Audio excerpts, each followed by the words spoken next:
Hey you all, welcome to Just a Shinobi. Today, we dive into an exciting what-if scenario. What if Naruto leaves village with Itachi? Part 1. If you enjoy this, hit subscribe for more thrilling content. Explore my other videos, share with friends, enjoy them too, and drop your thoughts in the comments below. It motivates me. Let's not waste any time. Jump into today's what if. I wonder where Kasan and Tusan are. A male voice said aloud. The voice belongs to a young boy around the age of 5, sitting on top of a tall building. He had spiky blonde hair and dark blue eyes. On his cheeks were 3 whisker-like birthmarks each. He was wearing a black shirt with an orange spiral in the middle of the chest and burnt orange shorts. On his feet were some worn sandals. He was looking at the full moon in the night sky, with a pout on his lips. "Naruto-kun," an elderly voice said from behind the now-named Naruto. The blonde turned around and saw an old man with gray hair looking at him. He was wearing a male blue kimono top and black pants, on his feet were sandals. "What are you doing up here all alone?" "I'm waiting for Kasan and Tusan. They told me they were going to get my baby sisters, but that was hours ago." The little boy whined, causing the old man to chuckle. "Saratobi Jai, do you know where babies come from?" This caused the old man to stop his chuckling and nearly choke on his pipe. "Why do you ask?" Saratobi questioned nervously. "Because I was wondering if it's in a faraway place. I mean, Itachi said he had to wait for his Kasan and Tusan for a long time too when they brought his little brother home." Saratobi let out a sigh of relief and coughed. "Well, I'll tell you when you are older. For now, let's go get you some dinner. What do you say to some ramen?" "Yay. Ramen." Naruto ran towards the stairs, with the old man chuckling behind him. When he was about to reach the stairs, the blonde boy stopped dead in his tracks. His body went rigid and from behind the old man could see it was trembling. "Naruto-kun. What's wrong?" "The air, it feels angry," the boy said. "It feels like." "Feels like what?" "It feels like something bad is about to happen." After the blonde whispered that a red light filled the air, followed by a primal roar. That was the night Kyuubi no Kitsune was released onto Konoha. 2 years later. Naruto Uzumaki, formerly Naruto Namikaze, was sitting inside a classroom. His chin was in the palm of his right hand as he rested his elbow on the table in front of him. He was wearing a black jacket over a dark orange shirt and black pants.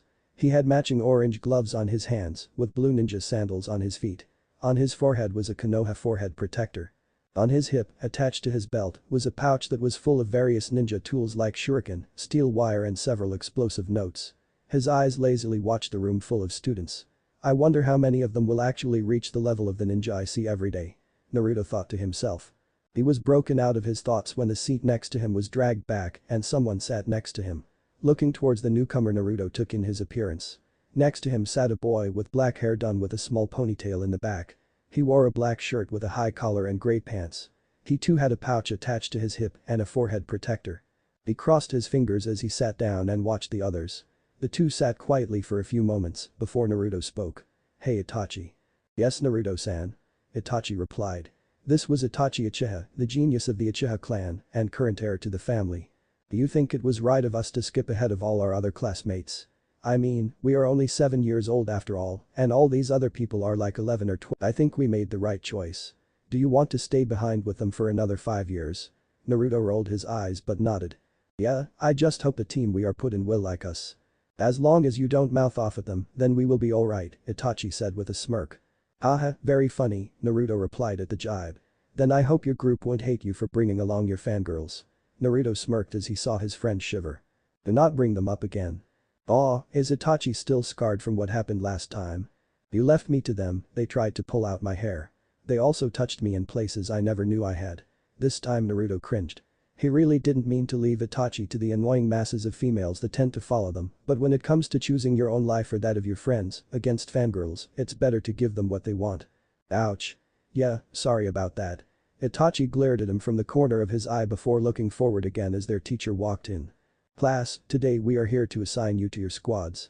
You will be with these people in the group for a long time. So do come to trust them. No matter what happens from here on, I will always be proud to be your teacher.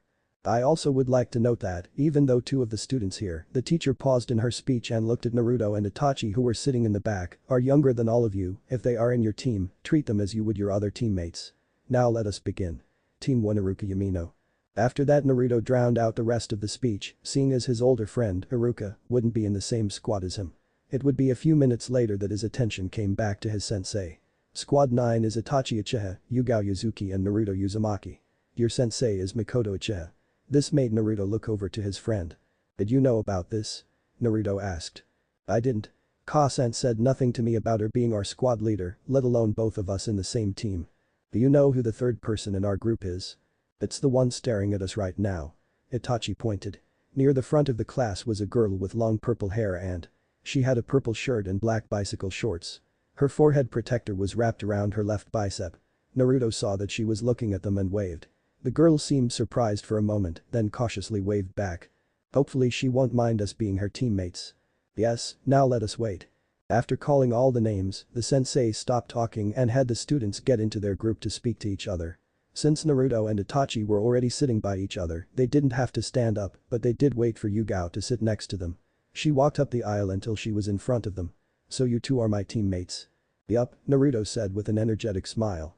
He put his hand out for her to shake. Naruto Uzumaki, nice to meet you senpai. Let's work hard. Naruto stopped talking for a minute, then slammed his head down before she could shake it. He let out a groan from his position. Are you okay Naruto-san? Yugao asked nervously. I hope he isn't crazy. Next to her Itachi was chuckling. I did it again, didn't I? Yes you did Naruto, Itachi replied, still chuckling. What are you two talking about? Yugao asked, slightly freaked out. You see, Yugao-san, Naruto here has an odd verbal tic. He tends to say when he gets excited, Itachi explained. Back then when we were still 5 years old, he kept saying it. After a certain incident he vowed to never say that phrase if he could help it. A certain incident? I helped Itachi out during one of his fangirl episodes, Naruto grumbled. He sat up straighter in his chair and frowned. I distracted some of the girls last year and accidentally shouted out that I'd help him out. I said at the end of the whole awesome speech I gave. Then it happened. What? He accidentally got his own fangirls. They thought he was cute, charming and loved his verbal tic. Itachi chuckled again, a small smile on his face. It lessened my group by about a third or so. Don't remind me.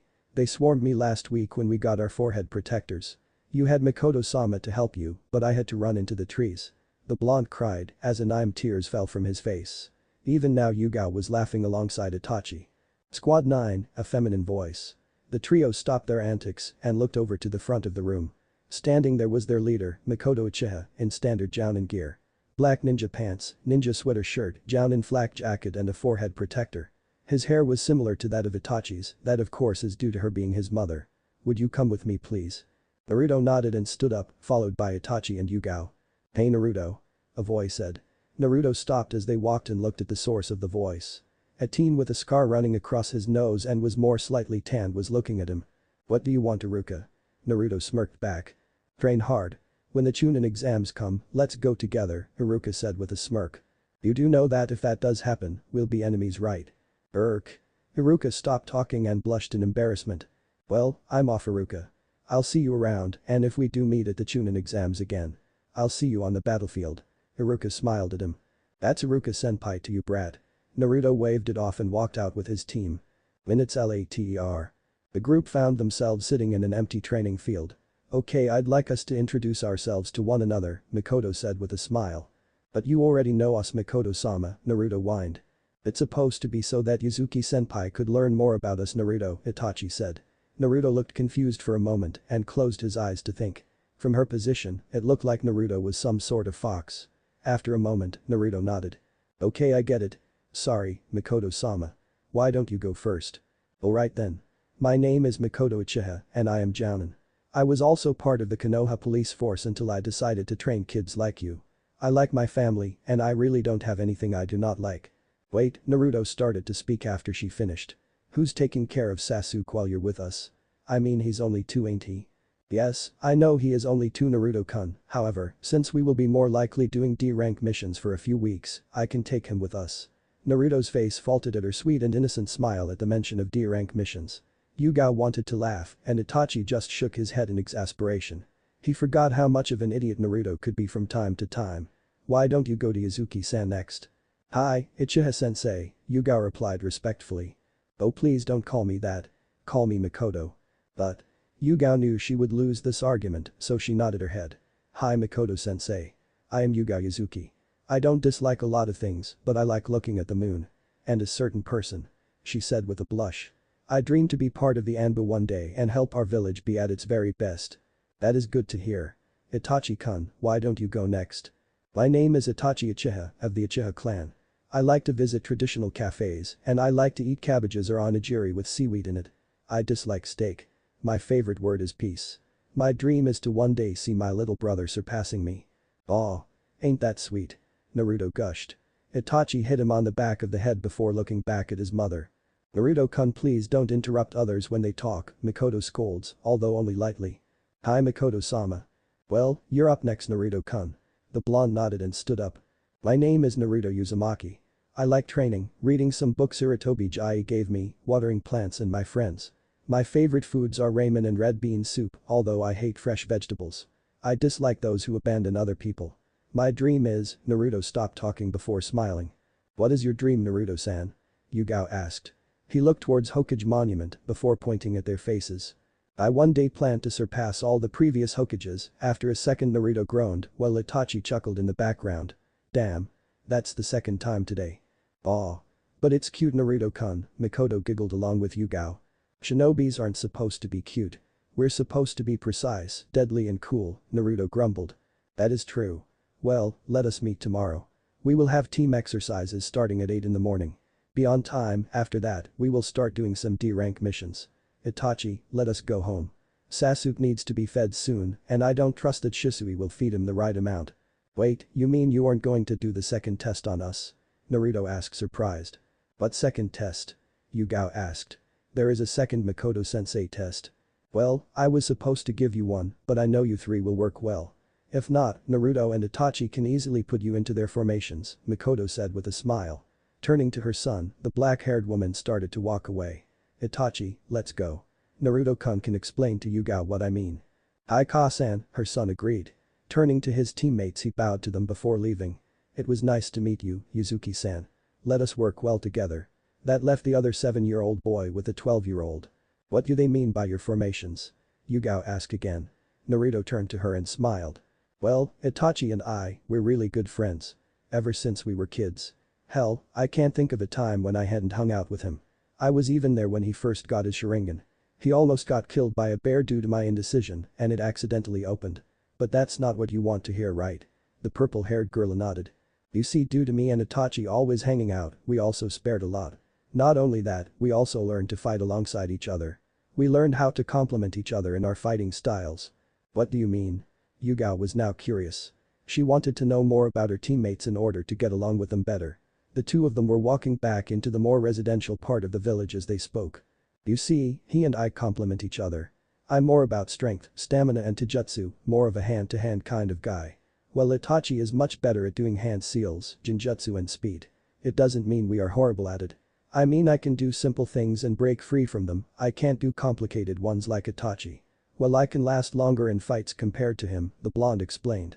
I see, that still doesn't explain the whole formation thing. It's basically we do something to complement the other person's attack. If Itachi uses a genjutsu, I have to take it up close and personal. If I use a wind type attack, he uses a fire type. Simple no. Ah. Where do two 7-year-olds get time to do this? The blonde shrugged at the purple-haired girl's question. If you read as much as I do and get trained as much as Itachi does, we have a lot of free time. That is why he and I are in your group. We advanced faster than anyone else in our class. Although it would be nice to have some of them with us. Yugao was about to speak again, except an eruption of noise came from down the street. Looking down the road, she saw a bunch of people surrounding a couple, with babies in their arms. One was a blonde man with spiky hair and blue eyes, just like Naruto's. He wore the same thing as what Mikoto wore, except he had a white cloak over it with an orange spike like the bottom. He wore a forehead protector on his forehead. Standing next to him was a woman with long red hair and gray eyes. She had on a white short-sleeve kimono top with a black skirt. Black stockings were on her legs and she too had a forehead protector, just like every other ninja. In their arms were babies, both of which were girls. One was blonde and blue-eyed, just like the father, while the other had red hair and gray eyes like their mother. Oh my, the Hokage's family. Yugao gasped. I didn't know they walked down this way. Of course they do, Naruto said with a grumble, although Yugao didn't seem to notice it. They live down the street. Largest house at the end. Really? How did you know that? Asked it a couple of times. I mean, who wouldn't know the home of Minato and Kushina Namikaze? As well as the heroes of the village, Yuri and Tsubaki, the blonde said sarcastically. This time Yugao did notice the tone. Is something wrong with Uzumaki-san? It seems like you have something against the Hokage. I have nothing against him. Really, I don't. Looking past them, Naruto sighed before putting his hands into his pockets. I'll see you tomorrow, Yuga-senpai. I'll be heading home. Naruto walked towards the group with Yuga watching him. As Naruto walked he neared the group he could see them laughing with the villagers and it made him feel sick. Trying to walk by the side, Naruto attempted not to be seen but failed.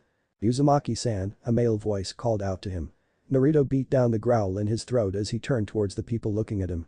Putting on a strained smile he looked at the family in front of him. The villagers were looking between the two and noticed that both the Hokage and Naruto looked similar to each other. Good afternoon Hokage-sama, Namikaze-sama, he greeted the family. How are you and your family today? We are doing well, thank you for asking Uzumaki-kun, Kushina replied back with a smile. Again, Naruto had to force down the growl threatening to come out of his mouth. How are you today? Naruto smirked but had to resist the urge of rolling his eyes. I just became a ninja of Konoha, he answered, tapping the thing on his forehead. As of today, I will be working under you Hokage-sama. Please treat me well. I will, Minato replied this time. You should run along now, your parents must be waiting for you at home. Naruto was happy that at least one of his hands was in his pockets so no one could see him making a fist at the comment. Yeah. They just might be. Goodbye Hokage-sama, Namikaze-sama. After that, Naruto turned on his heel and went down the road in the opposite direction of the Namikaze family and household. After walking a few blocks away, Naruto let out a frustrated growl and slammed his fist into the wall. That freaking prick. He then winced in pain before looking at his hand. DCH, Shizune won't be happy about this. Nursing his hand, he continued to walk down the street, greeting other people as he did. He kept walking until Naruto reached a one-story house that was rather plain. A white light gray paint had fitted the building. It had a large yard in the front, as well as no neighbor on either side. Going down the beaten path, the blonde ninja fished out his key and opened the front door. Again nothing out of the ordinary was inside the living. There was a couch, a bookshelf, a few potted plants and a coffee table. He walked by a plain kitchen, with all the appliances that were just necessary to cook, and out to the back door. That was where most of the ordinary things stopped. The backyard was built like a training field. There were targets off in the distances, a few test dummies for fighting, a small pond to practice walking on water or doing water. Basically, a ninja's dream backyard. There was also a forest that seemed to extend from where the backyard stopped. Taking a seat on a bench near the door, Naruto sat down and sighed. He just sat there for a while, looking at the horizon, not knowing how much time had passed. What's wrong with you brat? A mature woman's voice asked. Naruto sighed for like the 100th time that day. What's up Bachan? He asked the woman who took a seat next to him. He received a small punch to his head after a few seconds. Ow. The 7-year-old looked at the woman. She was wearing a gray shirt that showed a fair amount of her very large breasts. Over it there was a green coat trimmed with black and if one were to look at the back they would see the kanji for the gamble. She wore black ninja pants and high heels. Her dark blonde hair was down into twin tails and she had a diamond-shaped mark on her forehead. What was that for? I told you to stop calling me that. At least call me Tsunade, the one now called Tsunade said. I am the heiress to the Senju clan after all. Now what is wrong with you? What do you mean? The younger blonde asked feigning ignorance, just like the little kitty is. You're staring out into space again when I get here and your hand is bleeding. Don't kid with me, what happened? It was all quiet for a moment before Naruto spoke again. I saw them again.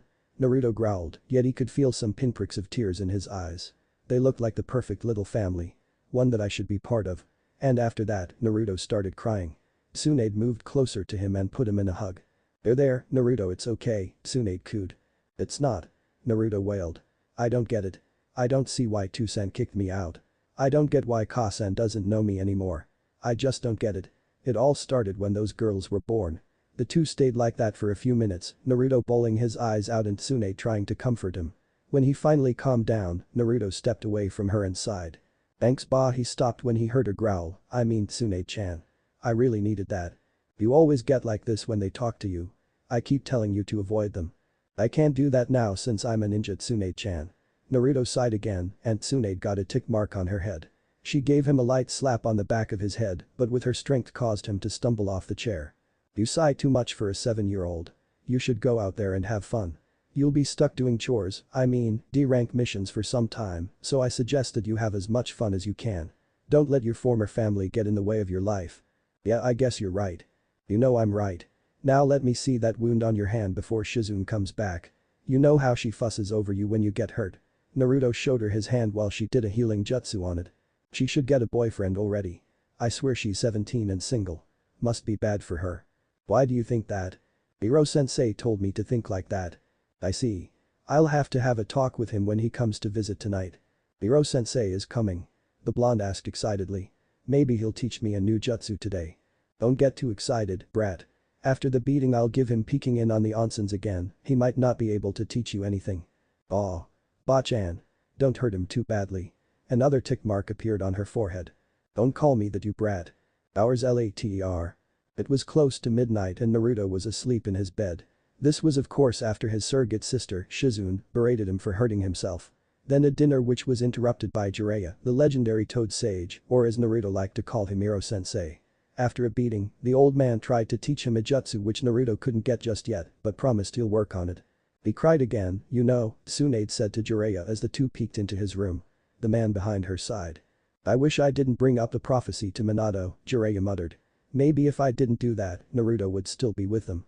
Turning over to them who Tsunade would consider her best friend now, she saw the regret in his eyes. I just thought that he should know about it since it might concern his kids.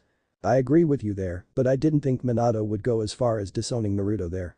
I also wonder what happened to Kushina, it seems like something happened to her on that day too. As if she doesn't even know she has a son, the Toad Sage said. I think something happened that night. Something that forced both Kushina and Minato to act differently towards Naruto. What do you mean? Tsunade asked. There is no way Kushina would do something like abandon Naruto. She was so excited when she gave birth to him and was happy raising him those first 5 years. Something, or someone, must have changed the way they think. You mean you think someone attacked them that night? Tsunade gasped. Yes. I think it is one of Danzo's men, probably a Yamanaka, but I can't be too sure. When did you come up with the time to think of this? When I wasn't looking for Orochimaru for the past 2 years, I've been trying to think of a reason as to why they would abandon him. That is the best I could come up with. The two stayed silent for a while before Jiraiya cleared his throat. I think I'll be going now. Visit Minato and have a word with him. Maybe he can shed some light on the situation. Alright, go do that. Do I get a parting kiss? Jiraiya made a kissing face, but received a punch instead. Pervert, are you still trying to get with me? Maybe. Jiraiya laughed. Also I plan to visit the old man after visiting Minato. How is he doing by the way? I don't know, the fact that he took a blow from the Kyuubi after protecting Naruto from an attack surprised me. I'm happy he's still alive, but it will take some time for him to be up to snuff. Heck, he might be more limber than before. That's great to hear. Well, see you later, Tsunade Haim. Walking down the hall, Jiraiya opened a window and jumped out into the night sky. As he did though there were some thoughts in his mind. Thoughts about Naruto and what his future may hold for him. How do they keep doing it? At the mission desk asked. It was only 2 weeks into the team's formation, but most people would have not expected such enthusiasm from Team 9. Over the course of 2 weeks Naruto and his group did exactly 53 D-rank missions, which was surprising seeing as not a lot of people expected the group with 2 7-year-olds to get that much work done. They thought they would complain the entire time. Most of them didn't expect them to go above and beyond the other current groups of rookie genin. How come they don't take forever to catch that damned cat like all the groups? He whispered to the person next to him. Why they were whispering amongst themselves was the fact that the trio was now holding a light brown furred cat with a red ribbon on its tail. Now the reason the entire two were whispering amongst themselves was the fact that this cat, Tora, the daimyo's wife's cat, was nearly uncatchable. It always puts up a fight when people try to catch it, usually taking hours to do for a simple D-rank mission, however, this time it is different. This time Naruto, Itachi and Yugito team only took 20 minutes and without any indication of a struggle. Who's a nice little cat? You are, Naruto cooed at the cat in his arms. The cat was happily responding back, lightly nuzzling into the blonde's arm. Naruto, would you please stop doing that, Itachi sighed next to the blonde. It's not like it is a summon animal that can understand human speech. I'll do what I like, Naruto said with a small glare. He then turned to the cat and said, right Tora-chan. The cat mewed affectionately. Itachi turned to the 2 women in his group. Do something about this please. Aw, but he gets so cute when he's with that cat, Mikoto replied. She giggled when the blonde gently nuzzled the cat back as it did it with him. And even though I hate that cat and its entire family for making my genin days a living hell, at least Naruto seems to enjoy it. I'll never get why that cat seems to be attracted to Uzumaki-san, Yugito sighed.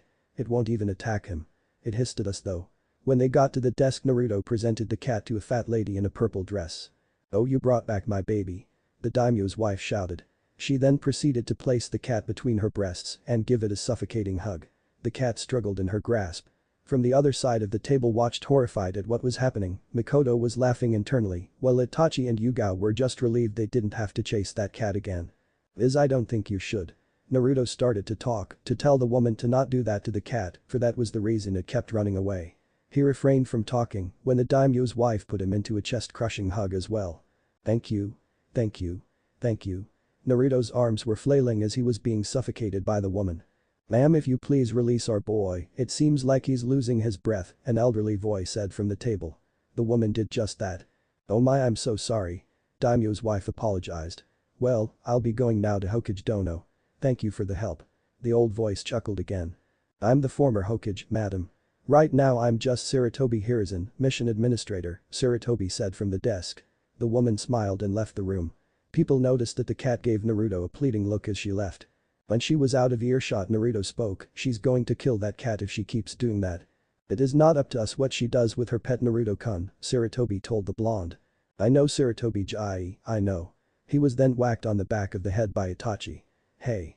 What was that for? Please forgive Naruto for his rudeness, Hokage-sama. He tends to forget who he is in front of, Itachi apologized. The former Hokage just smiled. It is fine, Itachi-kun. Naruto and I have been friends for a long time, so he tends to call me that and I allow it, Sarutobi replied. He then turned to Mikoto, another successful mission I see. Hi, Hokage-sama. That would make it your 53 completed D-rank mission in over 2 weeks. I must say I'm impressed. The only ones who could compete with your group are Iruka Yamino, Katetsu Hagane and Izumo Kamizuki's group, but even then they only have about half as much as you. Looking at the 3 kids in front of him, the former Hokage lifted up a brow. Are you guys getting in the necessary training? We've got teamwork down, so no need to worry about a Sarutobi-ji. Naruto boasted. It will take some time to fully incorporate Yuzuki-san into our methods, but we will manage, Itachi replied. These two have been training hard by themselves and with me, Yugao admitted. I was surprised to see that they were so skilled already. Even though I'm older, I think I'm the weakest in our group. She then felt 2 hands on her shoulders. She looked behind her and saw her 2 teammates smiling at her, although she had to look a bit down, since the 2 were still rather short. Don't think like that, Yugao-senpai, Naruto started. Like we said at the start of our team formation, we'll help you get stronger, Itachi finished. Eyes. Yugao whispered. Besides, you're not a training junkie like my son or Naruto-kun, Mikoto said from the background, with Yugao smiling at her. Aka-san, Mikoto-sama. Itachi, uncharacteristically, and Naruto whined at the little insult. Sarutobi gave a smile at the group, seeing as they got along well. Taking a drag from his pipe, he let out a deep breath. It is safe to assume that your team is above doing D-rank missions now, seeing as you'll only speed through them, I think it is time that you have your first C-rank mission. Really? Naruto asked with a smile. Do we get to go beat up some bandits? Save people? Play the hero? Calm down, Naruto-kun. It is nothing like that. You are going off to T-country and taking care of a girl for a week. Ooh, is she a princess? No. She's just a girl. Naruto is deflated by that. We'll take Hokage-sama. When do we leave? Mikoto asked. The old man looked at the clock on the wall before turning back to her. If you want you can leave within the next 2 hours. It will take you about a day on foot to reach the building. It is on the border of Fire and Tea country, Sarutobi informed them. They all nodded their heads in understanding. Good, you are dismissed to get your supplies ready. They all bowed and were about to leave until the former spoke again. Naruto-kun, I'd like a word with you. Oh sure, Jiji, the blonde kid replied. He turned to the rest of his team and nodded at them. I'll meet with you guys later at the gate. They all nodded their heads and left the room. So what do you want to talk to me about? Let's do this on a walk, Naruto-kun. It has been a while since I had a good stroll with you. The old man stood up and they began to walk out of the building. The 2 strolled around the quieter parts of the village, near a park. So Naruto-kun, how have you been?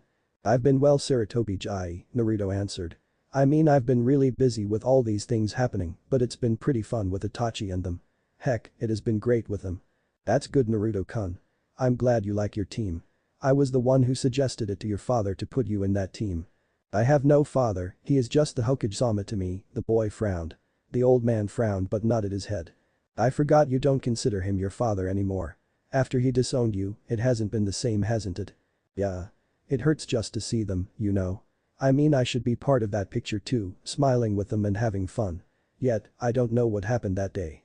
I wish I knew what happened. I do too, Naruto-kun, I do too.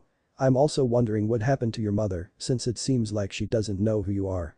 That along with the law that your father had instituted after you being disowned makes it impossible for anyone to tell her how you are related to her. I do not see why he made your disowning and your origins a SS class secret. He won't let anyone say a thing about it unless they want to be executed. Even I have to abide by it. The two sat down on a bench in the park and just looked around. That makes no sense, and I don't like it because it makes no sense. I agree. He then turned towards the 7-year-old, who seemed to be older than he should be, with the stress being put on him by own father. You know, a few days ago, Kushina came in and asked about you. Really? Naruto asked, perking up. Yes, she was asking about who you are, wondering why you have her old last name. With your father being in the room, I couldn't say anything.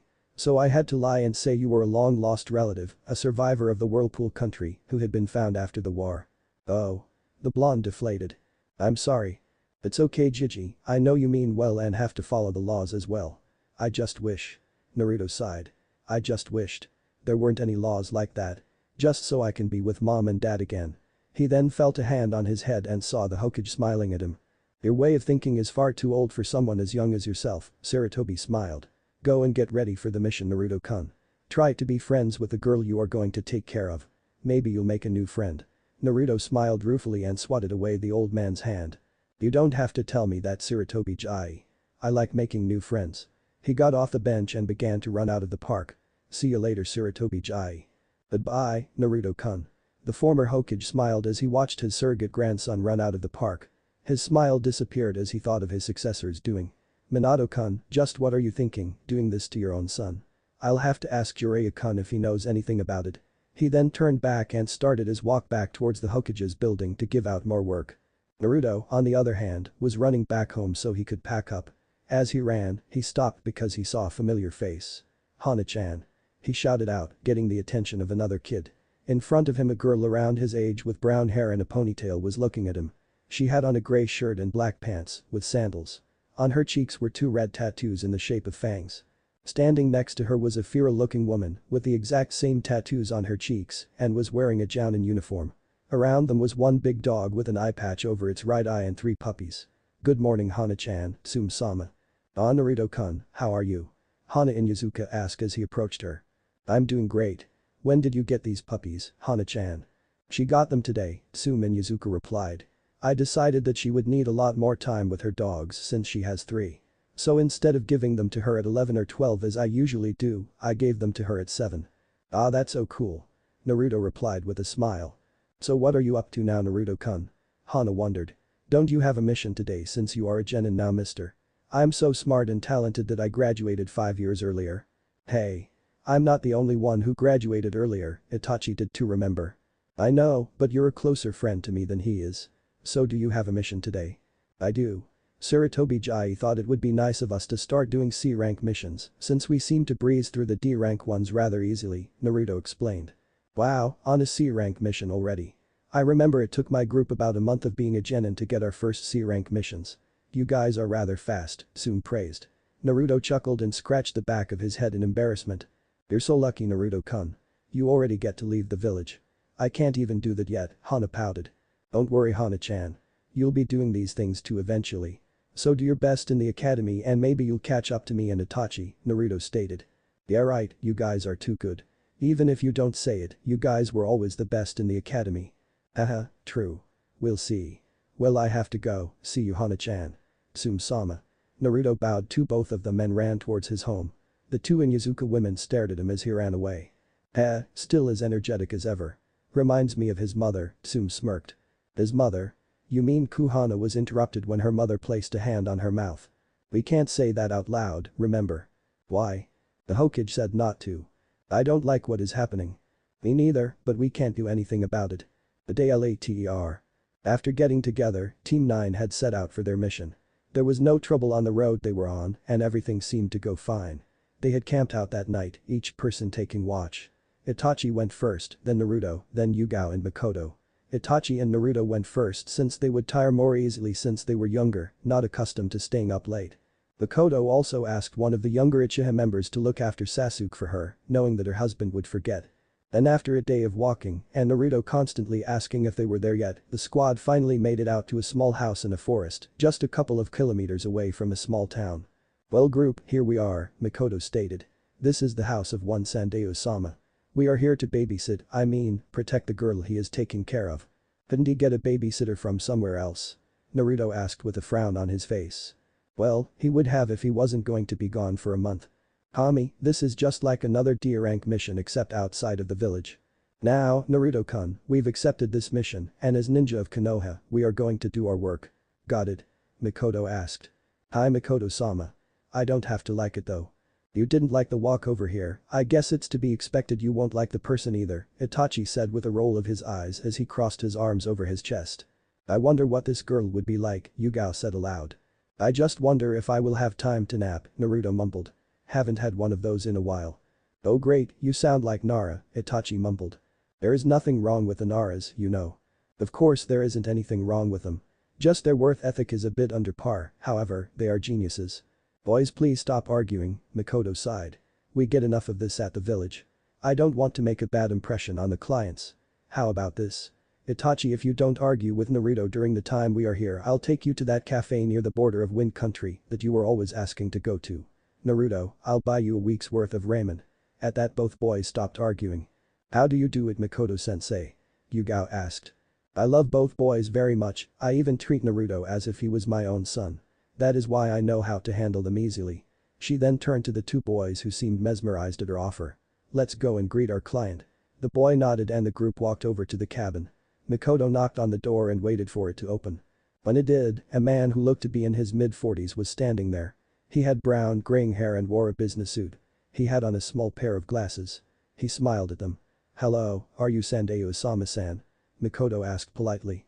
Ah yes I am, you must be the ninja from Konoha, right? Sandayu asked. Yes. I am Mikoto Uchiha, this is my squad consisting of Itachi, my son, Naruto Uzumaki, the blonde one, and Yugao Yuzuki, the only girl in our team. We will be taking care of your charge for the next few days. Thank you for coming. Please, come in. I'll call her down.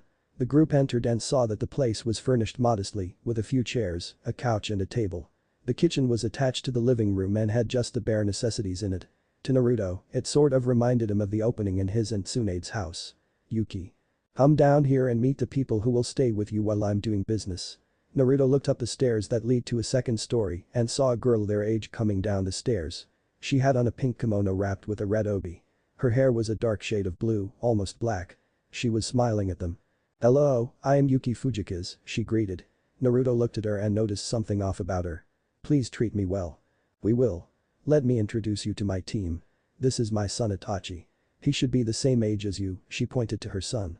Itachi gave her a nod to which Yuki bowed. The girl standing next to him is Yugao Yuzuki. She is older than you by 5 years. Nice to meet you Fujikaze-san, Yugao bowed. Nice to meet you too Yuzuki-san, Yuki returned the greeting. And the last one is Naruto Uzumaki, Mikoto introduced the blonde. It's nice to meet you as well Uzumaki-san, Yuki bowed again. Naruto kept staring at her intensely. Is there something on my face? There's something wrong with it, Naruto said bluntly. Excuse me? There's something I don't like about your face. Naruto. The rest of his group shouted at him simultaneously. Don't be rude. He then looked at them. What? I'm just telling the truth. What a way to make a first impression, Itachi mumbled. Next to him Yugao nodded. Mikoto shook her head. I'm sorry for his mouth, he usually isn't like this at all. Most of the time he only mouths off at Itachi there, she apologized to Yuki and Sandayu. Naruto, you apologize too.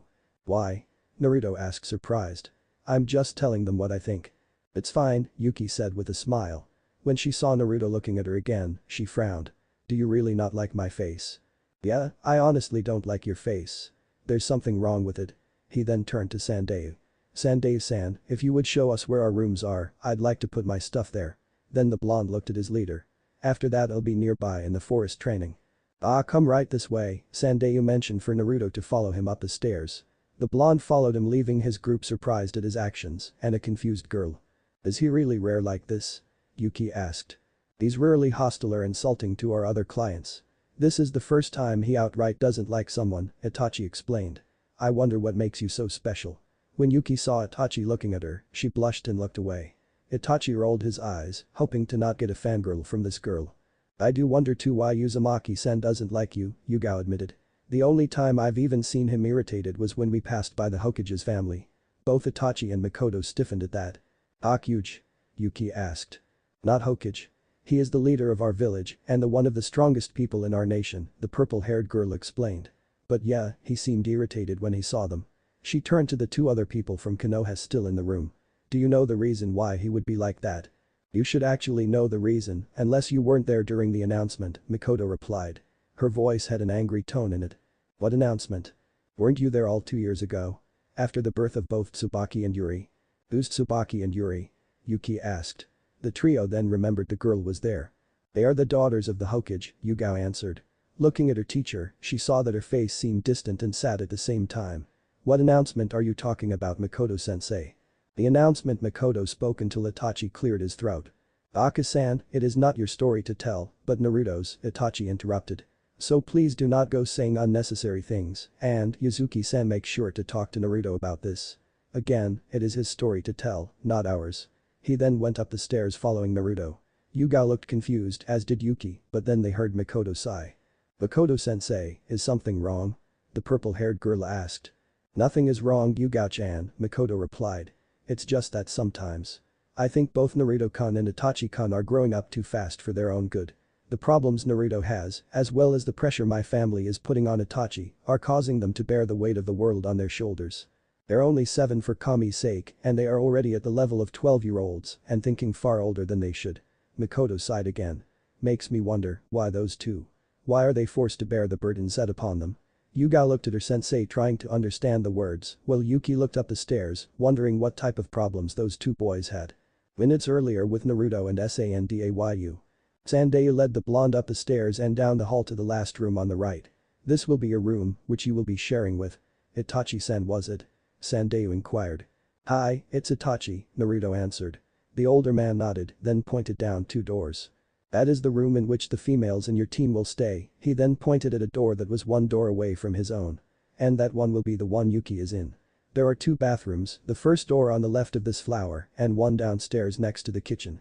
If you have any questions do not hesitate to ask me or Yuki. Got it, thanks Sandayu-san. The blonde opened the door and was about to enter, but was stopped when he heard the old man call to him. Yes. I have a question for you. Which is? Do you really not like Yuki? He asked nervously. Naruto thought for a moment before speaking. It's not that I don't like her, since I barely know her. Thank goodness. I just don't like her face. Sandayu made a confused face. But I thought you said you didn't dislike her. And I just don't like her face. How so? Her smile doesn't seem right, Naruto gave his answer. Her smile doesn't seem right. Yeah. Kids like us are supposed to be smiling and happy and we smile like we were supposed to. Yuki's smile though is different. It seems off. It seems familiar to me, but I can't seem to place it. I see. Thank you for your explanation, Uzumaki-san. Please don't call me that, Naruto sighed. Makes me feel old. Ahaha, alright Naruto-san. I hope Yuki won't be much trouble for you. So is this our room? Itachi asked from behind Sandayu. Ah, yes Itachi-san. Please, go inside. I think I'll prepare some tea before I leave to meet up with a man about some better paying jobs. Boys. He nodded at the 2 kids and they nodded back. Itachi watched him go down the hall and then down the stairs before speaking. What was that all about? He wondered. What was that all about? Naruto asked his own question. Do not call you Uzumaki-san. Oh that. Are you still mad that you had to take up your mom's maiden name after your dad disowned you? Itachi demanded while Naruto looked out the window of their room. I'm not mad really, I'm not. It's just, I don't know if I'll ever get used to knowing who I really am, I guess. That's easy, Itachi stated in a matter-of-fact tone. I know exactly who you are. Oh? Who am I then? You're Naruto, my determined blonde rival. You're Naruto, my sparring partner. You're Naruto, my best friend. You shouldn't care what other people think, just those who care about you. The two were quiet before Naruto smiled at Itachi. When did you get so deep? Did you talk to Shisui Nai before this? Naruto teased. Itachi rolled his eyes before punching Naruto lightly on the arm. Thanks, you always know how to brighten my day. You tend to have a lot of stormy days then. Naruto shrugged. Maybe it's part of who I am. Who knows? Naruto then stretched his arms before putting on a determined look. Now, I'm going to climb up that tree without my hands by the end of tomorrow or I'll go a week without ramen. Seriously, tree climbing? I thought you learned this already. I did, but I need practice. Besides, Shizune and Saratobi Jai won't teach me the next part of training already.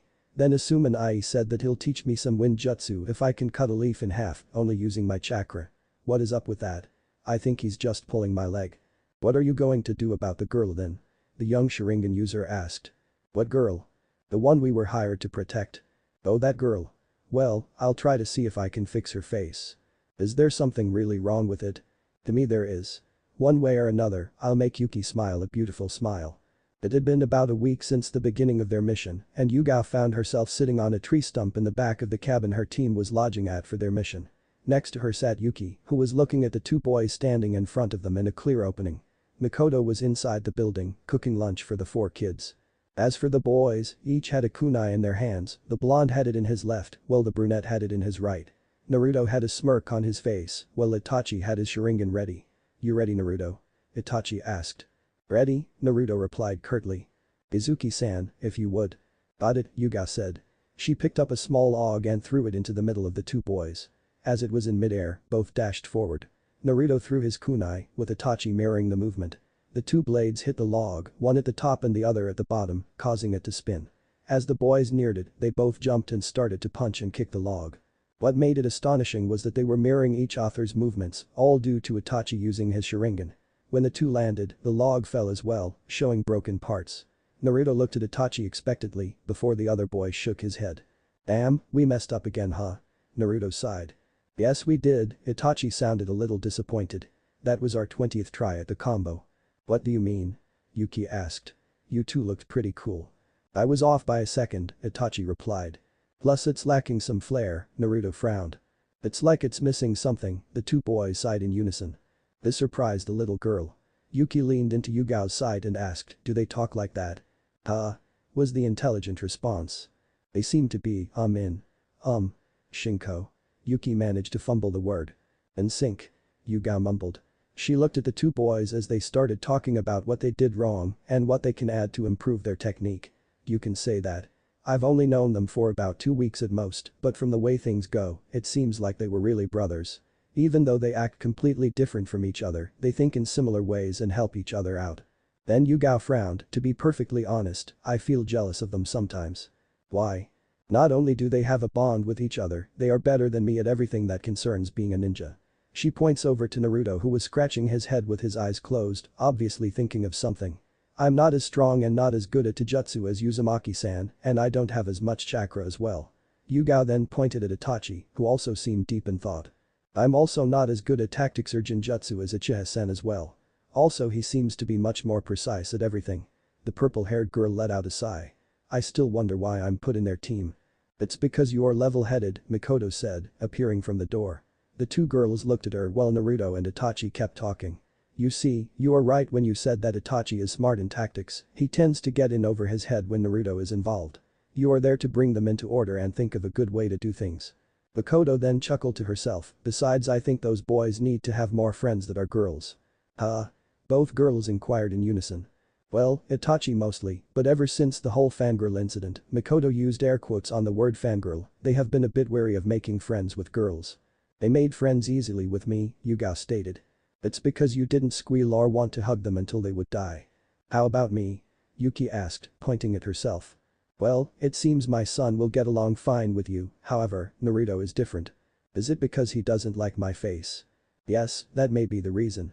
Mikoto then gave her a cheeky grin. But I see nothing wrong with your face. You're just too cute. I wish I had a daughter like you. Aka-san, please stop talking like that, it's almost as bad as Naruto and the cat, Itachi sighed as the two boys walked up to the female group. Hey, I'll have you know Tori-chan is a nice cat, I just feel sorry for all the other teams who go after her, Naruto commented. I'm still surprised that cats like you. Well, there are cats in your family like me too. Maybe it's because of that time I was accidentally lost in training ground 44. The blonde mumbled. You mean the time when that crazy lady went after you? Itachi asked. Naruto shivered at the thought. What? It was an accident, I spilled her dangos and she all of a sudden decided that she wanted to gut me. Luckily she and Shizune need are friends or I would have died there. I feel lost again, Yuki mumbled. Me too, Yugao agreed. Naruto chuckled embarrassedly. Sorry. By any chance do you know a woman by the name of Anko Mitarashi? Naruto asked. Oh, you mean Ibuki Marino's protege in the torture division? Yeah, her. She tried to kill me one day cause I spilled some of her dango. She chased me all the way into training ground 44. I was scared for my life there. Why? You may not know it, but even some Jounin are afraid to enter that training ground, Mikoto interjected. It is full of dangerous plants and animals that are hard to defeat. I'm still surprised that Naruto-kun survived here. I am as well, Itachi nodded. Heck, even I'm surprised too, Naruto admitted. But yeah, I was in there for a few hours. While I was in there, I started to cry and met up with this big lion. It almost ate me too. It stopped though, I don't know why. I mean, he started to sniff me and gave me a big lick before moving away. Bet it didn't want to taste ramen-flavored kids, Itachi deadpanned. The girls laughed while Naruto rolled his eyes. Haha, very funny. A few minutes later it came back with meat. Now I'm not sure what happened after that, since I sort of fell asleep after trying and failing to make a fire. I woke up in the hospital and Tsunade-bachan told me that Iro-sensei had found me. Ever since then, cats have liked me for some reason. That is weird. Yuki said with a pout. Are you always this weird? Is your face always like that? Naruto shot back. Naruto-kun, please stop insulting our client, Mikoto chided. I will when she smiles the right way. What do you mean by that? Her smile is weird. Like she's not really smiling at us. The rest of the team looks at her, who smiles brightly at them before looking at Naruto. There is nothing wrong with it, Mikoto said, although she had a feeling he was right. Her woman's intuition and partly because she was a mother, saw what Naruto was implying. She knew what was wrong with the girl, she could very well tell Naruto that, but she wouldn't because she wanted Naruto to think for himself, as well as test him to see if he can keep his word. Okay, well now let's get out of the sun and have some lunch. She then turned to Naruto and Itachi, remember boys, don't go out after you eat. You may just throw up your food again. Hi Mikoto-sama, Naruto said with a smile. He then turned to Yuki. That's how you smile. I know how to smile dummy, Yuki pouted. Well, it doesn't look like it. Why do you keep saying that? The girl argued. Because it's true. Naruto shot back. The two seemed to glare at each other before the blonde ninja spoke again, it seems like you don't know how to be angry either. What? It seems. Naruto stopped talking for a bit before he snapped his fingers. It seems fake, like you're acting happy and angry, but you're not. What are you saying? Yuki asked. You seem to be faking all your feelings. You're wrong. I'm right, just admitted. No, you're wrong. I'm right. You're wrong. I'm right. You're wrong. Right. Wrong. Right. Wrong. Right. Wrong. Naruto stopped after her shout and Yuki smirked at him. The rest of Team 9 sighed in unison. Ha. I won. Yuki said with a small smile. Naruto was looking into her eyes for a few seconds before shrugging his shoulders. If you say so, he replied, then he turned around and entered the building with Itachi right behind him. Leaving the women outside. That was odd, Mikoto tilted her head to the side as she spoke. Don't you think so too Yugao-chan? Hi, that was odd, the purple-haired girl said. Why was it odd, Yuki asked them. Naruto-kun gave up too easily, Mikoto replied. But the boys. You gave up too easily, Itachi said as he sat down next to his best friend on the sofa. I know I did, Naruto admitted with a smile still on his face. There is a reason for it though. Oh? How so?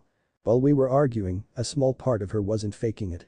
A very small part of her seemed really angry with me, while another part seemed truly happy that she won the conversation. She wasn't faking those emotions at that time. Itachi raised an eyebrow before closing his eyes. I guess it's your win then. Yeah, and I'm going to see if I can make her react more. He was interrupted when his stomach rumbled. But for now, let's get some food. Couple of hours later. Naruto was sitting on the roof of the building by himself. In his hands was a small leaf from a nearby tree. He had his eyes closed as he sat there concentrating. Naruto then frowned after a couple of minutes of doing that. Damn, I still can't do it, he said to himself. Assuming I must be pulling my leg since I can't even make a small cut on this stupid leaf. The boy let out a deep breath before lying down on the wooden roof. He closed his eyes as he just listened to the wind and relaxed his body. It was like that for a few minutes until he heard a noise coming from behind the house. Cracking one eye open and stretching his arms a bit, Naruto crawled over to the other side of the roof and searched for the source of the noise. His eyes had adjusted well enough to the darkness and the light from the moon helped out as well, so it was easy to find the disturbance. Looking just a bit into the tree line he saw a small figure who was sitting at the base of a tall oak. Since Naruto knew it wasn't any of his team members, all he could guess was that the girl was none other than Yuki. Naruto was about to call out to her and ask what she was doing outside at night with no one watching her, but stopped when he heard her. The girl was crying. Otu-san. Why did you have to die? She sniffed quietly as she cried next to the tree. Naruto laid down again as he listened to the girl crying for her father. Closing his eyes he let out a shaky breath. Why did she have to show more emotions now? especially when it's sadness. I can't handle crying girls, Naruto mentally sighed. So that's why she's acting out her emotions. She is still in mourning. Mentally kicking himself, Naruto let out a frustrated groan. Kami, I've been mean to her, now I feel bad about insulting her. Stopping his train of thought, he took in a few deep breaths before letting one long out. Well, there's no changing it now. I'll keep my word and try to make her smile a real smile. He then visibly frowned. This is going to take a while. Naruto sat still for a few minutes before taking in a deep breath then. Ai. Instantly Itachi was on the roof with a kunai in hand. Naruto, what is it? Itachi asked as he looked around cautiously. Are we under attack? Nope, answered the blonde. Is there something in the forest? Nope. Then why did you scream? I felt frustrated, that's all. Itachi had to stop himself from faulting. You screamed because you felt frustrated? Yep. Naruto, sometimes you are such a kid. I am a kid, I mean I'm only 7, and so are you. Itachi opened his mouth to respond but only shook his head in disbelief. You know what? Forget it. I'm too tired to deal with this right now. I'm going to bed. Good night, Naruto. Night, Itachi. The next morning. Yuki woke up later than usual, which was fine with her. She really didn't mind, it meant less time being spent with the ninjas. She honestly didn't mind them, but she hated faking being happy in front of them. Especially the blonde idiot who kept calling her out on her actions. While it was annoying, Yuki had to admit that the blonde was able to do something that Sandayu hadn't been able to do ever since the death of her father at her uncle's hand. He managed to make her feel an emotion, even if it was only irritation and satisfaction of winning an argument. Slowly doing her morning rituals, she went downstairs and found that everyone was eating breakfast, but Naruto was missing. Where's Uzumaki-san? Yuki asked. He's still asleep, Mikoto hummed as she set a plate down for her. He tired himself out last night. After his odd scream, he told me he went back to work on cutting the leaf, Itachi mentioned. When I woke up this morning he was asleep on his bed and on his nightstand was a leaf with a small incision on it. Itachi then rubbed some of the sleep out of his eyes as he brought a bowl of miso soup to his mouth. He wouldn't be quiet for even a few seconds when he came into the room. Woke me up and kept me up for about an hour. I had to subtly place a jinjutsu on him to make him fall asleep. Oh? So I'm guessing he's going to try even harder now, isn't he? Are you sure that is a good idea to let him do that? Yugao asked. I mean, he seems really tired. Is converting chakra into an elemental-based one that hard? It isn't, but getting the hang of it is. Mikoto then looked at Yugao. Itachi here has a little grip on using chakra while Naruto is learning Futon. How about we teach you how to learn to use elemental chakra as well? Really? She asked. Although we may have to teach you 3 more chakra controls first. Mikoto had a pensive face before turning to Yuki. Excuse me, Yuki-chan, do you happen to know where the closest body of water is near here? Oh, there is a small lake nearby, Yuki smiled. Why do you need to know about Mikoto-sama? I'm going to teach the kids how to walk on water. She then turned to Itachi, go wake up Naruto-kun. Ayaka-san, Itachi stood up, Itachi ascended up the stairs and a few minutes later the girls heard a scream. Ah. That's cold. Naruto shouted. Yuki nearly truly smiled at what happened, it was funny to see the blonde get irritated. I just told Itachi to wake him up, not splash him with water. An hour later. Team 9 plus Yuki found themselves in front of the small lake Yuki had mentioned. The kids were sitting on the ground while Mikoto stood up in front of them scanning the area. This looks like a good place as any, she whispered to herself. Turning to the kids she smiled at them. You 3 know how to walk on trees, right? The trio of kids nodded. But this is the same thing, but you have to continuously pour out chakra to keep you afloat, if not you'll fall into the water. Is that it? Naruto asked, almost skeptical.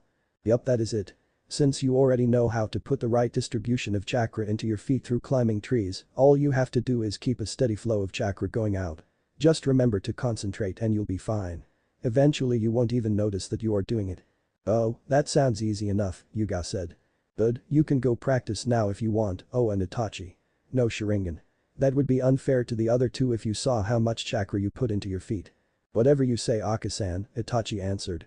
The trio got up on their feet and slowly walked out towards the water. Naruto was the first there and gathered some chakra into his feet.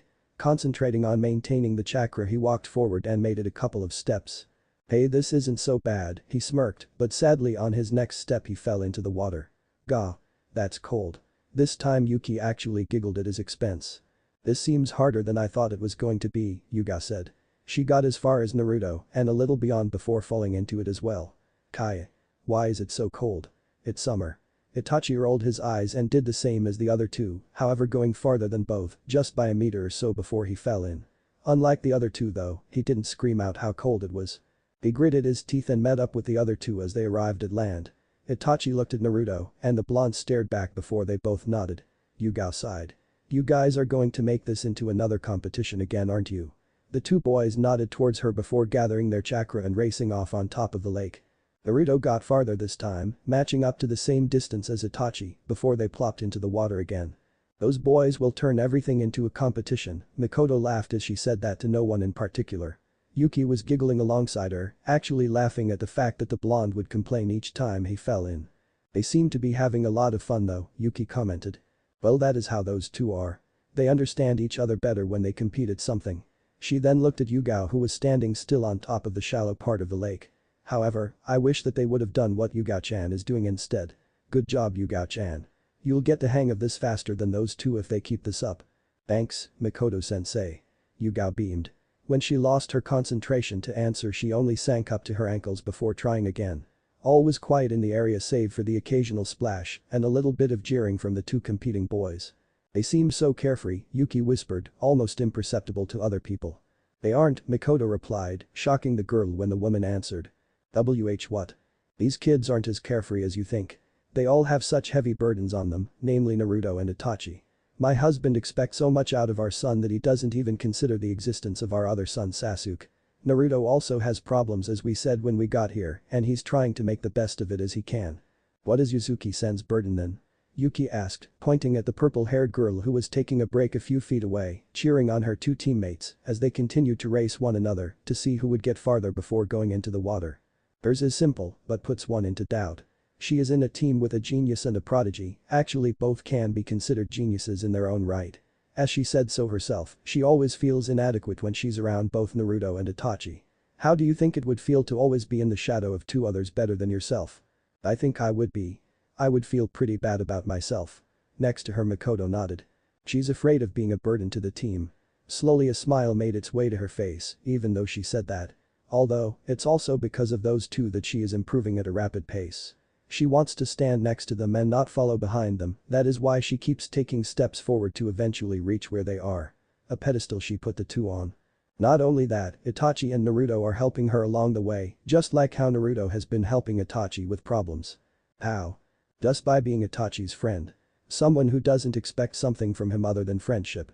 It's why Itachi could keep up with the demands of his father, the bond the two share keeps him motivated on going on. Naruto is just what Itachi needs in a friend, someone who doesn't demand anything but friendship in return. How about Uzumaki-san? How does he rely on others? She asked, curious about the blonde. We're just there for him. Yuki looked confused. It's not my story to tell. I'm telling you I'm lasting longer than you are. The two females heard Naruto shout. Looking out onto the lake, they saw both boys sitting on the water, rather tired. Still, they were sitting on the water. You've fallen at least an inch, admitted Naruto, Itachi deadpanned. No, I didn't. If anything, you're the one running out of chakra. We will see. The two glare at each other before just sitting there. A few seconds later Yugao joins the two and sits down on the water as well, starting up a conversation with the two. Wow, it looks like I got it, and it only took an afternoon to do so, Mikoto said with a smile. Of course this is much easier to get than tree walking. Standing up she cupped her hands around her mouth before shouting, kids. Let's head back now. I have to make dinner. Hi. The trio responded and got up from the water and walked over to them. Yuki smirked at Naruto. Did you have fun getting wet? She asked. Naruto smiled at her before nodding his head. I didn't mind really, he answered. I learned something today, but it's freaking cold. Then his smile got wider when he saw her smirk. Plus today is a good day. Why? You smiled nicely today because you actually seemed to have fun laughing at me. Yuki's eyes grew wide when she heard that. Thinking back on it now, she really did enjoy the stupid antics the boy did. She was feeling some of her emotions again. That's not. Whatever you say, Yuki, he cut her off. Let's go back and have some dinner. I'm starved. Itachi rolled his eyes as did Yugao. Mikoto led the four back to the home, with Naruto at the back with Yuki who was looking at him carefully. Why does he seem to care about me? She thought. The week later. The week was left in their stay there, for Sandayu was coming back shortly. The three genin kept practicing and training, while also spending some time playing with Yuki. Naruto seemed to spend more time with her than anyone else, which confused both Yugao and Mikoto. Itachi wasn't confused since he remembered the blonde's goal of making the girl smile beautifully. So the group watched as Naruto spent time talking, arguing and even joking around with Yuki. Some of the times Naruto seemed irritated, heck most of the time would be correct, but there were some times where Naruto would beam at Yuki, happily giving her a smile and a compliment, which would then make the girl blush. It was nighttime now and it was raining outside. Everyone was inside spending a lazy day. Yugao was taking time to study some of the house, Itachi was reading from a book, and Mikoto was happily cooking in the kitchen. Naruto was sleeping in the room peacefully until something woke him up. Naruto opened the door. Itachi shouted. The blonde fell out of bed with a thud before looking at his friend, who had a worried face. Are we being attacked? He asked. No. Then what's wrong? Yuki has gone missing. What? She went outside before it rained during the afternoon, but she still hasn't come back. Are you sure about this? Yes. Yuzuki-san and Aka-san had already left to search, I'm only waking you up to help. Right, Naruto put on a raincoat from within his bag before following Itachi down the stairs and out the front door. Which way do we go? Yuzuki-san went south and Aka-san went north. I'll head to the east and you'll head to the west. Got it? When do we meet back? Naruto pointed at his watch. If you can't find her in an hour, head back already. Naruto nodded and they both ran off in opposite directions. As Naruto ran through the woods his mind was running 100 miles a minute, wondering why she would just run off like. Yuki? Where are you? He shouted as he ran through the forest. He kept searching, continuously watching his watch. Since he was heading only in a straight line, he knew all he had to do was turn around and run backwards to make it back, but he had to push forward. 20 minutes of searching later, Naruto came upon a mountain. His eyes looked everywhere hoping to find some sort of clue to help him find Yuki. His breath was heavy from all that running in the rain though. A boom of thunder and a flash of lightning later, Naruto saw a small opening on the side of the wall. Running there he took a few steps in to rest before looking for her again. As he was about to sit down, he heard some sniffling, looking behind him he looked back and saw a crouched figure in the back. He took a step forward but kicked a stone alerting the other person. Who's there? The person asked. Yuki? Naruto asked back. Uzumaki-san. Yuki sniffed. Naruto let out a relieved sigh. Yuki, what are you doing here? Everyone is looking for you. What do you care about? She mumbled as he got closer to her. The 7-year-old boy sat down next to the 7-year-old girl while she cried. It's not like you're my family or anything, or that I have any of it left. You're talking about your dad dying, right? Yuki's head snapped to him. How did you know? I accidentally overheard you one night. Yuki put her head back down while she sniffled a bit. The two sat there not talking until Yuki spoke again. Are you going to feel sad for me too then? Naruto looked at her waiting for her to explain. Are you going to feel sad for me too just like Sandayu has for the past 2 years? I'll feel sad for you, Naruto stated, but I will not pity you. Why? Because I'm in a similar situation. What do you mean? I lost my family too. In a sense. Yuki looked at him.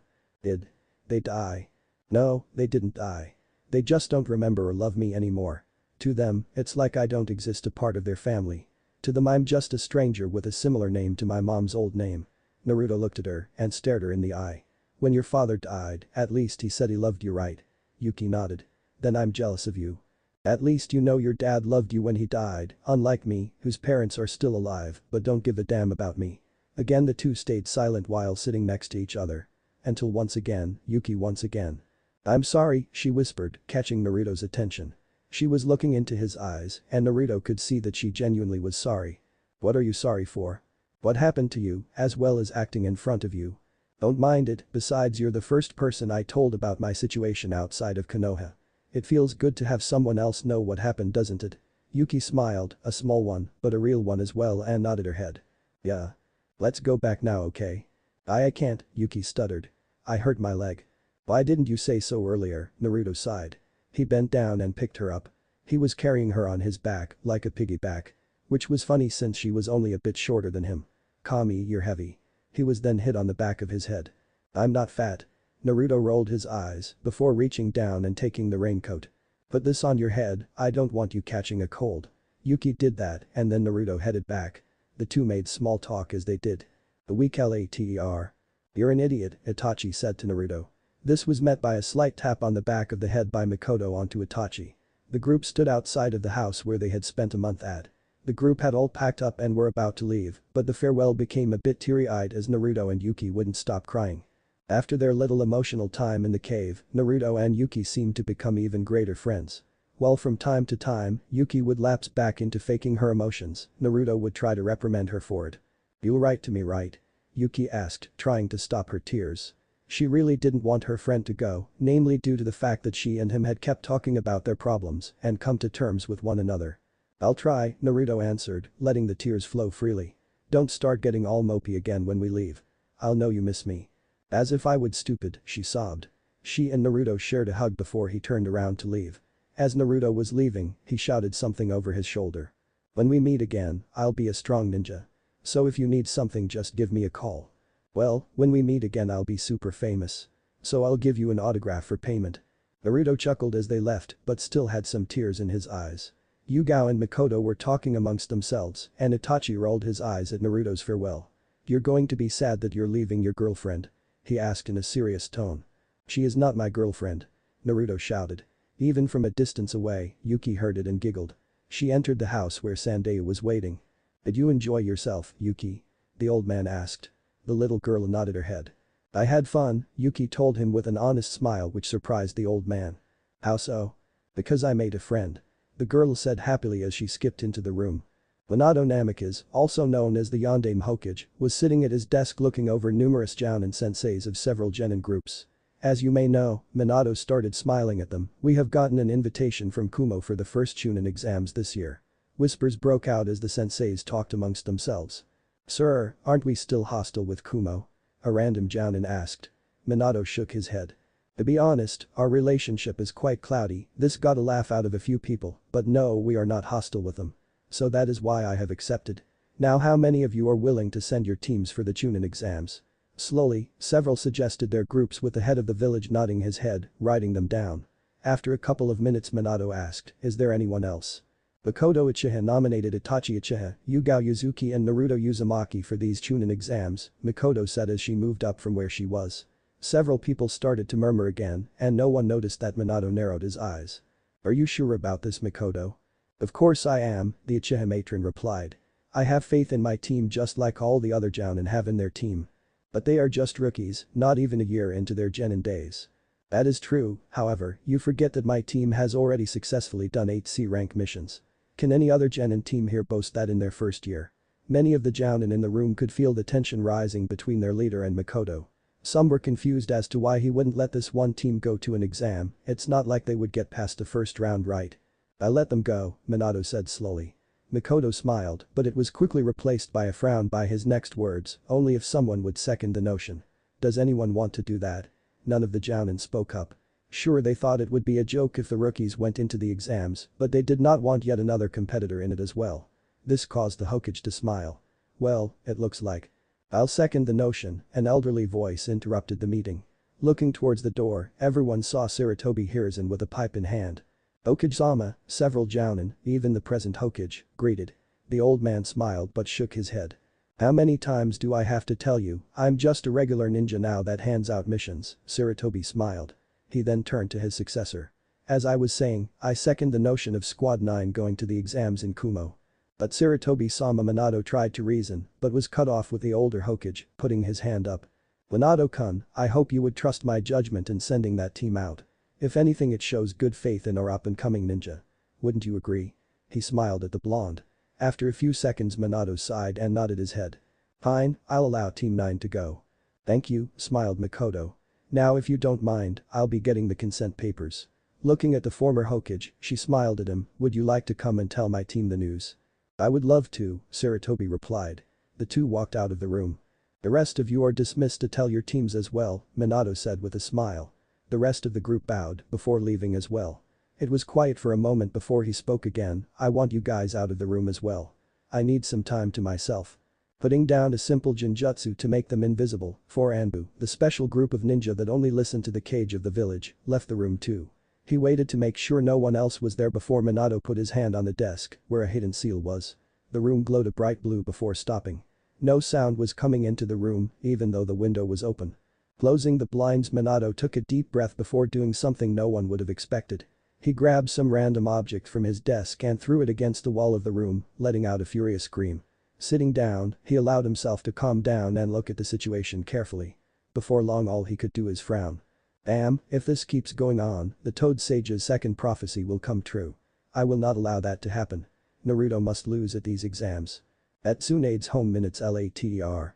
It had been about 3 months since the whole mission with Yuki, he had kept his promise to Yuki and sent a letter once a week. Since then Team 9 had done only C-rank missions since then. They all varied in difficulty.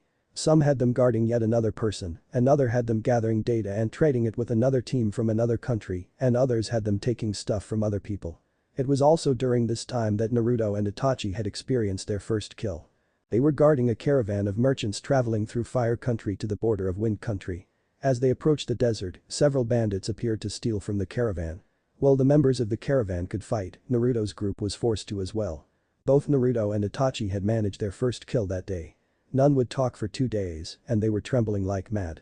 It was on the 3rd day that Naruto got up and punched Itachi across the face, causing them to have a scuffle. In the end, a tired and beaten pair of shinobi were talking to each other about the experience, vowing to never enjoy killing. But today, it was Naruto's team's day off.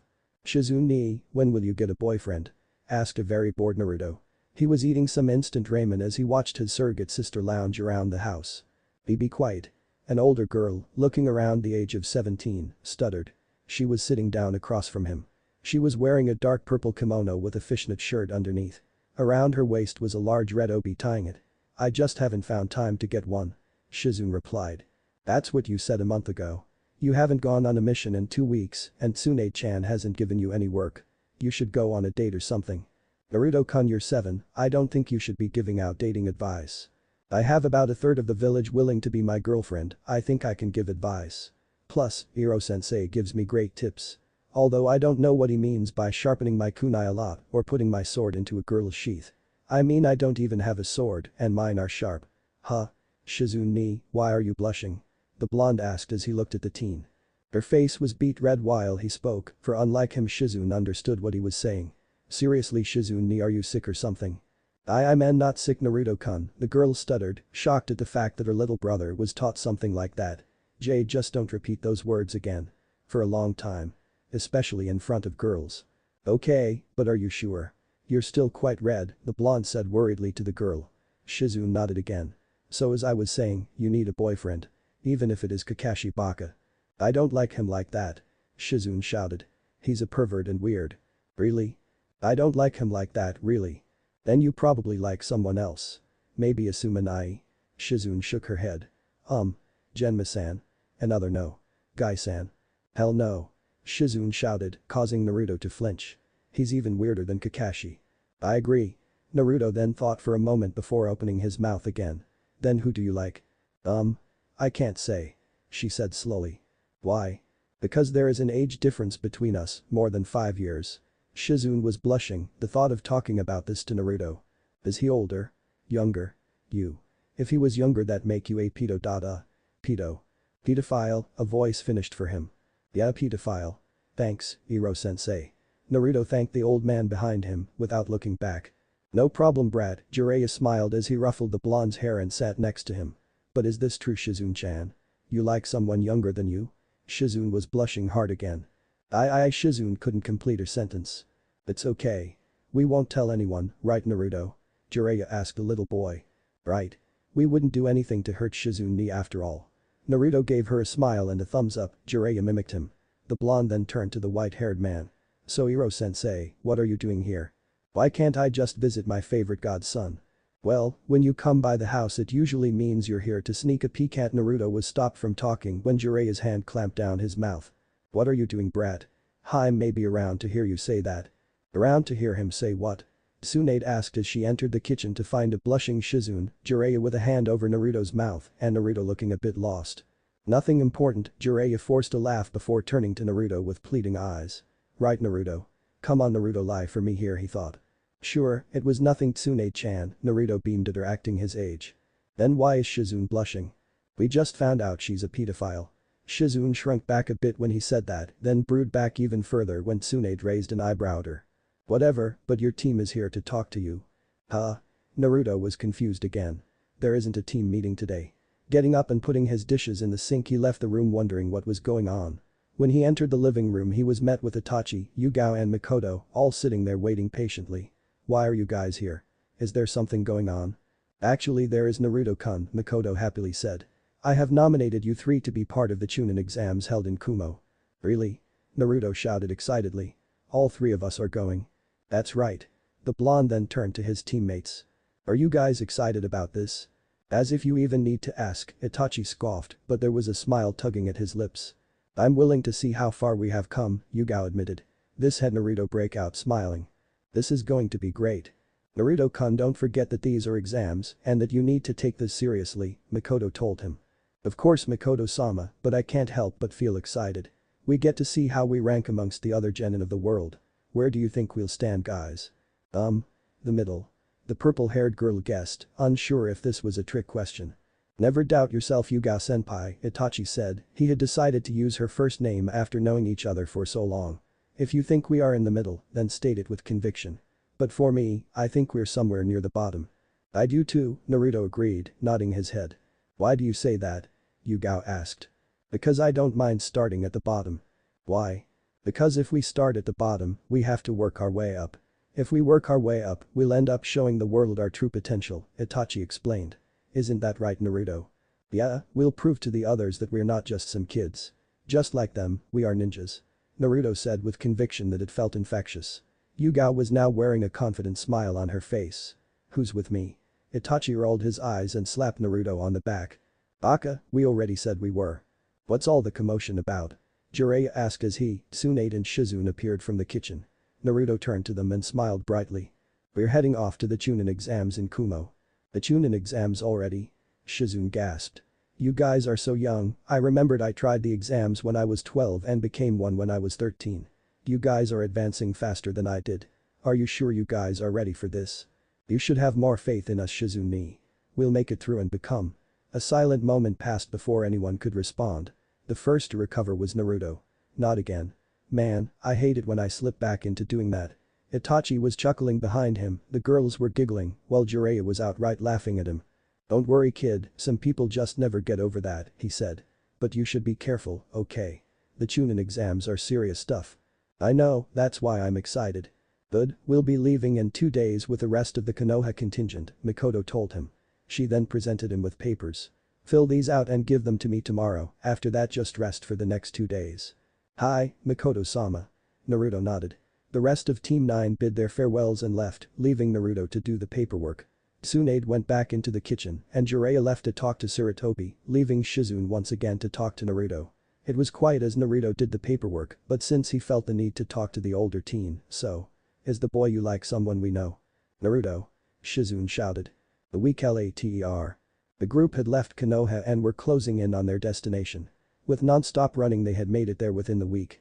Since most of the genin hadn't gone that far from Konoha, this was a sight to behold, but the thing that made it even more spectacular was the scenery.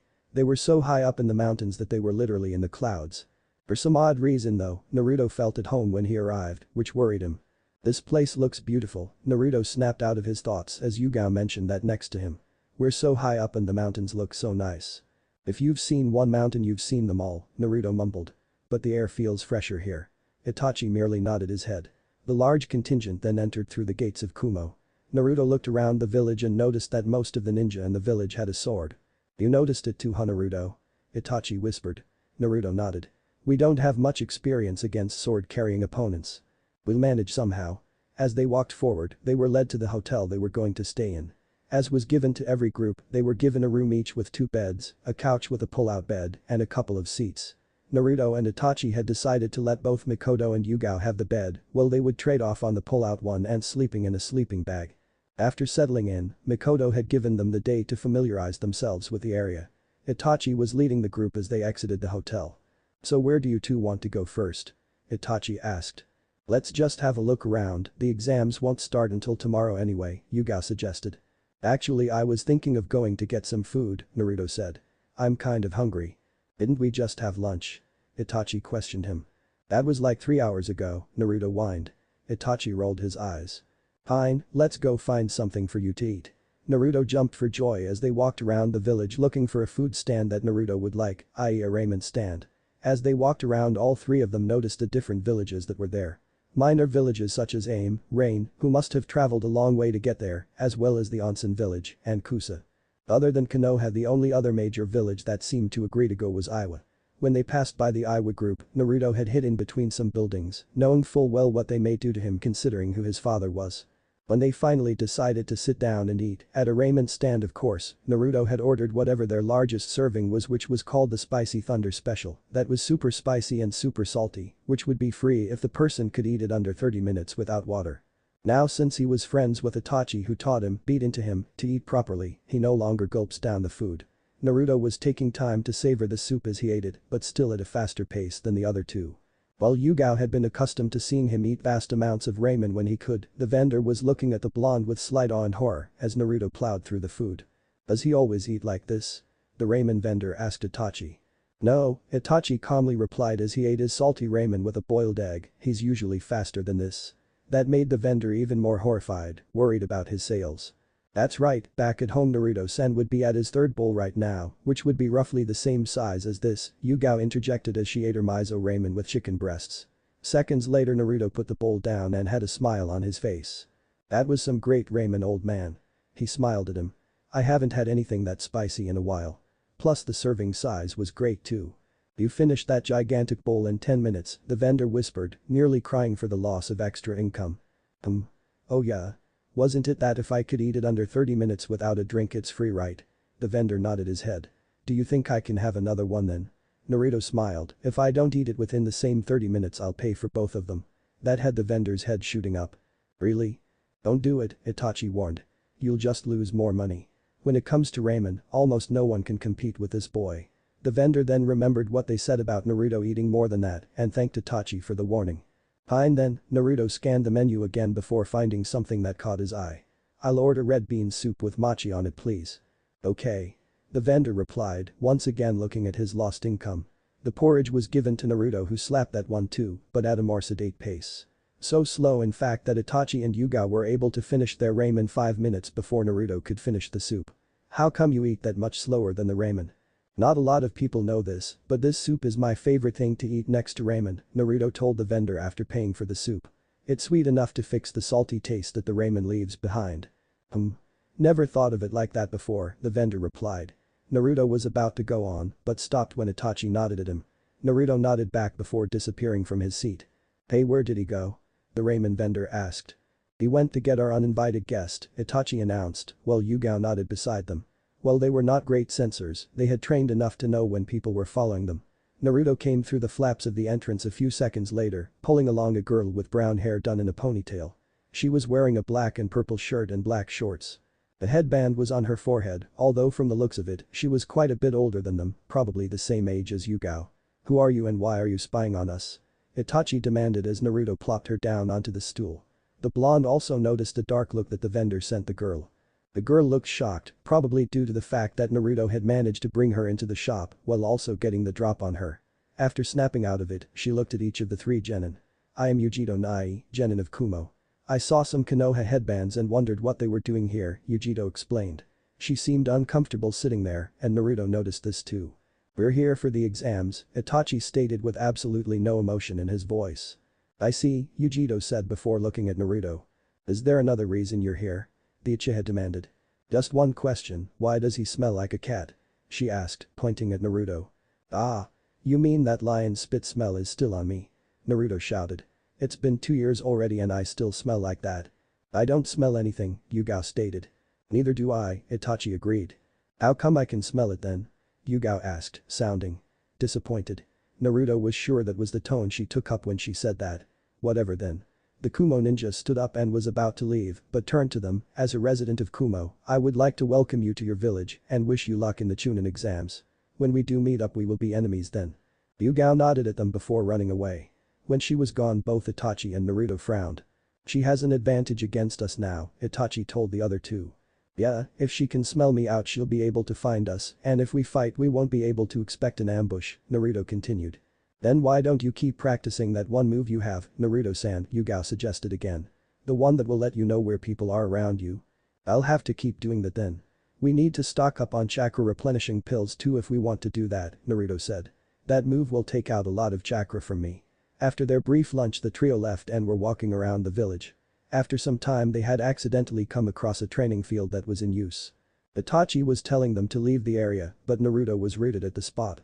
He was watching the two sparring with an excited smile on his face. The two fighting were two buff men. They were both dark-skinned and had platinum blonde hair, and oddly enough both had small beards too. The only way to actually tell them apart other than the clothing they had was one had sunglasses and was rapping extremely badly. Naruto was ignoring that though. All he saw, or what he didn't see, was the other man, who was covered in lightning who had kept disappearing before his eyes, just like his dad did when he used the Hiraishin no Jutsu, Flying Thunder God technique. Before Itachi could stop him, Naruto ran out onto the field as the two stopped fighting. That was so cool. Naruto shouted as he ran onto the field. The two men tensed but calmed down just a little when they saw the boy running onto the field who was followed by two other people. This field is reserved for us only. How did you get here? The man without the glasses asked. We were wandering around and accidentally made our way here, Itachi explained. I'm also sorry for the actions of my friend, we did not mean to interrupt your training. It's okay little girl boy. Meeting with kids is such a great joy. The man with the sunglasses rapped. Will you not rap right now, the other man grunted. Don't be such a downer bro. Rapping like this is the way to go. B continued on horrible rapping. Whoa. You rhyme really well, do you mind if I go for a spell? Naruto asked in the same way. The blonde and B laughed in amusement while the other man and Itachi fassed him.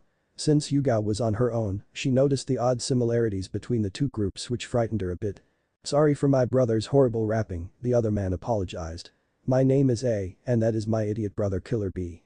Itachi, the idiot talking to your brother is Naruto, while the female next to me is Yugao, Itachi introduced his team without giving their last names. I take it you three are here for the Chunin exams, seeing as you are from Konoha, Itachi nodded, the two males then looked back towards their counterparts who were rapping. Or trying to. Hey Itachi, listen here. Naruto started with a small sentence. Hey, our rhymes are like worms in your ear. Killer B continued. I mean we're pretty cool. And we do go to some rhyme school. What do you think bro? Our rhyming is one hell of a show. Both Itachi and A had twitching eyes at the sheer stupidity the two had presented. Oh Kami, this is going to be hell, both A and Itachi said at the same time. You're not half bad kid, not with all the rhymes you just did, B complimented Naruto. Thanks, but rapping is not my thing. I came here to ask your bro how he's fast as lightning, Naruto said. That made A and B freeze. What did you say? A asked. I wanted to know how you're so fast. That odd lightning move you did, the one that made you really fast. I wanted to know how you did it. Sorry kid, but it's Kumo's secret. Oh, Naruto deflated. Naruto, leave it alone, we have to go, Itachi stated. Mikoto-sensei may be looking for us. Itachi was taking care to avoid giving out more information than he should. Yeah, Naruto answered before a smirk appeared on his face. Hey, how about a bet? A bet? A asked. If I could make it to the third round of the Chunin exams, you'll show me how to do that technique. What a silly bet. Why would I do something as stupid as giving a kid the move that only Raikages know? Because I can bet something on the line too, something that would make it your while. What would that be? An Uzumaki, Naruto said with the utmost confidence. That had A's eyes widen, while B remained relatively quiet. Behind him Itachi and Yugao looked mortified. An Uzumaki? I said carefully. Yup. One with the power to seal and control Biju and bind. That had A trembling, his father had messed up getting an Uzumaki by the name of Kushina, how could he trust a mere boy to get one for him? How can I be so sure you can accomplish this? Trust me I have my ways, I'll even sign a contract if I have to. I looked at Naruto, who seemed so confident in his end of the bargain. There were a few tense moments of silence before A nodded.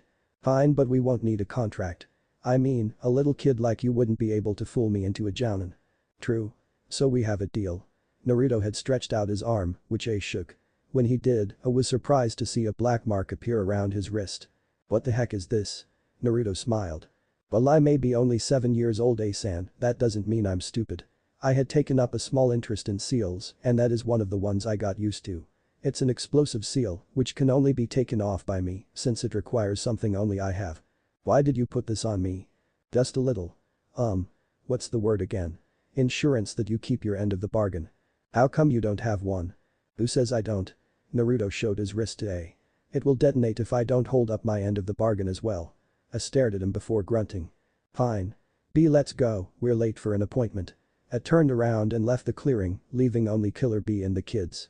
Well, that was pretty cocky of you little dude. Your ways of tricking bro was quite crude, B smiled. But I like that about you, just be sure you don't bite off more than you can chew. B then disappeared with a puff of smoke. When they were gone, Itachi walked up to Naruto and punched him across the face. "What the heck do you think you are doing?" Itachi roared, which scared Yugao. He showed more emotion than Yugao was used to seeing, but Naruto had seen this side before too. "Did you know this could be considered treason?" "I know, but it's not like I'm putting anyone important on the line here," Naruto reasoned as he stood up. "Not putting anyone on the line? I can't think of any Uzumaki that can do what you offered other than Kushina Namikaze, formerly Uzumaki. Are you saying that you are offering her to Kumo?" Yugao was surprised at the information, she never knew Kushina Namikaze was related to Naruto in some way. "I'm not saying that," Naruto roared back, punching Itachi in the process. "I didn't offer her up." "Then who?" "One of the twins. I sure as hell know that they can't do anything like that yet." "Not them either." "Then who?" "Me." Again a tense silence broke out between the group. You're offering yourself up. Just to learn a stupid technique?" Itachi growled. "Think of it as you will, but I need to learn that move," Naruto stared at Itachi. "You're playing a dangerous game here, Naruto." "I know, but all I have to do is meet the requirements to win." "Which is?" "Make it to the finals." Again another silence reigned over the group. "Damn it Naruto, you are stupid, but it seems like you need my help again," Itachi sighed. "I'm not happy about your decision, but I don't want to lose a friend. No matter how stupid he is." "Naruto-san, don't make any rash decisions," Yugao reprimanded him. "I too don't want to see you leave through this. That is why our team will give it our all, not just for a promotion, but for you as well idiot," Itachi said confidently. "Guys. Thanks," Naruto said with a smile. "Don't thank us yet," Itachi told him. "The road you put us on is going to be long and hard." "I know. Mikoto-sama should not catch wind of this, you hear?" The other two nodded. "Good, let's head back." As they began to walk back, Yugao just remembered something. "Can you really do what you offered? Seal Biju and confine?" "Yup. How do we know you're not lying?" "Because I used it once today to catch our little guest." "But A and Killer B." I went to a sealing specialist to confirm what Naruto had put on him, which was unfortunately true. Only Naruto could take it off and it would explode if he didn't honor his end of the deal. "That sneaky brat." A cursed under his breath. Next to him, B was laughing hard. "Admit bro you've been had outfoxed by a young lad." B laughed. "This is no laughing matter B. If this is how good the brat is, then we may have a problem. I may be the first Raikage to lose that technique to a brat outside of our own village." "Don't make such a fuss, in the exams we have our own little genius." "Oh yeah." The Raikage known as A nodded his head then. "That is true, not only that I was seems to have sent a prodigy as well." A put on a pensive face before smiling, "This year may just be the year of the super rookies, and while I may have been duped by one, I don't mind watching how things will pan out. Even for that Naruto brat." It was the first day of the first part of the Chunin exams, and most of the hopefuls were rather nervous about it. Sadly, Naruto Uzumaki and Itachi Uchiha weren't part of that group because they had only gotten up recently. Naruto was still brushing his teeth after eating a breakfast that consisted of instant ramen and some fruit, although the fruit was only suggested by Mikoto. Itachi on the other hand was still half asleep and lazing around, although he was already dressed up. The last member of their team was looking at them with exasperation. "Are you guys really going to take your time this morning?" Yugao asked whined. "I mean I was ready at 7 in the morning. It's already 9 and the exams start in 2 hours." "Don't sweat the small stuff Yugao-senpai." Naruto shouted from the bathroom. "We'll get there in time." "But you still have to take a bath." "I don't take hours on end in the bathroom senpai." Yugao shook her head, then looked at Itachi who was just sitting on the couch with his eyes closed. "And Itachi, are you really going to sleep at this moment?" "I am not asleep, Yugao-senpai," Itachi replied with his eyes still closed. "I'm merely meditating to focus on myself." "I swear I heard you snoring a bit right now." "That was just some deep breathing exercise." For once, Yugao rolled her eyes at Itachi instead of Naruto. "Are you two really not going to do anything to hurry up?" Yugao asked with an irritated tone. "No," both boys replied in unison. Yugao opened her mouth to speak again, but was stopped when a hand was placed on her shoulder. Looking behind her she saw Mikoto giving her a motherly smile.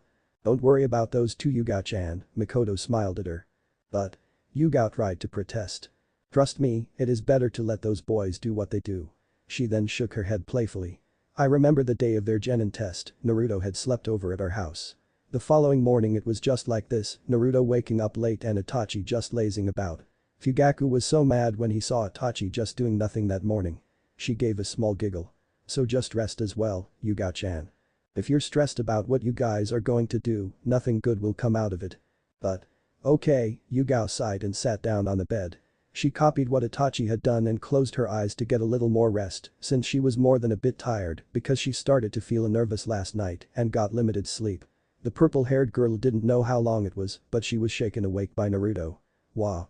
We have half an hour to get to the testing site, Naruto told her with a smile. Let's go sleepy. You mean I was there for an hour and a half? Yugao yawned. Yeah. Why didn't you wake me? You looked so peaceful when you did, Itachi interjected as he stood near the doorway. We both thought you should rest a bit more, especially since last night you kept tossing and turning. You guys heard that? I did, but Naruto was knocked out. Shut up Itachi, Naruto grumbled. The blonde then turned to his third teammate. Let's go, yeah. Mikoto-sama is already with the other Konoha Jounin and waiting for results. Yugao nodded, then Itachi opened the door. Remember, we have to make it to the finals, Itachi told the group as they walked out of the room and locked it. For Naruto. Right, for Naruto, Yugao agreed. It's like you're doubting we're not going to make it, Itachi, Naruto smirked. We may be strong, but we aren't going to be cocky about this Naruto, Itachi shot back. I know. But you're worrying too much. Minutes earlier within Kumagakure's council ROOM. So I take it you have heard about the little bet our young Raikage has made with a boy from Konoha? Kumo's council member Han asked. This was a short balding man who wore a bright yellow male kimono and fanned himself. Yes we have, various other council members replied. That is good then. Then I do not have to bring anyone else up to speed, Han continued. As you may know, the terms for the bet is that if the brat would win and make it to the finals, he would be taught how to use the Raikage's lightning armor, according to what my Anbu spies have reported to me. What if the boy doesn't make it to the finals? A random member asked. Then we will have something our third Raikage couldn't obtain. What would that be? An Uzumaki, Han said with a smirk. This caused whispers to break out amongst the council members. I know, the failed attempt back then had caused a stir, but this boy may be able to keep his promise. How do we know we could trust this brat? Yet another different council member asked. He had placed an explosive seal on both himself and Asama, Han informed them. Since we couldn't take it off the man himself and that only the boy can, we can assume that he knows what he has put himself in. Then we should make sure the boy loses, or at least has a greater potential to lose, at every stage of the exams then.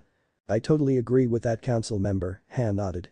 Since we are in Kumo, we cannot outright show any sort of favoritism, however we can bend the rules enough to allow them to lose. Namely, hindering them more often than not.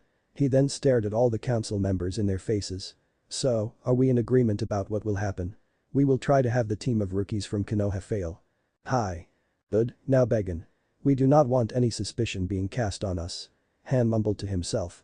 Asama is too prideful to do anything stupid as cheat, so we have to do it ourselves. When the room cleared, everything was still until a shadowy figure walked out from his hiding place. Well, this Han thinks A is a sucker, the man stated. As he stepped into the light of the room, it was revealed to be none other than Killer B. Well then I think I should tell bro about this motherfucker. Team NINE.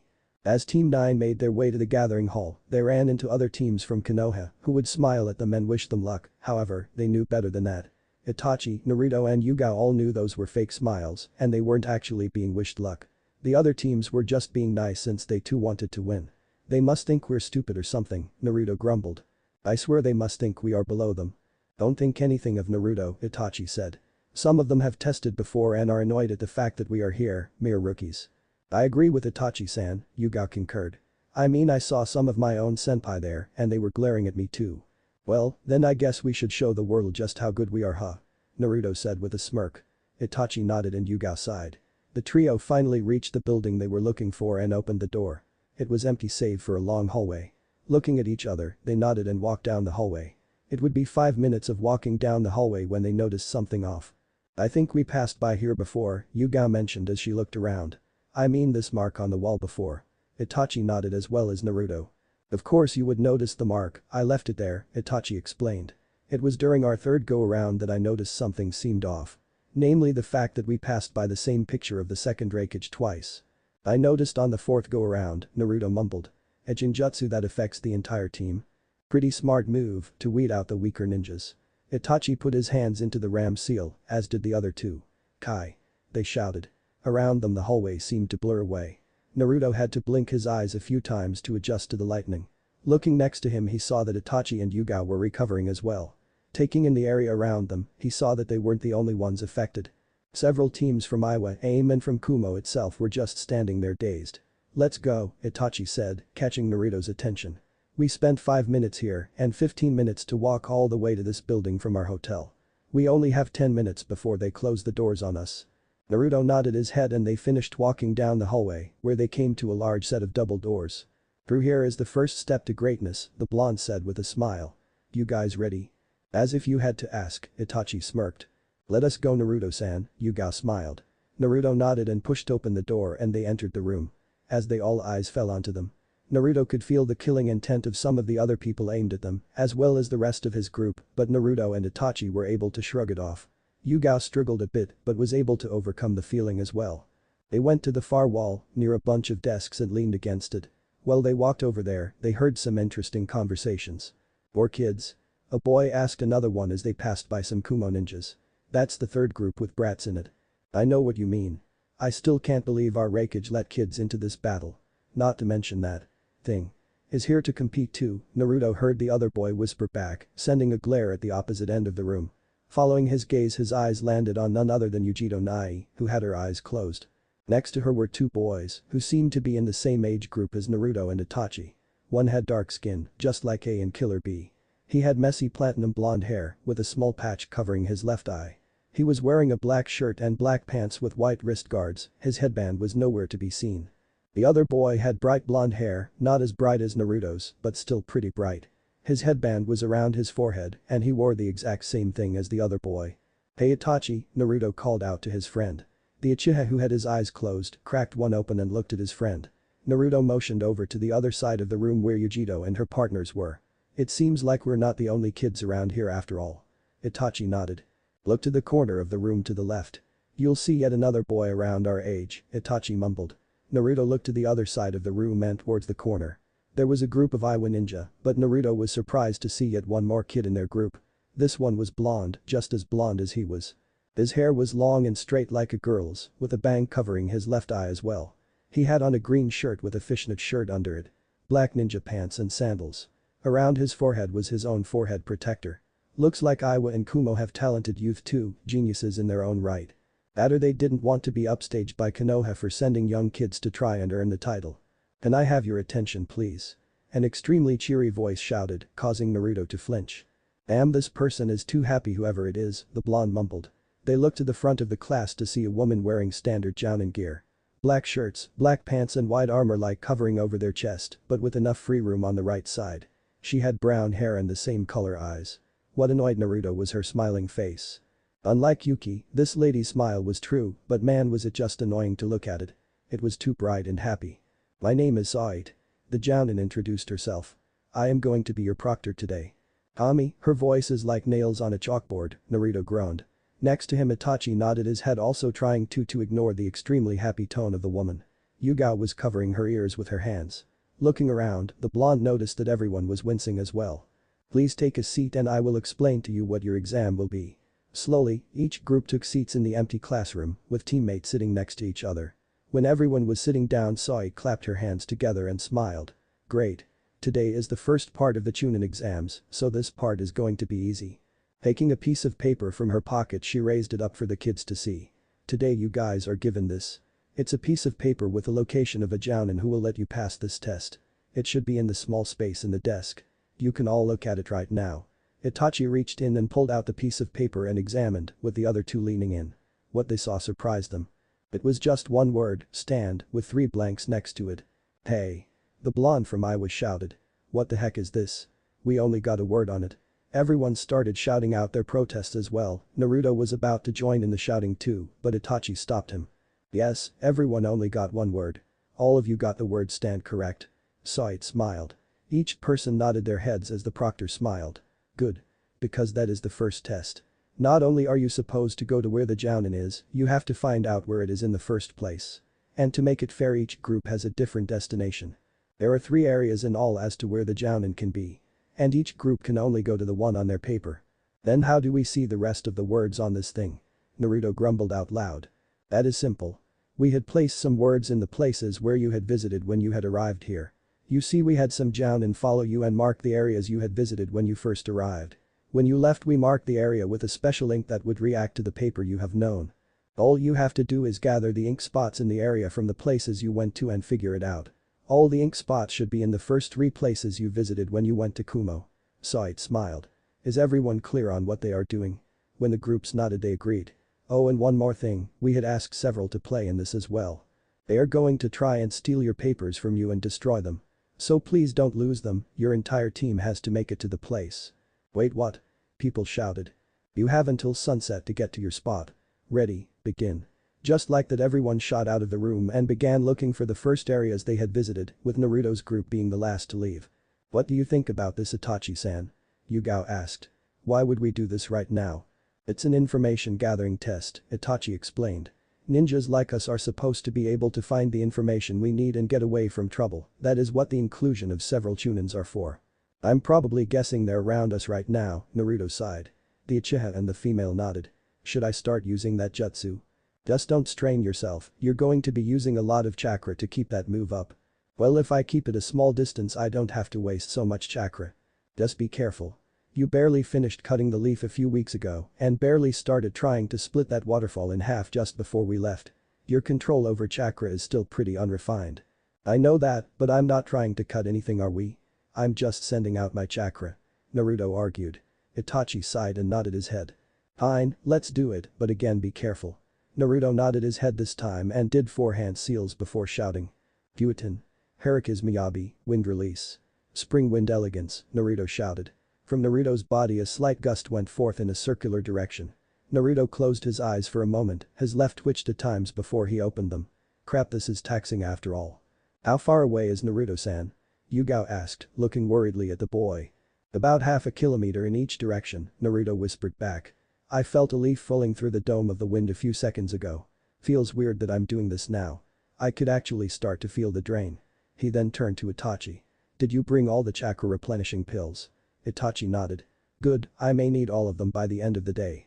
They then jumped off towards the first place they visited since coming to Kumo. The raiment stand.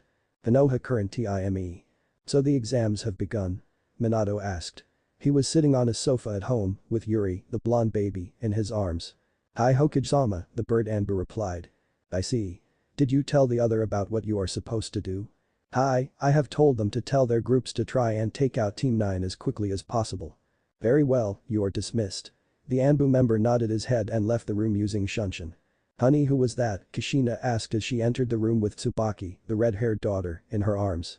Nothing much, Kushina-chan, don't worry about it. We were just talking about the exams. Kushina nodded and sat next to her husband on the sofa. Isn't Mikoto's group going there as well? Minato stiffened and nodded. That's the one with the Uzumaki boy, right? I think his name was Naruto. Yes, they are there as well. Kushina smiled. Well, I hope they make it far. It has been far too long since we've seen an Uzumaki in action other than myself. Kushina stopped talking before a frown came to her face. Although I have to wonder, why is there another Uzumaki in Konoha other than myself and our family? Also, she stopped and looked at Minato, why does he look so much like you? I don't know either, Minato lied through his teeth. I mean, with the destruction of Uzushiogakure and the massive dispersion of your people, they may have come across some of my family in other places as well. Naruto may have come to Konoha looking for a family to relate to, like you, and if by any chance me. Kushina looked at him and slowly nodded her head. I guess you are right. The two stayed quiet for a while until Kushina suggested something again. Why don't we adopt him? What? Minato stuttered. Why don't we adopt him? I mean, it would give him a chance to be closer to us and it could give me a chance to teach him some of the Uzumaki clan techniques. I don't think that's such a good idea. Why? I mean, he's already living with Tsunade-sama and he seems to be happy. He lives with Tsunade-sama? Kushina asked in surprise. I didn't know that. You didn't? No.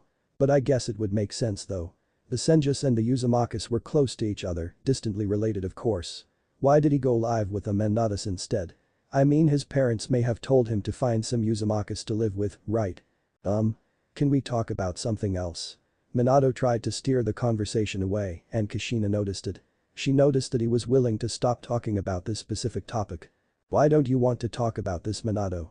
The red-haired woman asked.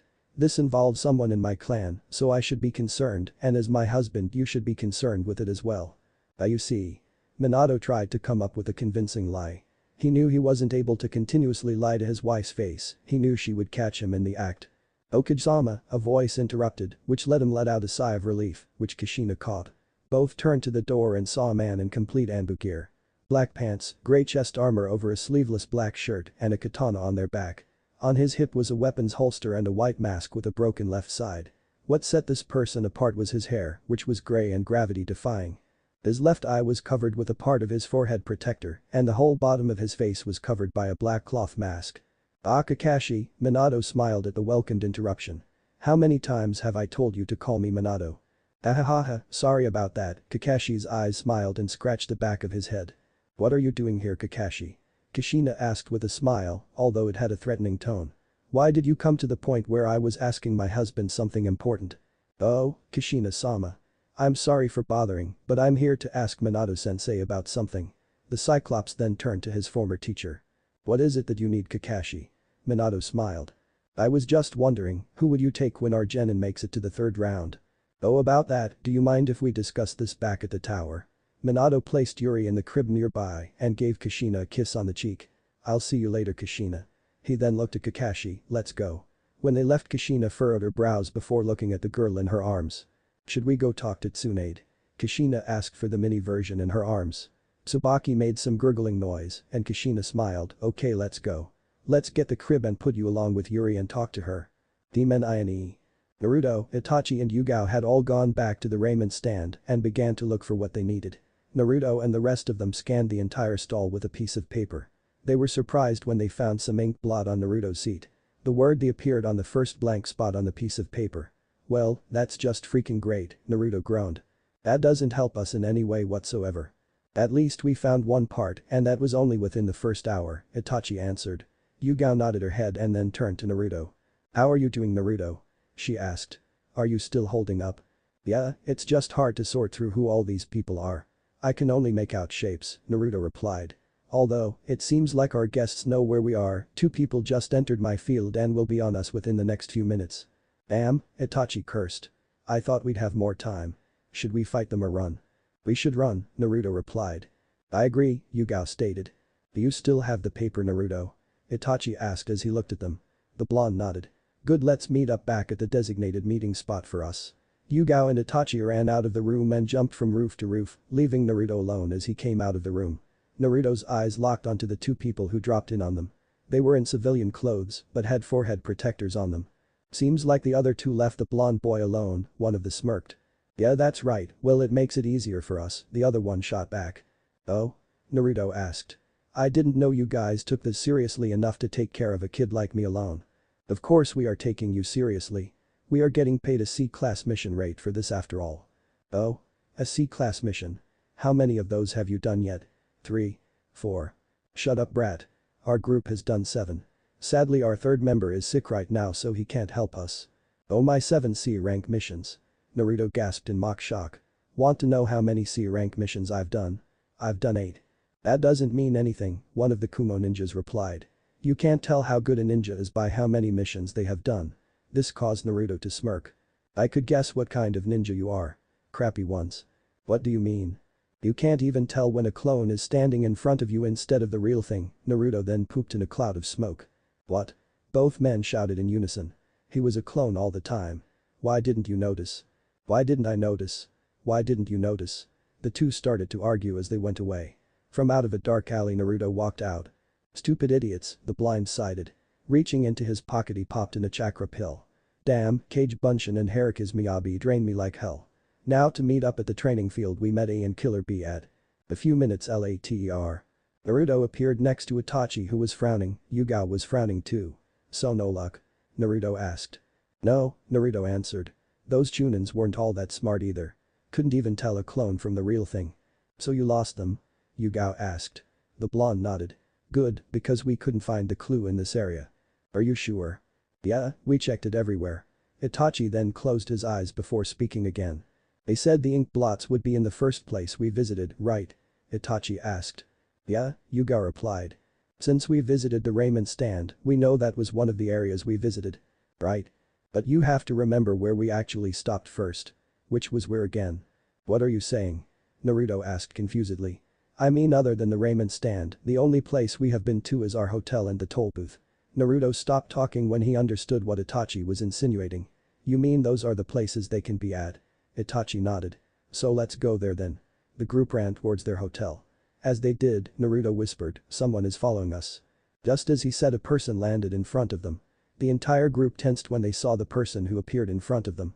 He was wearing Jounin gear, but what set him apart from other Jounin was the fact that he had a white porcelain mask in the shape of a cow on it. "What is an Anbu member doing here?" "I am here to stop you," Kumo Anbu replied. "So now give me the paper, and you won't have to be hurt." Itachi looked at Naruto and nodded. "Yugao-san, please hurry up and get to the places to get where the ink is," Itachi stated. "But Itachi-san," Yugao tried to protest. "Oh?" Naruto shouted. "Itachi and I can hold him off for a bit. But he's an Anbu." "We know that," Itachi replied. "Look, we don't have much time, but you can get the ink blots for the paper. So hurry." The purple-haired girl looked at both of them, noticing that they were determined and that they wouldn't budge. Yugao nodded and tried to run past the Anbu member, but he stepped in front of her. "Where do you think you're going, little girl?" The Anbu was interrupted as both Naruto and Itachi tried to kick him in the face. The Anbu dodged to the right, but it allowed Yugao enough time to escape. "Damn. Get back here." The Anbu shouted. He was about to run after her when a kunai was about to get him. His hand caught it. "You think that this would stop me?"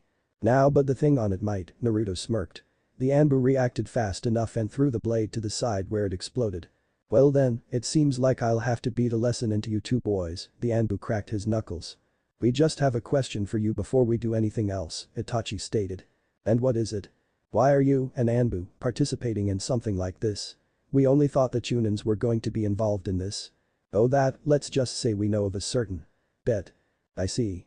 Itachi cracked his neck this time. "Naruto, we have a few hours to keep him busy and for Yugao to find the paper." "You know we won't win, right?" the blonde retorted. "I know, but we don't have to beat him." Naruto chuckled before cracking his own neck. "Well, let's do this." "But why Ugao? Where is it? Where is it? Where is it?" Yugao muttered as she rifled through their hotel room, placing the paper in front of almost every piece of furniture she could see. "Come on, where are you? I need to find you so the boys don't get hurt." She flung pillows away from the bed. Not finding any sort of ink blot, she moved onto the table set. Placing the piece of paper on everything she can. She then put the paper in front of the book Itachi was reading the night before. When she did that, she saw the word greatest appearing on the second line. "This is great." Yugao let out a sigh of relief. "I just need to find the one in the toll booth." She then turned around and left the room. As she exited the hotel itself, she came to a stop when she saw the two that were at the raiment stand. "Hand over the paper, girlie," one of them smiled at her. "Naruto and Itachi." Naruto was punched into a tree as he blocked the attack from the Anbu. "Kami, that hurt," Naruto cursed. "It should," the Anbu smirked under his mask. "You are nothing compared to me." Naruto coughed before standing up again. "I know you're holding back, but that punch was like a freaking love tap from my bachan." The Anbu was about to respond, but ducked a kick aimed at his head from Itachi. The Anbu then punched Itachi as he stood up. "I have to say you guys are pretty good for a bunch of 7-year-olds, I mean. Although I think it's time to stop playing around." The Anbu walked closer to them. "My superiors told me not to kill you or physically cripple you in any way, but I think a sound beating is good enough for you, the likes of you two." "You should really stop underestimating us," Itachi replied. "Why should I take you as seriously as I take all my other missions? You guys are only 7-year-old genin after all." "That's right, but you forget, we're good enough to be in the exams," Naruto said as he stood up and prepared for another attack. "That doesn't mean anything. From the looks of things, you guys made a bad choice in fighting me. If this were a real mission, you'd be dead and I'd be after your third teammate. That shows terrible decision making that is required for being Chunins." "Haha, he thinks we're that stupid," Naruto laughed. "You see this guy, Itachi? This guy is acting rather high and mighty. Are all ninjas like this?" "I don't know, Naruto, but Kumo Anbu-san," Itachi replied as he looked at the Anbu. "You have already failed your mission." "What do you mean?" "All I have to do is disqualify you for me to complete it, and here you are. All I have to do is cripple you," the cow told them. Naruto and Itachi started to chuckle. "What's so funny?" Slowly their chuckles became full-blown laughter. "What are you laughing at? Don't you get it? Your chances of winning are over. You won't be able to become one." "It's not over for us," Naruto replied as he calmed down. "Although it may be over for you," Itachi continued to talk. "Not only did you fail your mission and let us get away, you beat up 2 Kumo ninja. So more or less, you're fired." "What are you talking about?" the Anbu growled. The two boys smiled before putting their hands together and shouting Kai. A plume of smoke covered them and from out of the smoke fell 2 beaten bodies. To be more specific, the beaten bodies of the were sent after Team 9. "What? But why Ugao? Yugao was about to attack the two before the one who didn't have their hand out smacked the other one on the head. "Idiot, drop the act," the ninja said. Fine, fine Itachi, the one with his hand out grunted before he transformed into Naruto. The one next to him turned into Itachi. "Naruto-dan. Itachi-san?" Yugao asked, confused. "But. I thought. Weren't you guys back there?" "Look, we'll explain on the way, but for now let's get a move on," Itachi said as they ran towards the toll booth. "How are you two here?" the purple-haired girl asked. "We were always here," Naruto replied as they kept running. "We were always watching what was happening." "What do you mean?"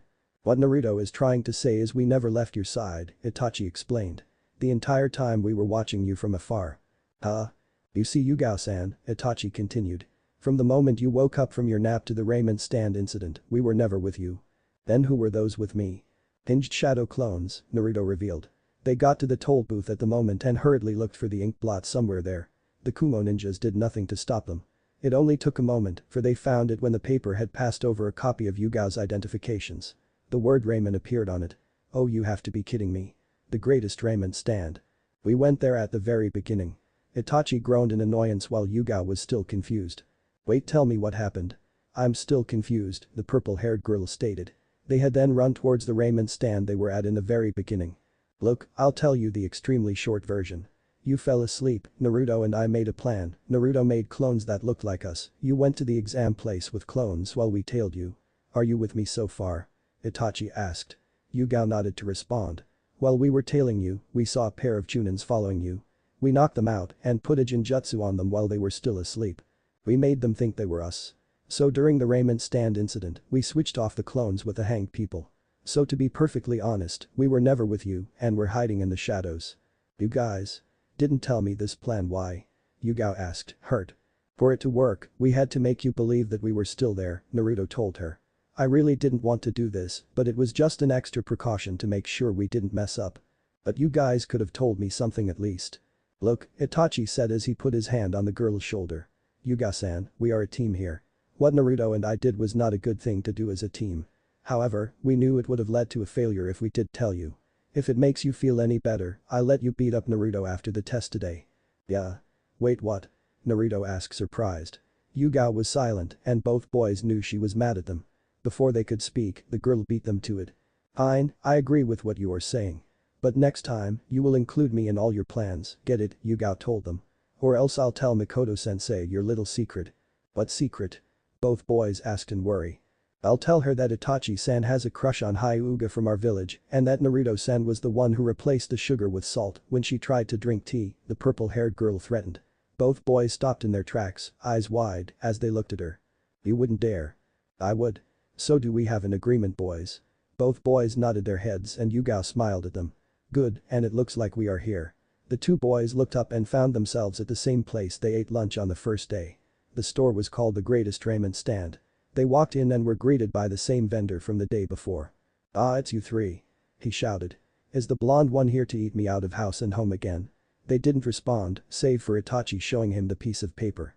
The vendor looked at it for a moment before smiling. "Hahaha. I didn't think you three would end up at my store for the first part of the exams."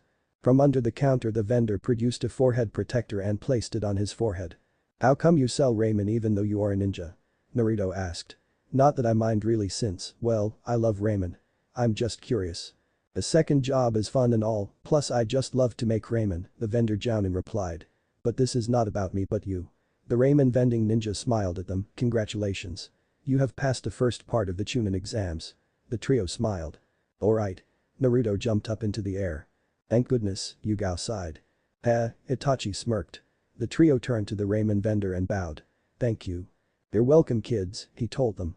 "Now in 2 days go back to where the first exam was for the second test." The man produced a trio of wristbands and gave it to them. "Whereas when you do, it will show them that you have passed the first exam and don't worry, no one can steal them. Since when you put them on, an array of seals will activate and bind them to your arms." Team 9 nodded and put them on. The wristband glowed for a few seconds before dying out. "Okay, you kids can go rest." "Thanks again, Ramen Ninja dude." Naruto smirked. "I'll be back in a few days for more food."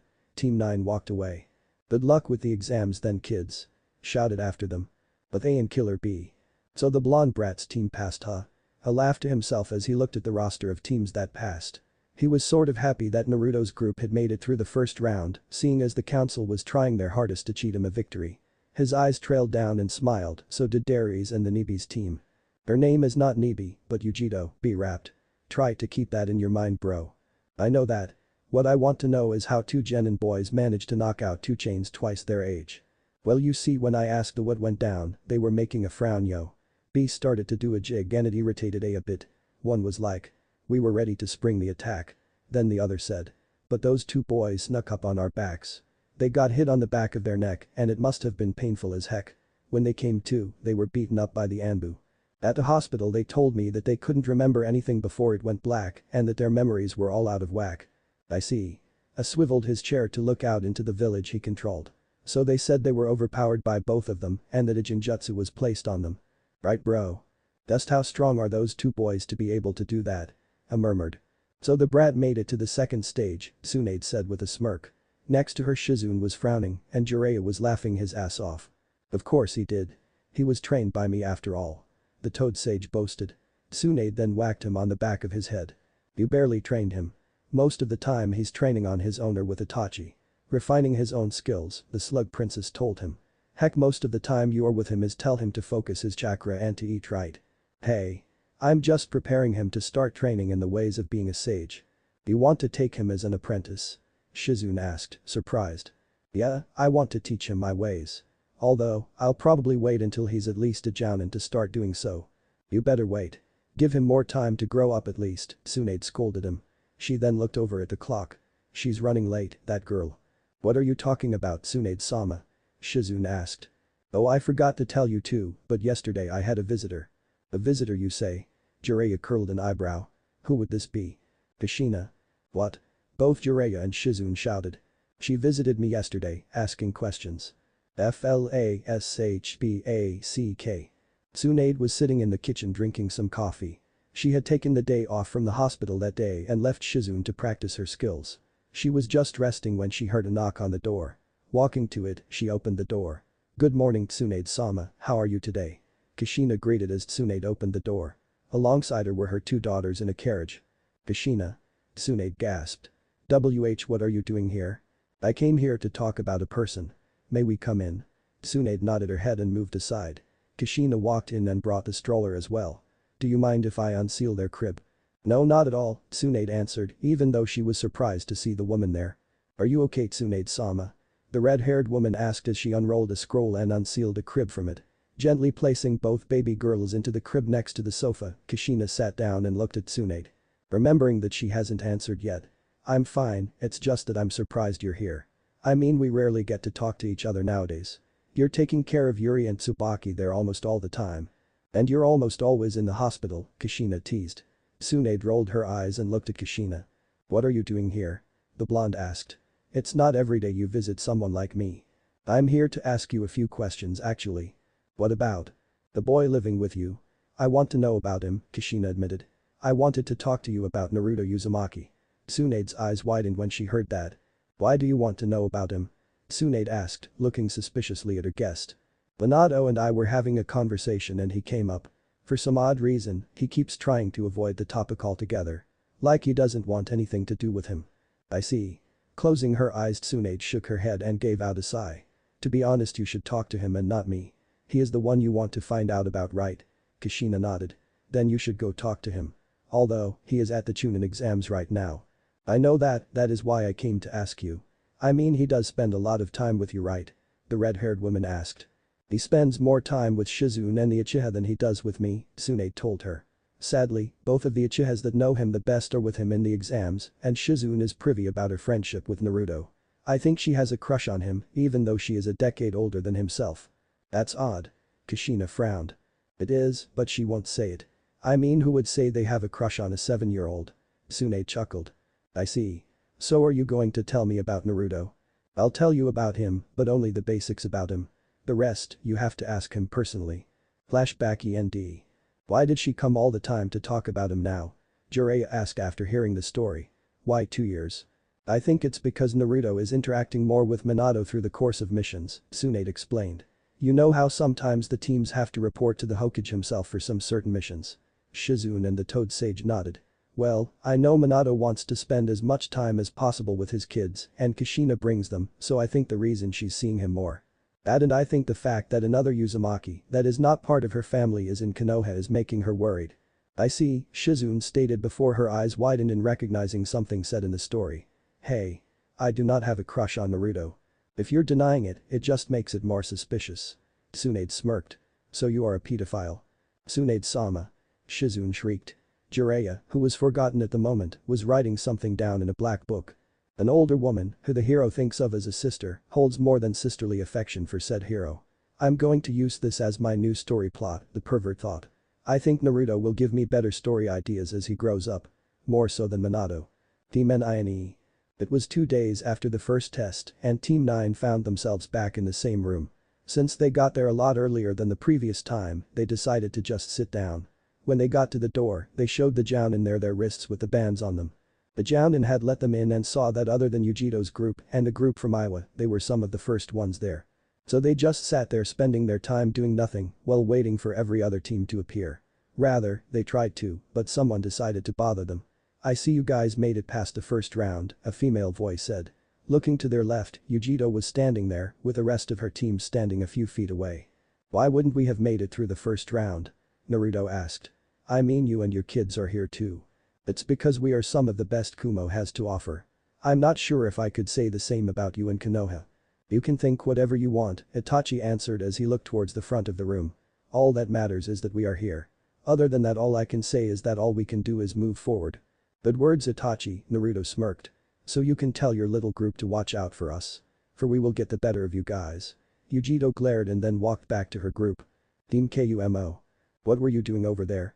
The dark-skinned boy drawled at Yugito as she came back. Yugito looked at him with a slight glare. It's nothing Derry, Yugito mumbled. I heard she had met up with them before this too, the other boy on their team stated. Oh? Is that true see? Derry asked. Yeah, apparently they had met at the ramen stand where those kids passed the test 2 days ago. Did any Jounin from our place see how they acted throughout the first test? To answer Derry's question, C shook his head. Apparently they didn't do any of the fighting. One of them placed a genjutsu on the going after them and had them go out and make other people believe that they were the kids from Konoha. Well, at least it is what I heard from A-sama, C explained. I see. Do you know anything about Yugito? Derry asked, looking at the older girl. One of them is small like a cat, Yugito stated. The blonde one. He said a lion licked him one day and for some reason I could smell it.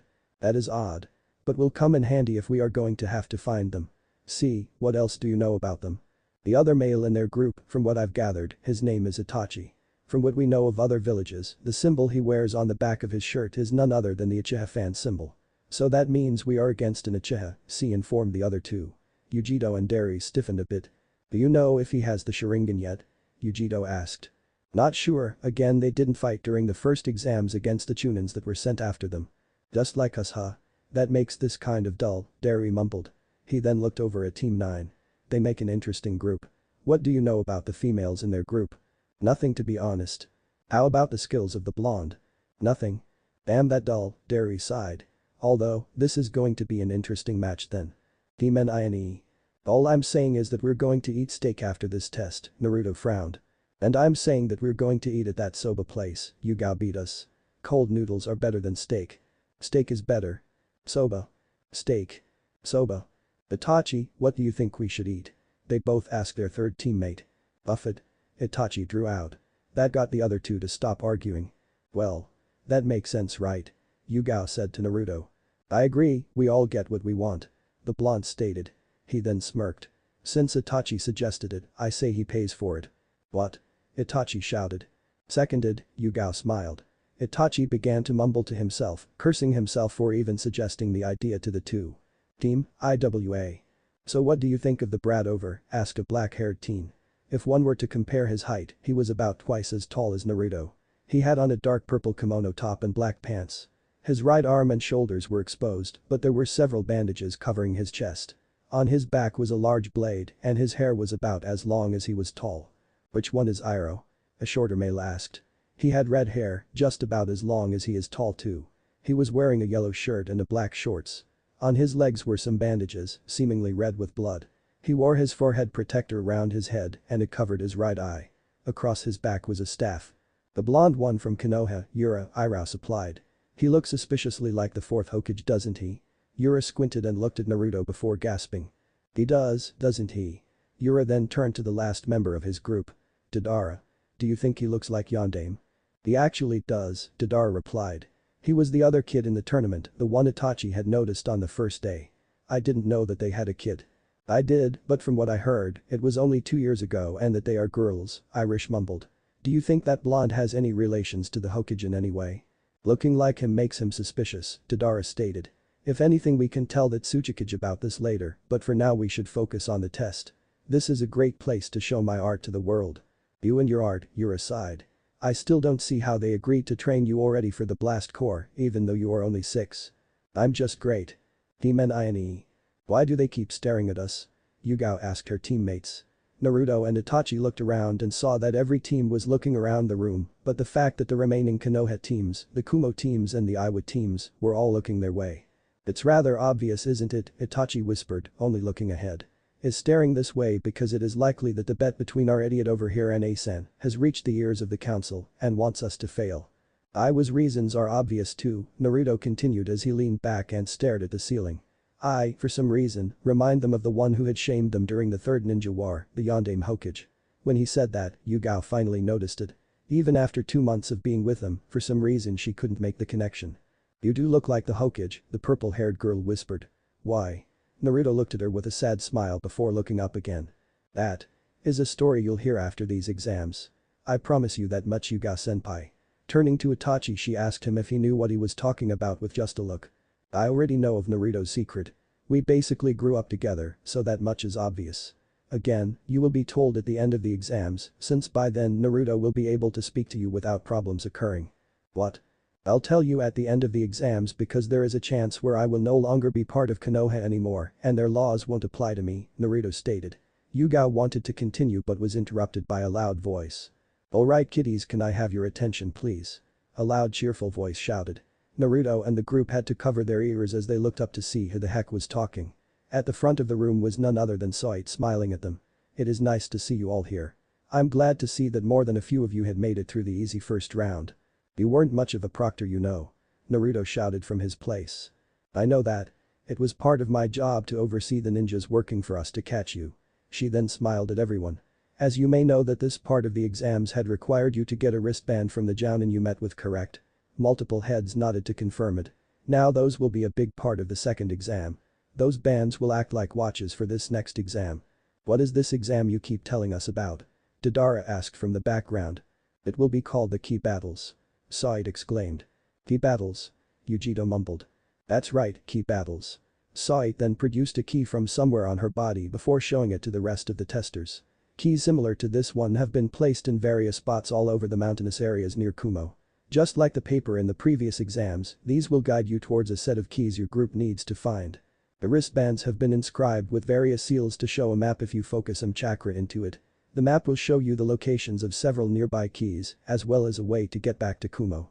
Now the whole point of this test is to get a key and unlock those wristbands of yours. When you do, a Jounin will appear to take you back to Kumo. So this is like an item finding test? Yugao asked. Oh, it's more than that, it's called the Key Battles for a reason. There are only 11 hidden keys in all, meaning that the current 24 teams will be cut down by more than half. That's a lot of people going to be out. Some Konoha genin shouted from the back. Of course it is. We need to cut down on all the slackers attending this thing after all. This will take place outside of Kumo just as I had said, in the mountainside. There will be a ring enclosing the area in which all of you will be competing in, and several making sure you don't leave the area by accident. Also there is a 5-day time limit. If you don't find a key in 5 days you are immediately disqualified. So will you all follow me towards the designated area? She got up and started to walk out of the room. But A and Killer B. So the second part of the exam started. Asked Kumo kneeling before him. Hi, Raikage-sama, he replied with his head hung low. I see, you are dismissed. He nodded his head and walked out the door. I sat alone, with B outside of his window, rapping about how awesome he was. I really had hoped the council would not do anything to hinder the exams, but with them finding out about our bet, it will be harder to do things now. I don't want to win unfairly, but I will need to butt in now. You know, A, B stated as he popped his head through the window, I didn't know you were up for fair play. I'm usually not, I mumbled. This time is different. This time my life is on the line and I'm actually intrigued by what the boy will do in the next few days. Are you worried you might die? Don't worry cuz I don't think Naruto is that kind of guy. Why do you think that? It's because he likes to rhyme like me. And you know you can trust Killer B. Oh yeah. I groaned in despair at the continuous rapping. I hope you don't mind, but I'm going to ignore that. And while I do trust you, I don't trust that Naruto kid. At least not enough to entrust my life with him. In Konoha. So Fu, Torin and Terra had made it to the second exams. An elderly voice asked. Hi Danzo-sama, a man with a black raincoat with a white porcelain mask in the shape of the face of a rabbit, replied emotionlessly. Very good, the elderly man replied. Stepping out of the shadows was a man who looked to be about in his late 60s. His hair was still black, but it was mostly covered up by bandages, in fact most of his face was covered up by bandages. His forehead and his right eye were covered by it. He wore a white top and black shinobi pants. His entire right side of the body was covered by some odd ceremonial gown that was red and black. On his chin was a cross-shaped scar. His left eye stared at the ninja in front of him before asking something else. What news do you have on Makoto Uchiha's team? Team 9 as they are called have advanced into the second exam as well as Danzo-sama. Unfortunately our spies were not able to get any information about what had happened during the first exam. They were not able to gather information on the kids. Hi. It seems that the boys, Itachi Uchiha and Naruto Uzumaki, were able to completely stay off the radar during the exam. I see, that is sad. I will have to retrain them to make them better in their job then. Any other information on that team? Danzo said sternly. There was a rumor going on about them going on in the council of Kumo that our spies have been able to hear. Explain. It seems that the Uzumaki boy has made a bet with the current Raikage. What sort of bet? The Raikage has agreed to teach the boy how to use the legendary lightning armor jutsu if the boy manages to get to the finals of the Chunin exams. Now that Danzo interested. The technique that only Raikages are supposed to know. The ninja in front of him nodded. What happens if the boy loses? He will give Kumo and Uzumaki. And Uzumaki who can bind and control. Do you mean that he is willing to give up Kushina and Amicus to Kumo? Maybe one of the girls? Danzo asked, still intrigued. No sir. From what we have gathered, it seems that he is offering himself up to Kumo. Danzo remained silent for a time, with his ninja still kneeling before him. Turning his back to the ninja, Danzo gave out his order.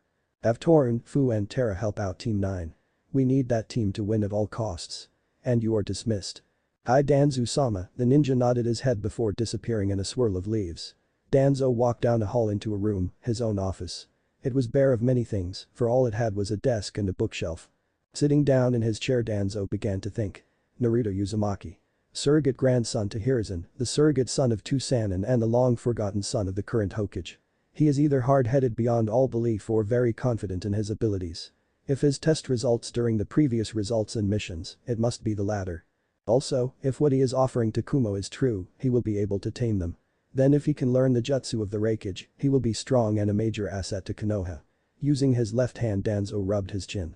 Knowing Hiruzen, he probably made sure the boy would know about Root and make sure he wouldn't join, but still as long as the boy doesn't get lost to Kumo, he will become one of the greatest assets to Konoha in history.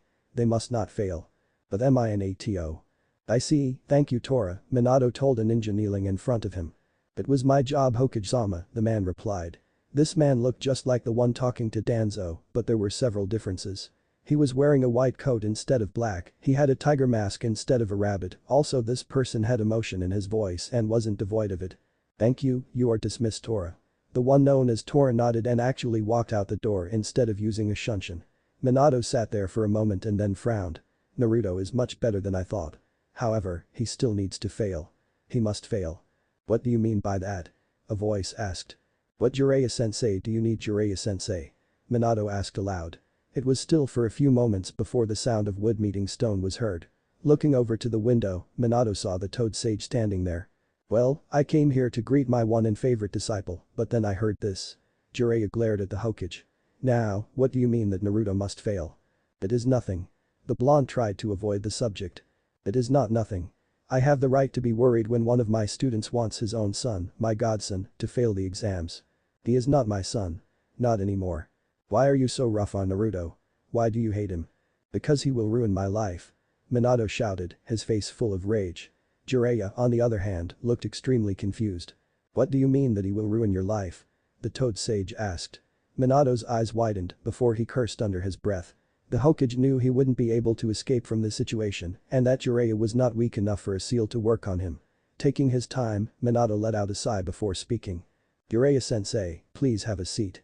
I have something to tell you about." Jiraiya did just that, waiting for Minato to speak. "The day after the Kyuubi attack, the day after you came with the prophecy, the toads have come to me with a message." "Message?" Jiraiya repeated. "Yes, a message that contained a prophecy that concerned me." "What did it say?" "That in a little over a decade, my life would be ruined." Minato gulped down the saliva that was caught in his throat as he spoke, since he was the only one who knew about this. It was a hard subject to tell anyone. "All my friends, my family, and the rest of the village will come to dislike me. Not only that, but my title of Hokage will be taken from me as well." Although that last part was not clear who will take it. "And you think it is Naruto?" Jiraiya asked. Minato nodded. "That is some total bullshit. How the hell do you think it will be Naruto that will ruin your life? How do you know that it is him that will do this to you? That prophecy was vague enough for it to be anybody." "I know it will be Naruto, but you didn't let me finish to explain." The blonde man sighed, feeling as if the weight of the world on his shoulders. The prophecy gave a small description of what the person would look like. "It will be a person with my hair and my eyes who will do this to me. There is no one else I know of that looks like me, so it only leaves one person." "Naruto," Jiraiya finished. The two were quiet before Jiraiya spoke again. "You do know that by doing what you have done to Naruto you may have already started him on that path you are afraid of. He may hate you because of this." "He won't hate me, from the looks of things he seems perfectly fine and happy." Minato replied. "Although he seems mad at some points, especially when he sees me." "And you don't think he'll hate you through your actions?" "No, not at all." "Mikoto. It has only been 4 hours since the second exam started, 4 hours since she last saw her kids off for the exams. 3 hours had passed since they were told to wait and Mikoto was surprised at her team. She was already summoned to the area where they were, their wristbands were off and a key was in their hands. It was safe to say that she was stunned. They stood there with a smirk on their faces, even Itachi had one, as they looked at her. She was worried about what would happen to them at the beginning of the exams, especially with the whispers coming from the other Konoha Jounin senseis. They had all been talking amongst themselves, forgetting that she was in the room. She heard that most of the teams from Konoha were gunning for her team for some unknown reason. She was worried for their safety, but she didn't have to be. Again, standing before her was her team, perfectly fine. If you count the small amount of bruises, cuts and dirt on them, fine. "What happened to you three?" she asked gobsmacked. She knew they were strong, she was there when they trained with each other, but she didn't know how strong they were, since the three would train together outside of their usual meetings with each other. "Found a key, fought some genin, got dirty, waiting in this exam hall for the next 4 days to wait for the rest of the people to arrive," Itachi stated. "We'll see you later, Aka-san. Naruto, Yugao and I were just allowed to greet you. For the rest of the week we aren't allowed to speak to you." The trio turned around to leave, but Naruto and Yugao gave her a tired wave before leaving. That left Mikoto even more confused. Just how strong are those kids now? Within the testing grounds, same time. Yugito, Darui and C had arrived at the epicenter of a battlefield. At the start of the test, they were dropped down in a random place by Sait and a couple of Jounin. They had found that the wristbands did show a map when they channeled some chakra into it, with the person wearing the bands marked as a triangle and keys represented as dots. The downside was that there was no real indication as to how far the keys really were. They had found that they were far away from several keys and decided to run in a certain direction. After a few minutes of running, they had witnessed several battles along the way, but they were all far away from the keys. Within 4 hours, they had avoided most fights they had come across since all of them were still looking for keys. They were heading to the south towards a key when suddenly went out. Where they arrived caused them to look confused. The land was burnt, several long cuts were in the surrounding forests and mountainsides, and there were some upturned boulders here and there. "What happened here?" Yugito asked. "I don't know, but it looks like there was a big battle," C replied, looking around. "Darui, what do you think?" "We just must have missed the fight and whoever won had gotten the key," the dark-skinned boy answered. The group then heard a groan coming from somewhere and they followed it. A few minutes later they found a group of 6 Konoha genin tending their wounds. "What happened to you guys?" The 6 reacted at the words and were wearing fear on their faces. Looking at them, they were not ready for another fight. "Don't worry, we won't harm you seeing as there is no key nearby," C told them. The genin looked at each other before calming down a bit. "So tell us what happened to you guys." The male genin looked around before he licked his dry lips to wet them. We were beaten badly," the genin answered. "Our teams met up and decided to ambush another team. A team our leader wanted to eliminate from the tournament. But it turned out bad. We couldn't even handle the situation." Care to explain? Yugito asked with a raised eyebrow. We had ambushed them, a group of one girl and two kids, from Konoha. We jumped them from the bushes and whatnot. But there was snag. The boy swallowed. It was like they were expecting us. The three we jumped were just cage buncheons that were changed. After the failed ambush, a heavy wind blew us away from each other. Then the boy, the uchiha, came out of nowhere and separated us even more by putting a fire in between us and our groups. Then the girl, she knew some Doton jutsu and made a wall around us to make sure we wouldn't interfere. Then they took us out one by one. The blonde did most of the physical fighting, he even broke one of our members' legs. Barry and them looked over and saw that a girl's leg was in a splint and winced. He apologized to me before he did it, the girl mumbled. He left me a first aid kit after the fight. She then blushed thinking about him. Now that I think about it, he seemed apologetic about the entire thing. Makes him kind of cute. So are you telling me that a group of 6 genin were overpowered by 7-year-olds and a girl? Derry asked. Almost wincing at the fact that they were in the same boat. They were not just 7-year-olds and a girl, stated the original boys. They were like the perfect team. They watched each other's backs, knew each other's moves. The boys provided long and mid-range help, even close range they were annoying. The girl used a sword, cutting us and keeping us at bay, and provided protection in her use of jutsu. They are just too good. That left Team Kumo silent for a moment. Damn, we better hope that the next round isn't a team battle or every other team will be in trouble, Derry grumbled. After a week has passed, all the teams have gathered at the same building as they were in the previous times. Most teams looked worse for wear when they arrived, namely due to the fact that they had survived in the wilderness for more than a few days. Surprisingly enough, not even 11 teams had made it past the second test. Other than Naruto's team, the few other teams that had made it were Team Deidara, Team Derry, another team from Konoha and 2 other teams from Kumo. A total of 6 teams only made it. They were all standing in a large empty hall. It was large enough to be considered a training field, with stands and benches far off on the side. What set it apart from other rooms was that the thin benches had large walls separating them from a field in the middle of the room. In front of everyone was A, donning his Raikage outfit and the various jounin of all the squads. As for the teams, they were all standing in line with their respective teammates. They were all waiting for the Raikage to say something. A cleared his throat before looking at all the teams. Greetings to all of you who have made it this far into our exams, A greeted them. I am proud to say that all of you have shown remarkable skill in the previous tests to make it this far. Before we continue, however, I would like to explain why we have exams. Somewhere near the back of the line he heard a groan, followed by the sound of something being hit. As I was saying. These Chunin exams are held twice a year every year to select who would be Chunin, that is what most of you know. There was a collective noise of agreement. However, what you may not know is that there is another reason for these exams. Some people say that it is to build our friendships and make stronger alliances or some bullshit like that, as stated. Several jounin around their sweat dropped when he said that. But the real reason is that this exam is none other than a replacement for wars between us. The hell? What do you mean by that? Deidara shouted from his group. As you may know, alliances rise and fall. These allies we have right now may be enemies or were enemies back then. To prevent unnecessary bloodshed amongst the fighting people, several cages back then decided to set up a safer battlefield in which people can fight. Not just for themselves, but for the pride of their nations as well. People would have fought for the land's prestige. Prestige. Yuga repeated with uncertainty.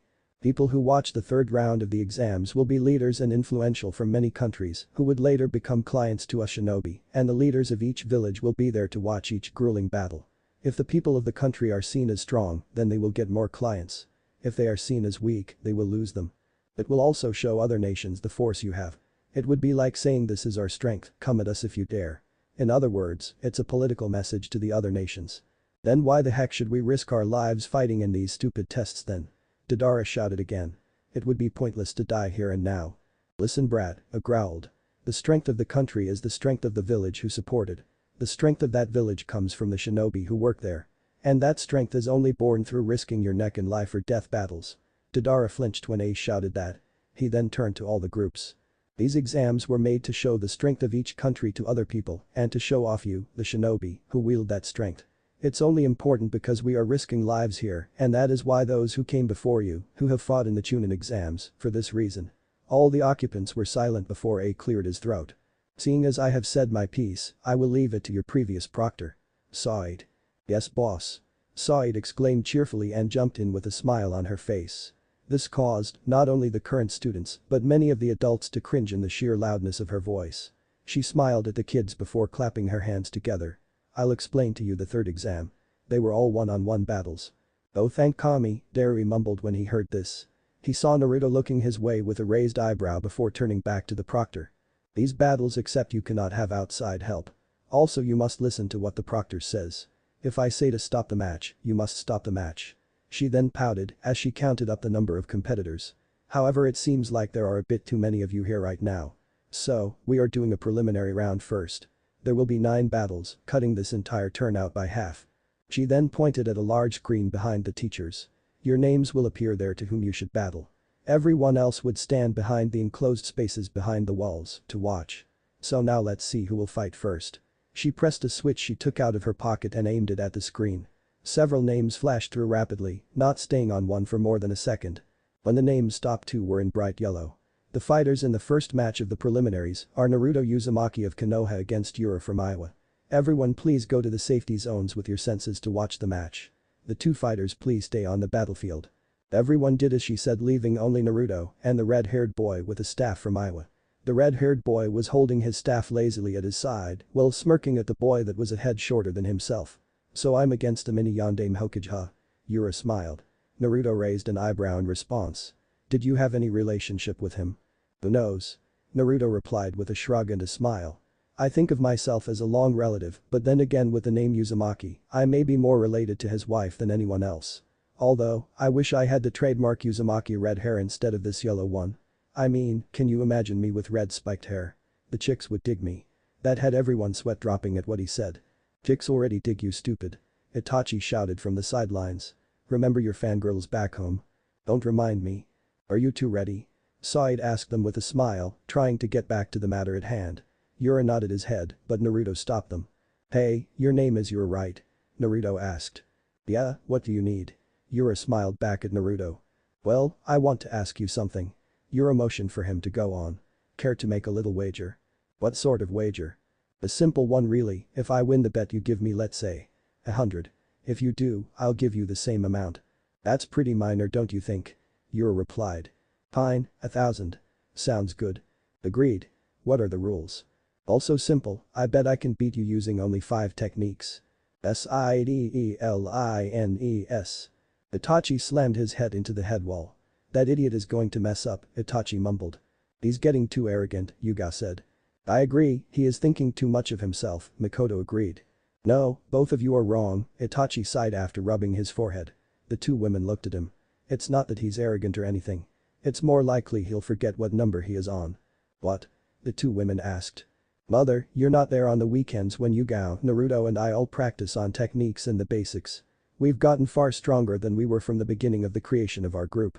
Yuga-senpai can use her element just like Naruto and I can, still shaky like both of us, but she can use it. I have been building up physically, while Naruto has been taking care of his limited genjutsu knowledge, and Yuga has been learning to use a blade. So you don't know how much stronger we are." He then looked at Yuga. "Senpai, what you don't know is that Naruto is far stronger than most give him credit for." "Is he stronger than you?" Yuga asked. "Yes, he is stronger, but I am more skilled," Itachi told them. "I have faith Naruto can win this, however, I'm afraid he'll lose this bet since he tends to forget to keep count on anything." "Battle field. Are you serious? You think you will win using only 5 attacks?" Yura laughed. "No, I don't think I'll win with 5 attacks. I think I'll win with 5 techniques," Naruto smirked at the older kid. "Interesting. I accept, be prepared to lose all your money, mini Yondaime." "So are you two finally ready to begin?" Said asked with a raised eyebrow. Both boys nodded. "Then. Begin." Naruto jumped back away from the staff-wielding boy who had pointed his staff at Naruto. Naruto went through 4 hand seals before shouting his technique. Fuetin. Heracles Miyabi. Wind release. Spring wind elegance, a tiny gust of wind escaped from his body and everyone, save for his team, awaited its effects. When nothing happened, Yura looked at him funny. "What was that?" Yura asked, feeling insulted. "It did absolutely nothing, you just wasted a move." "Eh? If you say so." Naruto then did the come here motion and said, "Come at me, bro." "As you wish." Yura rushed forward and thrust his staff at Naruto's body. As it neared, Naruto casually half-turned and it flew past him. You have faster reflexes than I thought." Before Naruto could respond, Yura swung himself sideways to attack Naruto from that position. The Iowa ninja was surprised to see Naruto easily predict and dodge the attack before rolling backwards and away from him. Yura rushed him again, doing various stabbing over and over again, but each move would miss only by an inch. Stop dodging. I don't think so, Naruto replied, jumping back again. He jumped over a sweep at his feet and rolled to the left. Naruto stood up and smiled. I really don't want to be hit by your stick. I didn't know Konoha shinobi were all cowards. Yura shouted as he jumped back. Let's see you dodge this. Without doing any hand seals, Yura slammed his staff into the ground, causing several orbs of the earth to pop out, 9 in total. They then arranged themselves in a diamond shape and floated a bit. The Iwa ninja then held the staff oddly. He held one end of the staff in one hand and the other was placed in between his pointer and thumb of the other. Doten. Tarikushudo, earth release. Trick shot. As if he were playing billiards, Yura slammed the end of the staff into the grouped up orbs. They all scattered in different directions. Some bounced off the floor, others the ceiling and walls, before attacking Naruto. Everyone watched with bated breath as the attack closed in on him. Naruto sighed before closing his eyes. Ha. You're giving up, kid. Yura shouted. He was about to continue insulting him, but was surprised to see him dodging all the attacks with his eyes closed. One went near his head, to which he tilted to the side, before crouching then jumping to avoid 2 more. The orbs were crazily flying around him as he kept dodging attack after attack after attack. After 2 minutes of a relentless assault of rock orbs, it stopped and Naruto opened his eyes. Everyone was shocked at what had occurred, except for his teammates. How did you manage to avoid all those? With your eyes closed too. Ma, who knows? Naruto said with a shrug of his shoulders. Is that it or can I finally attack? Yura gritted his teeth and slammed his staff in the ground again. Oten. Tsuchi no, earth release. Fang of earth. From behind Naruto, a large earth spike erupted giving the blonde no time to react. Naruto. Look out. Yugao shouted. The blonde didn't even turn his head as he ran forward and stopped just in front of Yura, with the other ninja's technique not even touching him. As he stopped in front of Yura, the Iwa ninja was surprised when he looked down to see Naruto smirking up at him. The blonde had his right arm cocked back with his left placed on the guy's chest. Since you showed me some good movies, I think I'll do some too to return the favor. Yura gulped before jumping back, getting his staff ready to block. It still may be incomplete, but… The Iwa ninja started to shake in fear for some reason. The smirk on the boy's face was making him feel nervous. I didn't see him during the second or first exam. So I can't say for sure what moves this kid has, and the fact that he looks like the freaking Yondaime Hokage doesn't help either. I have to go defensive, Yura thought. Doing the tiger seal, he shouted Doten. Doryu Jiheki, earth-style rampart. A small rock wall erupted in front of him, readying him for any attack. He then prepared his staff again and looked to either side and the top of the wall, getting ready for the attack. The first stance. Naruto whispered. He then shot forward before turning left at the wall and towards the right to see Yura already getting ready to attack. I see you, brat. Yura shouted as he stabbed his staff again. At the same time Naruto threw his fist. The first stance. Gyuraku Sheru, black shell. Naruto didn't even try to dodge this time as he plowed forward. When his fist hit the staff, the older boy smirked. The 7-year-old smirked back when his fist connected. The entire staff cracked the moment it met his fist, then it was destroyed. What? The second stance. Bamiri Nuingu, vermilion wing. Naruto spun on his heel before putting one foot in the space between Yura's feet. Before the staff-wielding ninja could do anything, a small gust of wind pushed him back and caused him to stumble. Naruto then rushed forward while his opponent was still falling. His hands were back in the position they were in before Yura ran back. With his right arm cocked back and his left arm put forward. The third stance. Hoedo Dansu, white dance. With a speed no 7-year-old should have had, Naruto laid down a flurry of attacks to the ill-prepared shinobi. Kicks and punches landed on Yura's body in several places, and Naruto kept pushing forward with each hit until Yura hit the wall separating him and Team Derry. Yura felt the wind leave his body. Where is this brat getting this power from? The Iwa ninja thought. I can't even feel some of my body parts due to his attacks. The fourth stance. Buru Usutumu. Blue storm. The Iwa ninja closed his eyes and Naruto thrust both arms out with his palms forward. Naruto didn't even touch Yura and they both stood still. After a couple of seconds Naruto put his arms down and walked away. Yura opened his eyes and saw the boy leaving the arena. What do you think you are doing, turning your back on the opponent? Yura shouted. The match is over, I won, Naruto replied. In 5 moves too. But I'm still standing. That last move of yours did nothing. Naruto closed his eyes and shrugged. Whatever you say. As the blonde started walking away, Yura growled under his breath. Don't you dare pity me. He shouted after losing his cool. As he took a step forward, he suddenly felt woozy and dropped to one knee. He held his stomach as he started coughing out blood. Yura then fell to his side and kept coughing out blood. What did you do to me? Yura stuttered, starting to lose his breath. That move I did is a dangerous move. It could kill if I had more power, Naruto admitted. I'm still 7 so I'm severely lacking it. Try to not waste your breath, you're going to need it. Also don't forget you owe me 1,000. No matter how hard Yura tried to stand up, he just kept falling and coughing up blood. As Naruto walked to where his team was he heard Sai calling him out as the winner. When he reached the bench where his team was, he saw Itachi looking at him with his Sharingan activated. Already studying the opponent Itachi. You didn't have to show off, you know. By the way, when did you have time to learn something like that? Itachi asked, still looking at Naruto. The blonde smiled back at him before shrugging like he did that entire day. Congratulations Naruto. Yugao said as the girl hugged her teammate. You did great. You made it to the 3rd round. I guess I did, didn't I? Thanks, Yugao-senpai. As he was about to return her hug, Mikoto came forward and placed his head on her breast by accident when she hugged the 7-year-old. Naruto started to flail his arms around. Mikoto-sama. I can't. Breath. Oh sorry Naruto-kun, Mikoto giggled.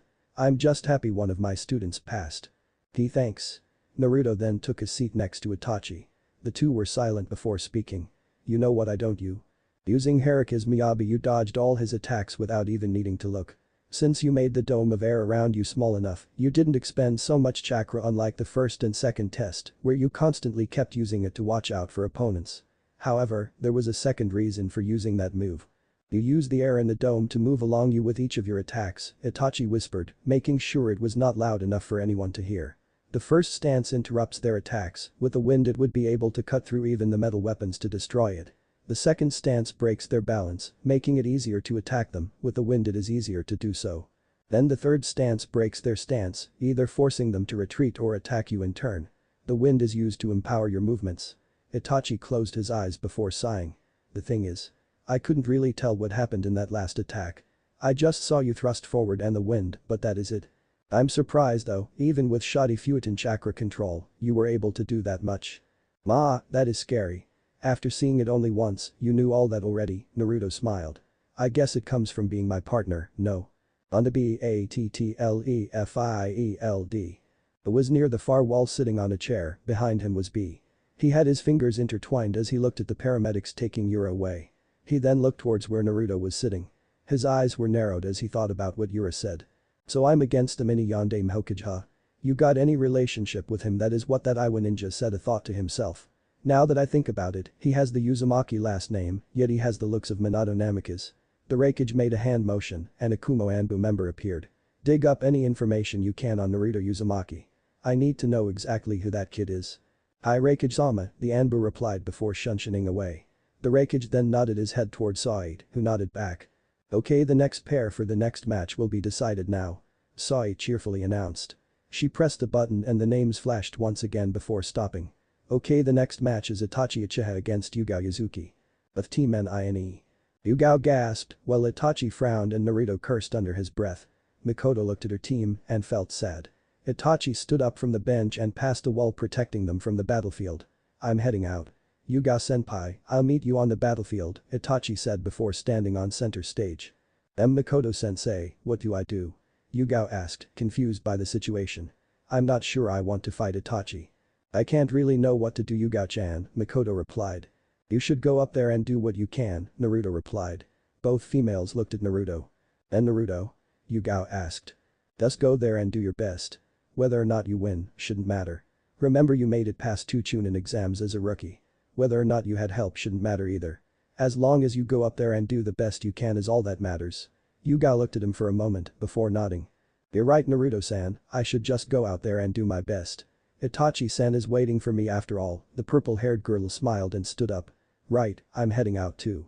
The purple-haired girl then passed the wall towards where Itachi was. It was during this time Mikoto looked at Naruto. When did you get such an insightful Naruto-kun? Mikoto asked.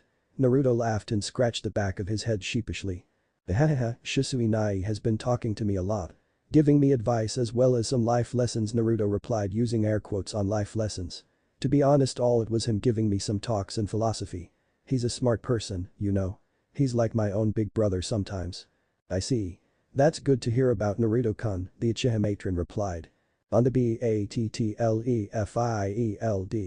Itachi almost smiled when Yugao met him in the center of the battlefield.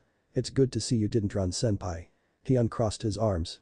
I shouldn't be scared of facing my teammates and I should give my all in everything I do. So come at me with all you got, Itachi. Interesting, let us begin, shall we? He then looked at Said and nodded.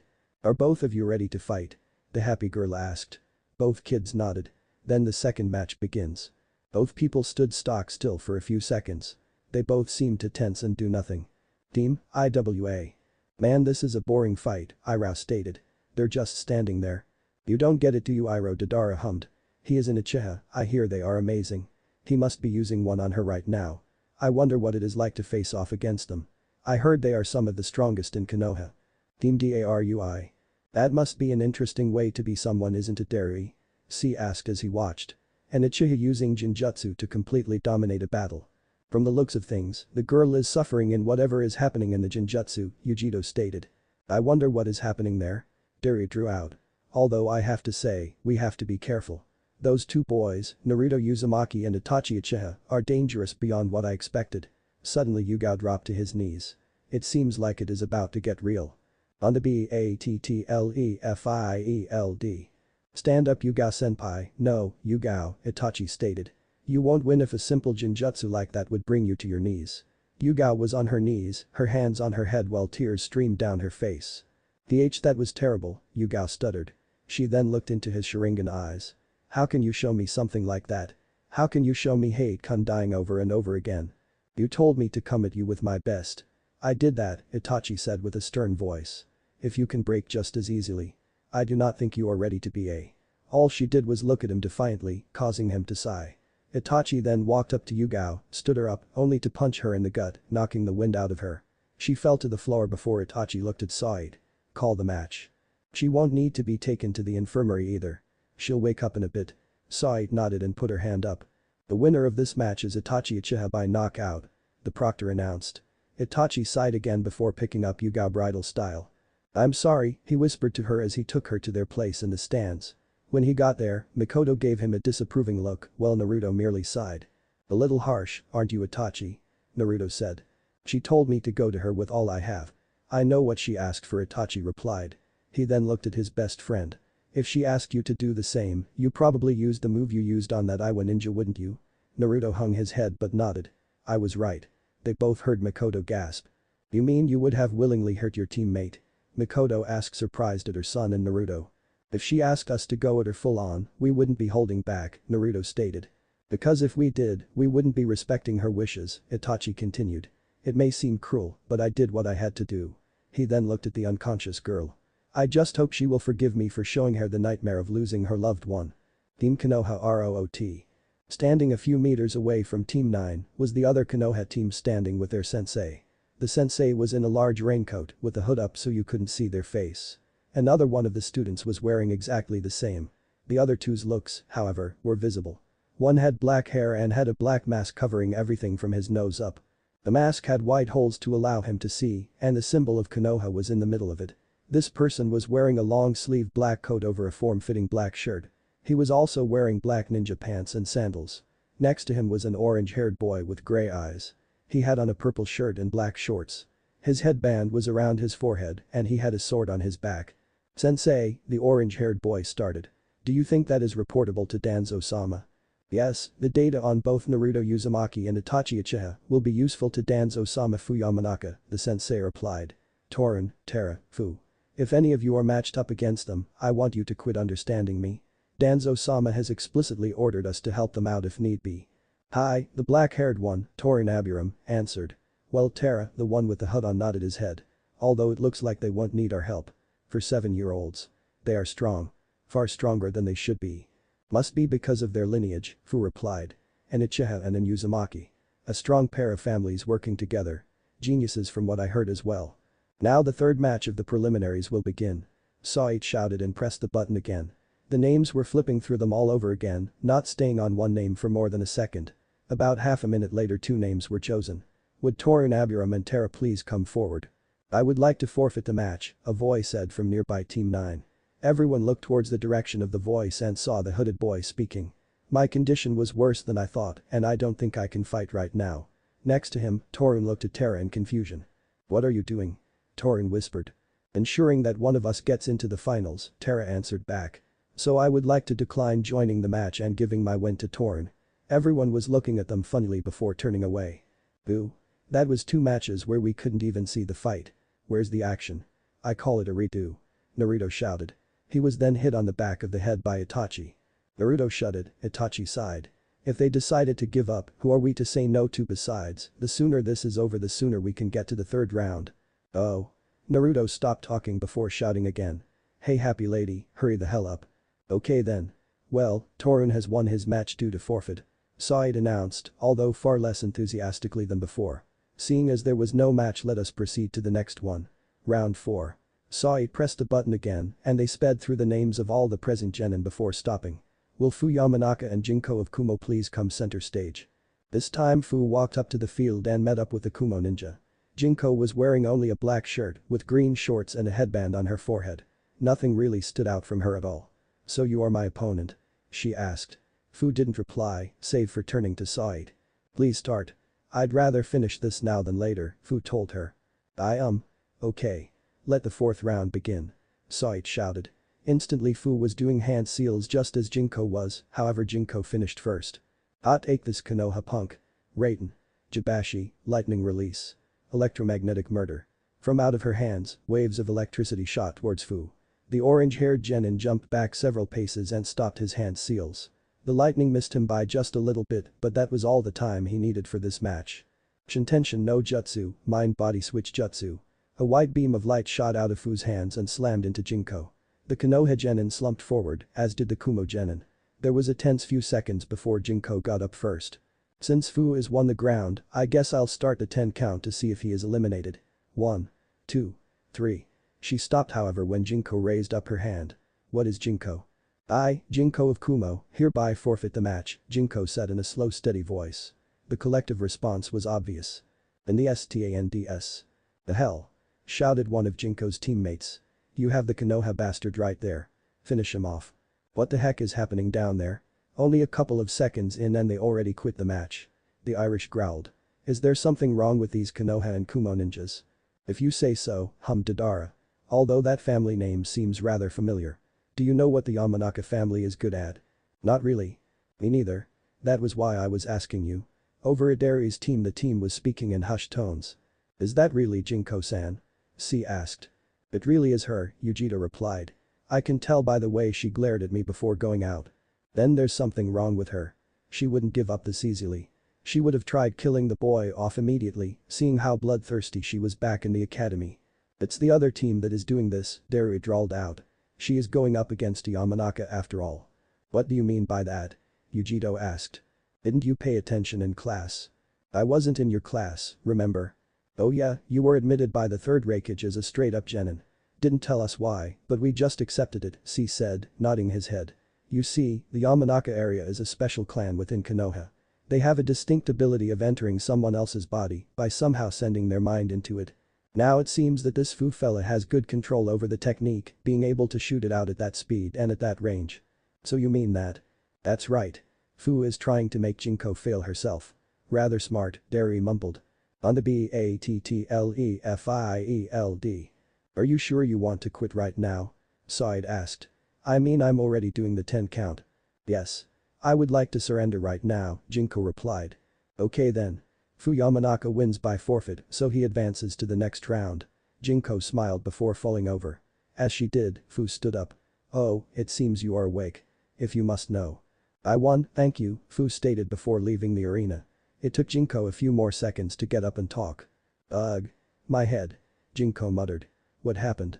You surrendered, remember? Side smiled at her. What? You lost the match. I'm sorry but please go back to the sidelines. What are you talking about? Jinko screamed. I just shot out a technique and then he hit me with his own technique. The match just barely started. And it just finished. Sorry for your loss. But Jinko stopped talking with her head hung. She sent a glare over at the Konoha teams and walked back to her team. Demon Ine. Uo. I want to redo. Naruto shouted from the stands again. Itachi sighed as he looked on at his blonde friend and Makoto was giggling at him. I thought you wanted to end this fast. Itachi asked. But they were actually doing techniques. That ended too fast. Naruto whined. I want to see a fight. For the last 3 matches it was all nothing but standing. You're so stupid sometimes, Naruto. Aw. But I think he's so cute when he whines like that, Mikoto giggled. Mikoto-sama. I am not cute. I'm cool. Naruto whined even more. Well, then I hope the next battle will have some interesting techniques then. I do too. Battleffield. While Naruto was talking, Sa'id already started the roulette to choose the next 2 people for the 5th battle. When the names stopped she spoke. Would Deidara of Iwa and Kyoko of Kumo come to the stage? Sa'id asked happily. Everyone watched as the blonde-haired boy from Iwa walked up to the stage from where his team was, and from the other side of the room came out another female. She had long black hair and had a purple kimono top with black hakama for clothing. Her headband was being used as a belt. I hope you make this interesting, Iwa-san, Kikyo stated in a calm tone. Plus I do not want to win in such an undignified way such as the previous 3. Already thinking you won? Deidara asked, putting his hands into a pair of small bags on his sides. He turned to the proctor and motioned for her to start it. Alright. The 5th round of the preliminaries are going to begin now. Sa'id shouted. Deidara jumped back just as a flurry of kunai and shuriken landed at his feet. He looked up and saw Kikyo was already doing some hand seals. Rain. Jabashi. Just like the previous Kumo ninja, Kikyo sent out shots of lightning towards Deidara. The blonde boy dodged as he moved away from the attack. Seeing as her attack didn't hit, she rushed towards him. Deidara ducked a punch but took a kick to his chest. Deidara flew back and rolled a few times, causing Kikyo to smirk. You're all talk, boys. Deidara stood up and glared at her, but kept his hands in the bags. Your punches don't hurt at all, Deidara replied. Deidara took out his right hand from the bag on that side and dropped something onto the floor. Various people in the stands noticed it but didn't comment on it. Kikyo, however, did not pay any attention to it. She ran forward again and started beating up the boy for going all jutsu, and Deidara just took the beating. Although, every so often Deidara would drop something onto the floor. Team Darui. Why is the boy just taking the attacks? Yugito asked. I don't know, Dari sighed. All I see him doing is taking hits. What do you think he is dropping onto the floor? C asked. We'll find out soon. Team Nine. I'm not sure that boy can take much more of a beating, Naruto sighed. Are you bored with the fight already with Naruto? Itachi asked. No. I'm just saying he won't be able to take much more of a beating. The blonde then looked at the white stuff that was left on the floor. I'm actually interested to see what he's doing with all that white stuff. The 2 stopped talking when they heard a groan from behind him. Both boys looked at the bench and saw Yuga sitting up and holding her head. Ugh. What happened? She asked. She looked up and saw Itachi looking a bit guilty and Naruto looking at the beatdown on center stage. Itachi beat you, Yuga-senpai, Naruto replied without. Itachi, don't you have something to say to her? Yuga looked confused until she remembered the battle and what he had said. She frowned at him as he sighed. Yuga-san, Itachi started. I am sorry for what I did. I only did what I did to you because you asked me to. The purple-haired girl nodded but still frowned at him. I'm also sorry for saying that you are not ready to be. If it were me and someone said that to me during the exams I would be mad too. I hope you can find it in you to forgive me. Not now, but someday. There were a tense few moments before Yuga signed too. I'm not mad at you, really I'm not, the purple-haired teen replied. I'm just not happy at what you said to me. It hurt me a lot.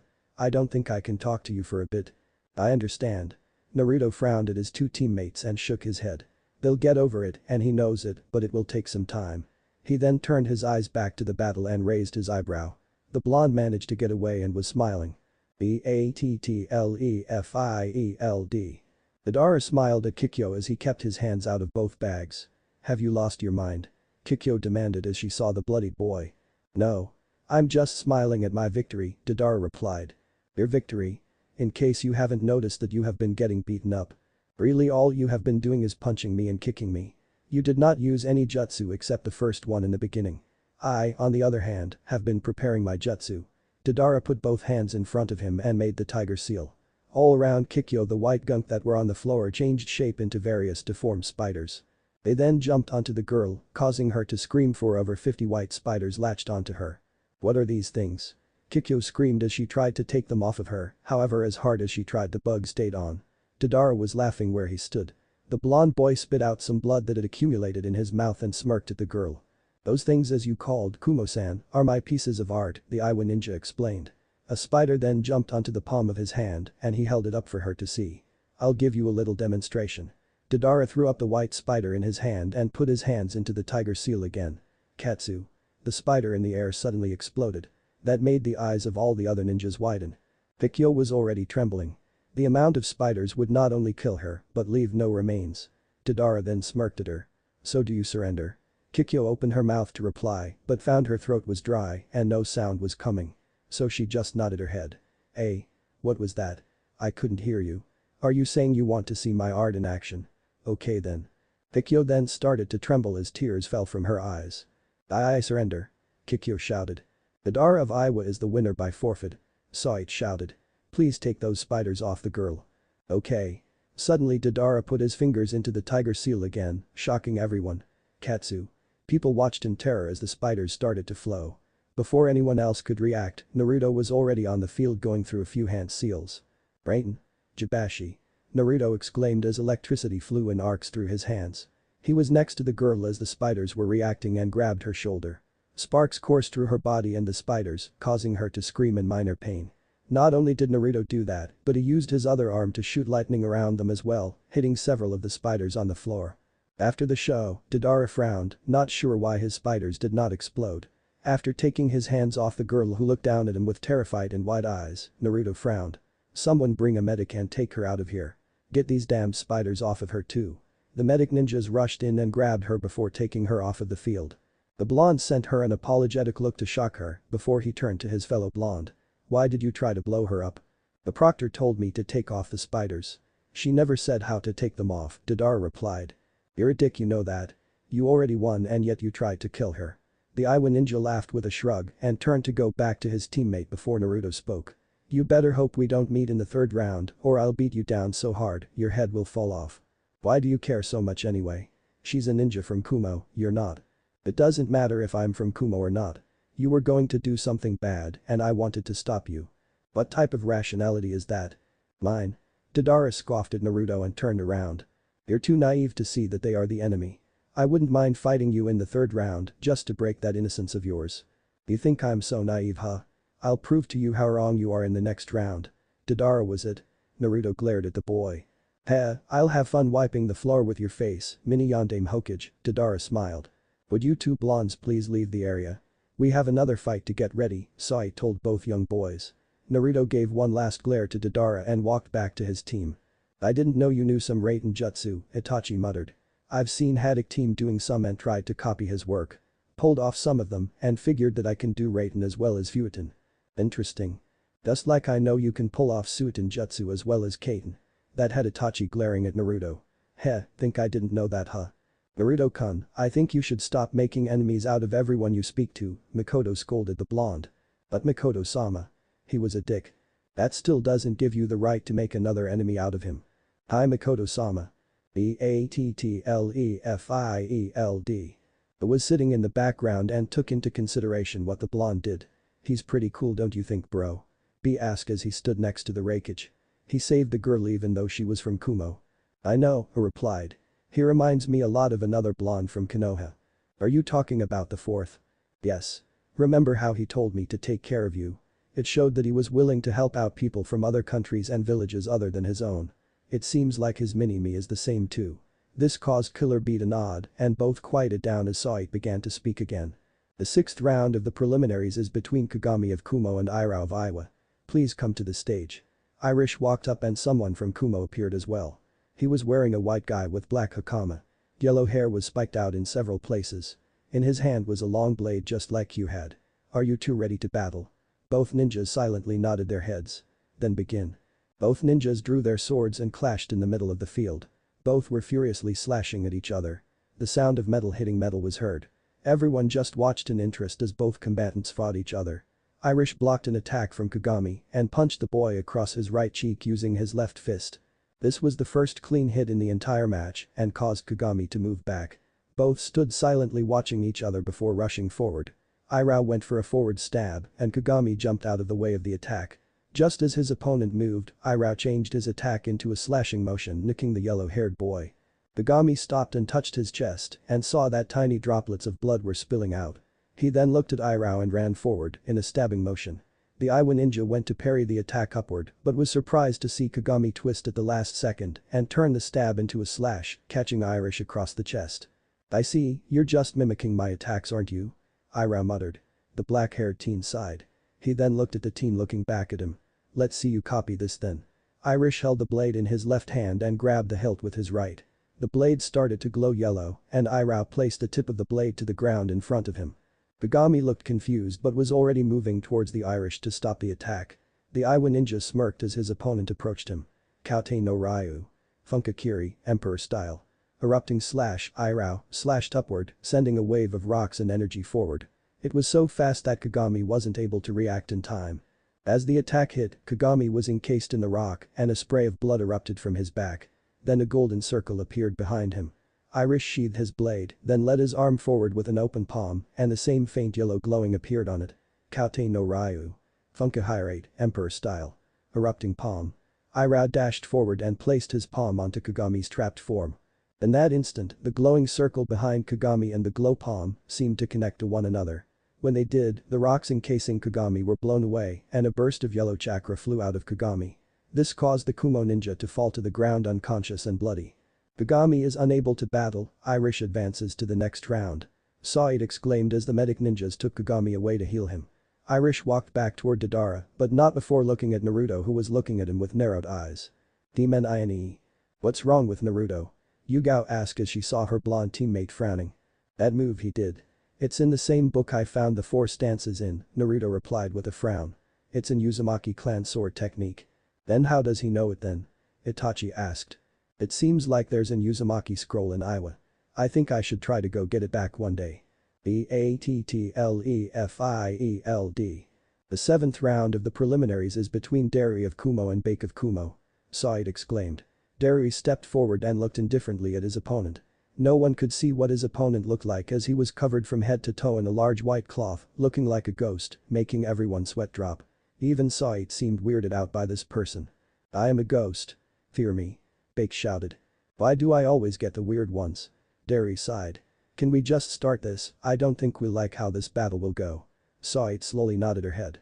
Right. The 7th round begins. Said announced. In a flash several beams of light slammed into Bake and he was knocked out. Derry turned around and left the battlefield. This had everyone confused at just what had happened. Bake is unable to battle. The winner is Derry. Deepening. What the hell just happened? Naruto asked. He blinked and missed the move. Hell, he didn't even hear Derry say the attack name. How can I go up against someone I couldn't study? The blonde then looked at Itachi. Did you get what he did? I only got the hand seals. They were tiger, dog, snake and dragon in that order, Itachi informed Naruto. I've never seen anything like that before. Maybe it was a Genkai, just like Itachi's. Yugao suggested. That caused both Naruto and Itachi to nod. That could be possible, Naruto answered her. Although I wouldn't mind trying it out. It seemed pretty cool. Naruto, what is the chance of you having the same Genkai as that boy? Itachi sighed. 1 in a billion, but who knows, I might have it. This caused both Itachi and Yugao to sigh and shake their heads. Battleffield. The 8th round is between C and another Bake. Said said unsurely as another boy in a white sheet. This caused everyone to face fault. Even the most dignified people fainted at the person. I am Bake the Second. Fear me. Bake the Second shouted. C sighed. Okay then. This is going to be annoying, C muttered. Let's just start this already. Said nodded and told them to start the fight. At that moment C just punched Bake hard enough to knock him out. Everyone sighed at how easy the person went down. How did these weaklings get into the 3rd round? C asked Said. They stole a key during the 2nd round when 2 groups were fighting, Said answered. So technically, even though they didn't fight they were able to make it to the preliminaries. She then looked at the last person from the group. It was yet another person under a white sheet, then looked at Yugito, and then looked back at the 3rd person. Are you sure you want to fight? I am Bake the Third. Fear me. Bake the Third shouted. Although I decline. I must tend to my brothers in need. Bake then left the room to talk to his brothers. Well, I guess that makes Yugito Nai of Kumo winner of the last match of the preliminaries, Said exclaimed. Now that all the battles are over, will all the winners please come forward? All 9 winners stood by each other looking at Said. The proctor brought up a box with a hole on top. Now would you please reach in and grab a number? This will set up the matches in the final round. So one by one each person grabbed a piece of paper and showed it. And the background had a whiteboard and wrote down the names for each fight. Round 1. Itachi Uchiha vs C. Round 2. Yugito vs Fu. Round 3. Derry vs Torn. Round 4. Naruto vs Deidara. Round 5. Winner of round 4 vs Iroh. These will be the matches, Sai told them. Now, we will meet back in a month for the third round back here in Kumo. Please use this time to train yourself and to show your skills to the people who would be watching. Sai stopped talking as Ace stood in front of them. Now I'll have you know that all of you, all 9 of you, are able to be Chunin at this point, as stated. He held up his hand when he saw several people were about to speak in protest. Now I know, you are asking why we are going to go through another test if we can all be at the moment. There is a reason. We Kages, yes, that Tsuchikage and the Hokage are going to watch the matches. We will deliberate to see who is above the rest of you. To see who is the cream of the crop, as to say. Again, use this month to train yourself to prove yourself. Now you are dismissed to return to your villages to train. Everyone bowed and left the room followed by their senses back to the hotel they were staying at. As they walked, Team 9 was silent, thinking over what had occurred. So Naruto-kun, what are you going to do to train this month? Mikoto asked, breaking the silence as the group entered their room. Since it was the afternoon, they would just pack up and leave the next day. Naruto stayed silent thinking of what he would do before answering. Just master what I already know, Naruto answered. I'm still lacking in most of my techniques. You Itachi. Learn a few new things to prepare for the fights, Itachi replied with a calm tone. He then stared Naruto directly in the eye. Make it to the finals, Naruto. I want to prove to the world just who is stronger, you or I. Yeah. Finally settle the score on who is truly the better of the two of us. Naruto stretched his arms before walking towards the door. Where are you going, Naruto? Yugao asked. Well, I'm going to see a certain ninja about a bet that he owes me. After that, I'll use the money that Iwa owes me from a bet to get some ramen, like I promised that one ramen vendor. Naruto bade them farewell and left the room. Kumo Council ROOM. The boy has made it to the third round, a Kumo Council member stated. Counselor Han, what do you have to say for yourself? None of the ninjas you sent have been able to beat the blonde brat. It is not my fault the Anbu failed, and it is also not my fault that other Kumo genin could not even find that brat and his group, Han told them, wiping the sweat off his brow. He was not liking how the other council members were coming down on him like hawks. It wasn't his fault that the ninjas that worked for him weren't as good as they said they were. We will get the boy, just watch. I'll personally see that the Kumo genin in the third round will get scrolls that will help them stop the boy from reaching the finals. You better Han or it is your head. But A and Killer B. So all the rookies made it into the third round, aside. Who would have thought all damn rookies would be so cool? B started to rap and dance now. I bet the council thinks they're a bunch of old fools, oh yeah. I agree with you there B. Those council members are probably trying to think of a way to stop that blonde brat from getting what he wants. I chuckled and shook his head. He swiveled his chair around to look out the window. He watched over the city and saw Naruto in the nearby ramen standing, eating his favorite food. I smirked when he saw the boy. The battles in the upcoming months are going to be intense. Nothing like those samples we saw today B. I wonder if anyone other than myself thinks that a few people are already. It had taken them half a week to reach Konoha since only Team 9 and the team sent by Danzo were the only ones left in the tournament. During that time Yugao had forgiven Itachi, but they still had a little to fix in the relationship they had. It was also during that time Naruto decided to talk to the other Konoha participants. Oddly enough, they were quiet and didn't speak much. So when they arrived back in Konoha, they were all instructed to meet with the Hokage and report. So that is where they found themselves now.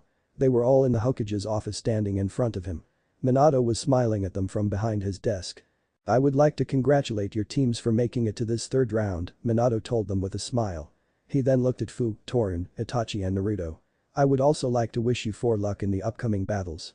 Now, I would like all of the genin to go and relax or train while I talk to your senseis. The genin nodded and turned to leave.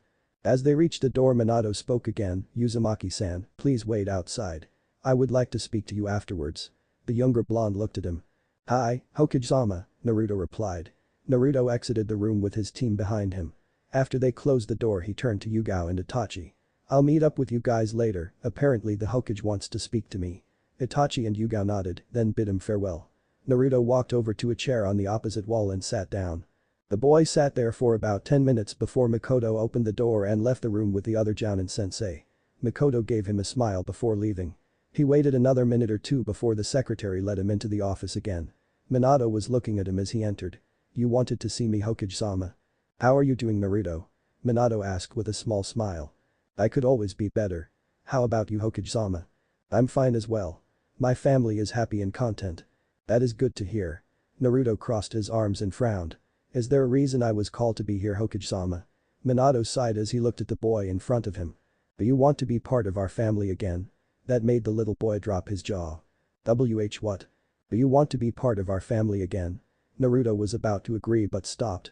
What do I have to do in order to be part of the family? He asked Minato. Quit being a ninja, Minato replied. Quit being a ninja? Yes, if you quit being a ninja I will allow you to be part of our family again. The Hokage was waiting for the answer, hoping that the boy would agree in order for the second prophecy to not come true. Sorry, but I respectfully decline, Naruto answered. As much as I would love to be part of that family again, I don't want to give up being a ninja. I like what I am doing and I'm going to keep it that way. I also have some big goals and I need to be a ninja to do them. Will that be all, Hokage-sama? Yes, you are dismissed. Naruto bowed and then left the room, heading towards his home. As the boy left, Minato frowned. He had hoped that the boy would accept. Kami knows that he knew he would have loved to be part of the family that he was ejected out of if it were him. He just didn't understand what Naruto was thinking by declining. Sure, the boy said he had goals, but Minato was a bit worried about what those goals would be. This caused Minato to frown. This was propelling the second prophecy. But Naruto. The little blonde boy was walking home with a frown on his face. The fact that his former father would offer him a way back into his old family was interesting, but the price he would have to pay was too big. If Naruto wanted to be the Hokage, he had to be a ninja, and he couldn't give that up. He was so lost in thought that when he finally did snap out of his thoughts, he was already in front of the Senju household. Opening the door and taking off his sandals, he exclaimed, "I'm home." "Ah, Naruto-kun. Welcome home," Shizune greeted him as she came out of the kitchen. She walked over to him and gave him a hug. "How'd the exams go? Naruto-kun. I'll tell you when everyone else is here. I don't want to repeat myself, Shizune. That's a good thing they're here then. Jiraiya-sama and Sarutobi-sama are in the kitchen catching up with Tsunade." "Oh, okay then. Let's go greet them." The duo walked into the kitchen where the two remaining loyal Sannin and their teacher were all speaking to each other with a bowl of rice and some fish in front of them. "Hey guys. How are you doing?" "Brat. You're back." Tsunade greeted him with a hug. "Naruto, I heard that you made it to the second part of the exam, but then no news after that," Jiraiya stated as he took a drink of sake from his saucer. "Are you going to tell us what happened?" "Of course, Hiro-sensei." The blonde smirked. Naruto then turned to the former Hokage and bowed. "How are you, Aji-san?" "I'm doing fine, Naruto-kun," Sarutobi replied. "So how did your exam go?" "It went pretty good. We passed the second part, a survival battle royale, within 4 hours of its start, being the first team to finish. Then we had to do some preliminaries. One-on-one fights." "Did you fight, brat?" Tsunade asked as Naruto sat at the table. Shizune sat next to him, serving him some food. "An Iwa ninja who called me the mini Yondaime Hokage," Naruto sighed. "I think that had people starting to question who I am." "I see." Sarutobi mumbled. "Will this affect you in any way?" "Nah, it's okay. If they find out that I'm the former child of the Yondaime Hokage, it doesn't change anything. I'm still going to aim for my goals and ascend to greatness." "You won't ascend to greatness if you don't do your best," Jiraiya told him. "Although, you never told us if you beat that Iwa ninja." "Oh, yeah, it was a beatdown. He couldn't even stand up after our battle, although it was mostly my fault that he couldn't stand up. That move I did hurt his lungs and other organs, so of course he would get hurt. I just didn't think my move would do that much damage. So that puts me in the third round against the Iwa ninja's teammates, one right after the other if I win." "That's great, Naruto-kun." Shizune exclaimed, giving him another hug. When she let go of him, he was looking at her with a confused expression. "You're rather huggy today, Shizune. Did you get a boyfriend while I was gone and now sharing the love by hugging people?"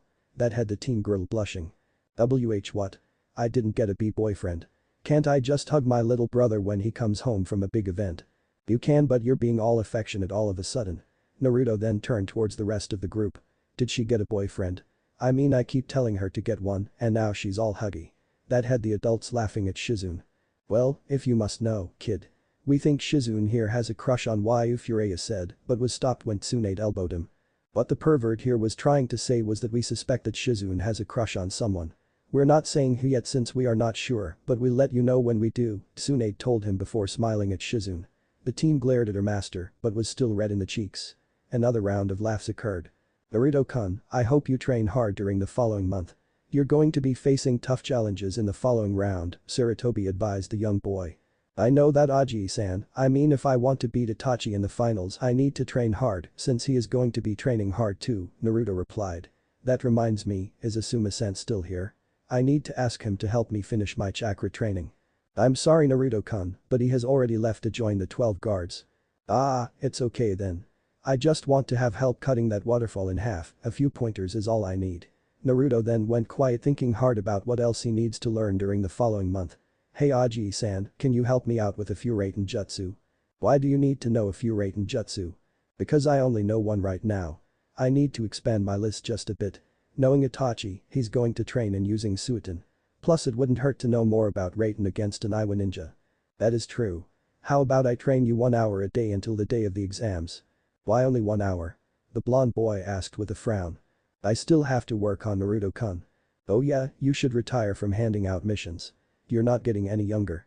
That caused Jiraiya to cough in order to cover up a laugh. I know that. So do you agree with me training you for an hour?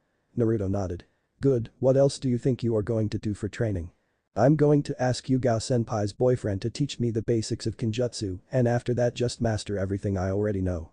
My moves are still pretty unrefined, so I need to master them completely before the finals. I see, the former Hokage nodded. After that the rest of lunch went smoothly, with some joking around by Jiraiya and Naruto and small talk between everyone. When lunch was over, Sarutobi bade them farewell. Shizune set out to finish cleaning the kitchen and Tsunade went to the hospital to check up on some patients. That left Jiraiya and Naruto. The perverted toad sage had ushered Naruto to the backyard and sat him down on the bench. Naruto, I need to talk to you, Jiraiya began to speak as he sat down next to his godson. What about Iro-sensei? Naruto asked. It's something important. The sage took a deep breath before continuing. I found out the reason why Minato took you out of his family. He told me a few days ago. Now that had Naruto looking at the pervert, especially with the conversation that he had with the Hokage before coming home. Really? What's the reason he had me disowned? A prophecy. A prophecy? Yes, a prophecy. One that concerns you.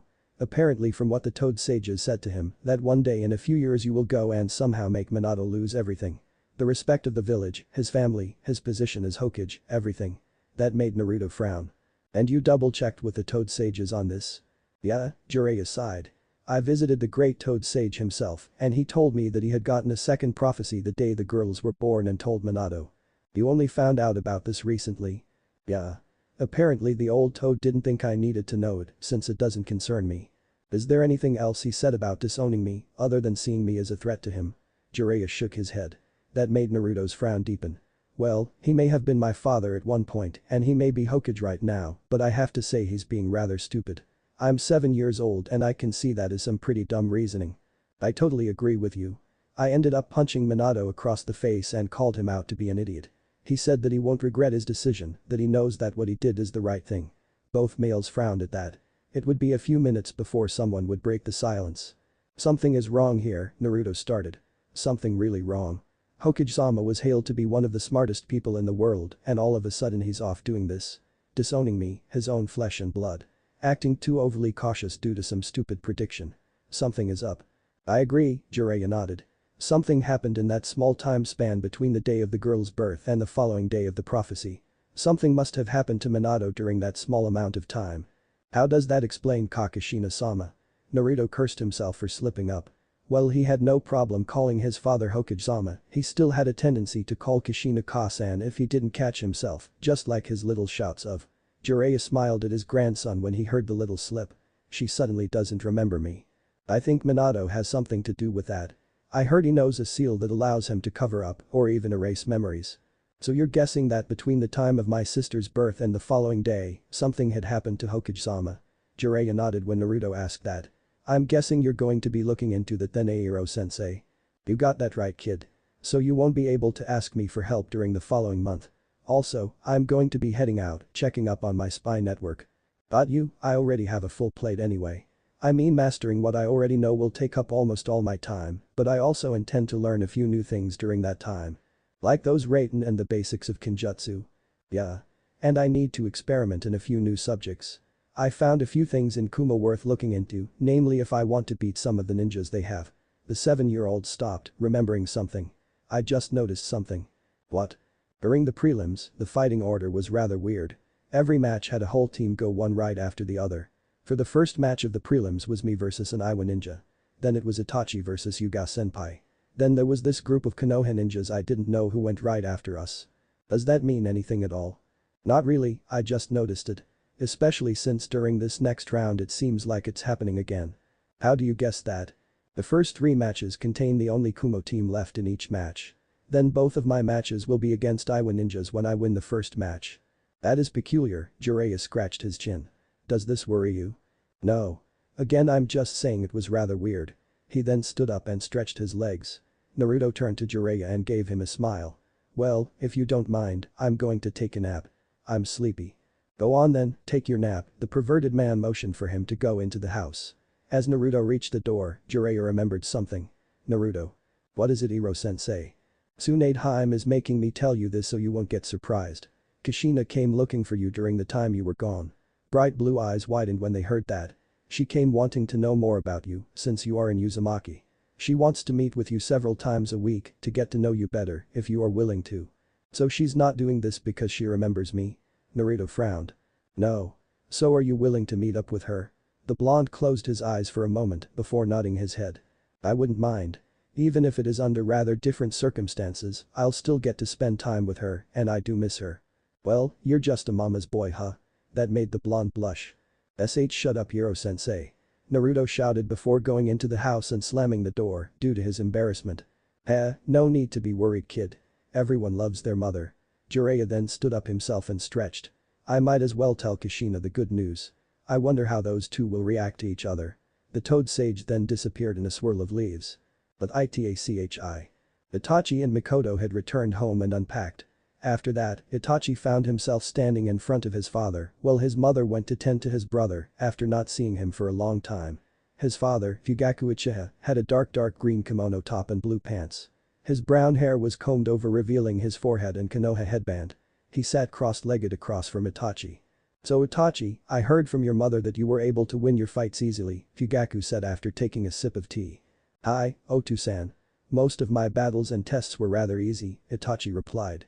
I also had to fight your own teammate, the Yuzuki girl. You beat her using only a genjutsu, correct? Hi, Otu-san. Fugaku put down his cup and grinned at Itachi. That is good to hear, my son. You are showing the world exactly what the Uchiha clan is capable of. I am proud of you for that. Keep on doing what you are doing. I will, Otu-san. Itachi then took a sip of his tea as Fugaku started to think of another question for his son. Now, Itachi, I need to ask you something. The boy looked at his father and nodded. Who do you think will be the biggest threat to you in these battles? Putting down his cup, Itachi looked at his father with determined eyes. Naruto Uzumaki, he is the biggest threat to me. That made Fugaku raise an eyebrow. The disowned son of the 4th Hokage and your best friend. You think he is the biggest threat to you in these matches? Yes. What of the other participants? While they may have commendable strengths and techniques, they will fall to my Sharingan and skill. And Naruto will not. He's too fat to lose. Just like I am, Itachi said with all the confidence in his voice. We would not be known as the best in our generation within Konoha if he weren't able to match me blow for blow and move for move. I have to agree with my son. That boy is strong, just like his father. Fugaku took another sip of tea. Just do not underestimate your other opponents. If you want to fight Naruto in the finals as your mother told me, you have to beat your other opponents first. I know that, Otu-san. That is why I will go and train now. Very well. You may go. Itachi stood up and bowed to his father before leaving the room. He walked down the hall and opened a door to the right. He stepped in and smiled at the sight in front of him. It was a nursery with a crib and several stuffed toys inside. Sitting in the middle of the room was Mikoto, with a young Sasuke in her lap. She was tickling the boy. Itachi just stood by the door until his mother looked at him. It's alright to come in, you know, Itachi, Mikoto told him with a smile. Itachi nodded and entered the room. He walked over to where his mother was and took Sasuke from her hands. Holding his little brother close, Itachi smiled at him as Sasuke laughed, more like gurgled, as he rocked the baby back and forth. You make a good brother, you know that, Itachi. Ayaka-san, Itachi replied as he held onto his brother. Sasuke seems to be growing up nicely. It's thanks to your care and the care of the other people who helped me out raising him. Itachi nodded, slowly giving Sasuke back to Mikoto. So, Itachi, what do you intend to do for training this following month? Mastering all my techniques, learning more Suiton Jutsu and practicing my aim, he replied. Will that be all? No. I will also be training in order to beat that one combination Naruto did. Huh? His 4 stances attack, the one that left the Iwa ninja unable to stand up and coughing out blood. I intend to break it. Are you sure that he will use it against you? Yes. Knowing Naruto, he and I will end up fighting all out in the finals the moment we get there. The chances of him doing that move are really high. How about the other people you will fight, that sea person from Kumo, and whoever wins the next round after that? I will be prepared for anything that comes my way by the end of the month, Aka-san. So please do not worry about me. Now, if you'll excuse me, I have to find Shisui Nai. The last time I saw him, he was in the training ground near the forest, Mikoto informed him. Thank you, Aka-san. With Naruto the following day. Naruto had gotten up a little later that morning, giving himself some time to just rest up before actually getting into his training. That was why he was only eating breakfast right now at 10 in the morning on a Monday. He had a bowl of ramen in front of him while everyone else was already doing missions or at the clinic just like Tsunade and Shizune. So when he heard a knock on the front door he was mildly surprised. Everyone at the house had keys, they even have spares at work if they work a desk job. Naruto frowned and grabbed his bowl of ramen and walked to the front door. He opened it and was slightly shocked to see Kushina standing there in front of him. She had a nervous smile on her face and a baby stroller in front of her. Hi there Uzumaki-san, Kushina greeted. You can call me Naruto Kushina-sama, Naruto answered as he slurped up some ramen. What brings you here so early in the morning Kushina-sama? I'm not sure if you heard from Tsunade or that pervert but. You wanted to know more about me right? The red-haired woman nodded her head. Naruto moved back and motioned her to follow him into the house as he ate the ramen. Would you like anything to eat or drink Kushina-sama? I'm fine Naruto-kun, Kushina told him. He led her into the sparse living room and told her to stay for a moment while he put his bowl into the sink. He walked back and smiled at her while she played with her two daughters, his two sisters. So how are you today Naruto-kun? I'm doing fine. I heard from Jiraiya you got into the third round of the exams. Congratulations. Naruto chuckled and scratched the back of his head. Thanks. I couldn't have done it without most of my team though. Don't be so modest Naruto-kun, you should be proud of your own accomplishment, Kushina told him with a big smile. Naruto couldn't help but blush in embarrassment. Sure she was his mother, but he hasn't heard anything like that from her in over 2 years. Thank you Kushina-sama. She smiled at him again and looked at her daughters. Naruto followed her eyes to the twins and smiled at them. Hi there Tsubaki-chan, Yuri-chan. I'm Naruto Uzumaki. The red-haired baby, Tsubaki, looked up at Naruto and reached out for him making noises as she did. I think she wants to be held by you, Naruto-kun, Kushina told him. The red-haired mother took Tsubaki and gently placed her in Naruto's arms. With the utmost care, Naruto placed her in his arms. The baby's gray eyes met with his, and she laughed as he smiled. Aren't you just the cutest little thing? The blonde tickled the baby girl, causing her to laugh even more. I think she likes you. I think so too. Naruto then turned to Kushina who was looking at them. So, Kushina-sama, what do you want to know about me? Well, Tsunade gave me some of the basics about you. You like ramen, and I can tell that was what you were eating this morning.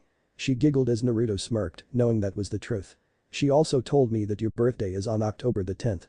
Making you have the same birthday as these two little girls. I know. It's on the same day that Kyuubi was defeated by both you and Hokage-sama. Tsunade also told me that you're a genius in almost everything you do. She's exaggerating there. I'm not great at ninjutsu, and I tend to burn stuff I cook. So I'm not a genius at everything Kushina-sama. She also told me you're afraid of the dark, Kushina teased him. Whoa. Back up now. Did you just say that Tsunade-chan said I was afraid of the dark? Kushina nodded and Naruto grimaced. That's it, she's been called Bachan again. So you are afraid of the dark? Kushina giggled. I am not afraid of the dark. Naruto shouted, but not loud enough to scare the two babies. Yuri, who was in Kushina's lap, was laughing at her fellow blonde's misfortune, while Tsubaki looked a little concerned. Although it would be hard to tell since they were only 2 years old. In a quiet voice Naruto continued to speak, I'm not afraid of the dark Kushina-sama. I'm afraid of. His voice seemed to die at the last word.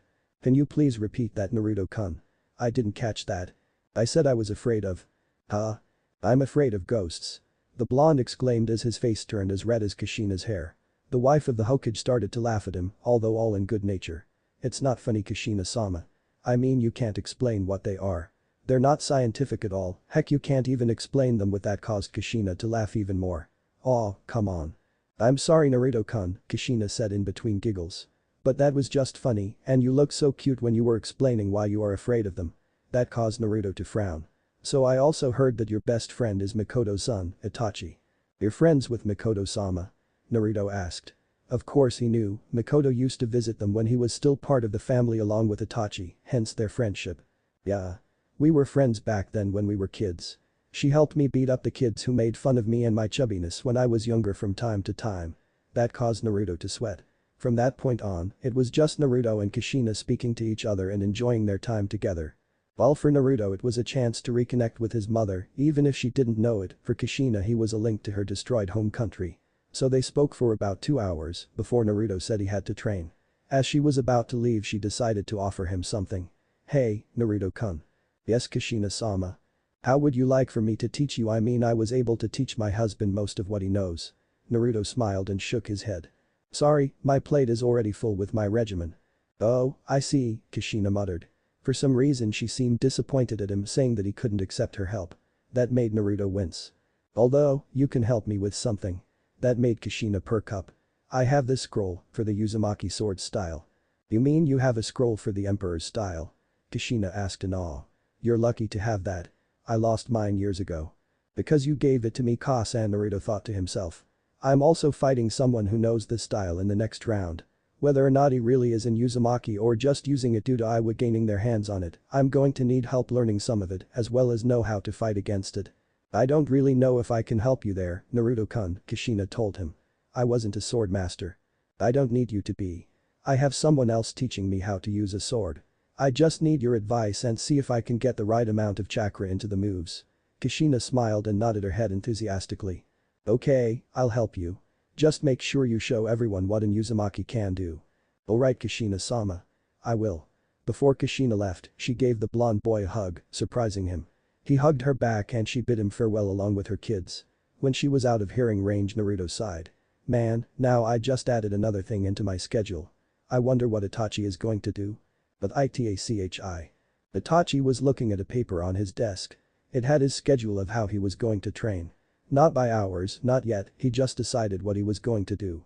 The things on the list were Kenjutsu training, Suiton training, Jinjutsu training, precision training, hand-to-hand training, and the last thing on the list was labeled beating Naruto's technique. "Let's see just how far we go, Naruto," Itachi whispered to himself before leaving his room to start training. It had already been a week since their return from the exams and to prepare for the next stage. Naruto was in his backyard, panting as he tried to catch his breath. Even though he had a lot of chakra for a 7-year-old, he would run out after using a lot of. Hence the little break he was having right now. Sitting on the bench behind him was Sarutobi nodding his head as he saw the damage Naruto had put out using various Raiten moves. Also, it was not his main affinity, making it all the more harder for him to utilize. "I need to do it again," Naruto said. "I need to get that move down." "Naruto-kun, do not overexert yourself," Sarutobi said from the bench, worried in his voice. "You'll force yourself into chakra exhaustion if you try to keep using Raiten. Gain, lightning release. False darkness, continuously like that." The blonde boy nodded and looked at the old man. "I know that," he answered, "but I need to train as much as I can. I can rest for the last week." Naruto sat up straighter and grabbed the water bottle next to him. "If I'm right, Itachi is training as hard as I am, if not more." Naruto tried to take a step but suddenly lost his footing and fell on his face. "Okay. I might be more tired than I thought." This earned him a chuckle from the old man behind him. "Hime. If anything, it just means that you should take a break." Sarutobi then looked at his watch and stood up. "Alas, my time here is up, Naruto-kun." "It's been an hour already?" Naruto asked. "It has been, Naruto-kun." The old man walked over to him and patted him on the head before turning around to leave. "I suggest that you take a break before you go to your next training session. Maybe an hour break." Naruto nodded. "That sounds like a good idea. I think I'll just lie here and look at the sky for a bit." Sarutobi smiled down at the boy as he laid on the grass. As turned to leave, Naruto called out. "Hey Jai-san," that caused Sarutobi to turn around and look at Naruto. "Do you know where Namikaze-sama came from?" "Why do you ask, Naruto-kun?" "Just curious is all." "Was he born here in Konoha?" Sarutobi looked confused by the question but shrugged it off as the boy's curiosity. "To be honest, Naruto-kun, he was a war orphan from the Second Ninja War. He was raised here in a Konoha orphanage and was then later taken in by Jiraiya as his pupil." Naruto was silent before nodding. Okay then. Thank you for answering, Jai-san." "It was my pleasure to watch, Naruto-kun."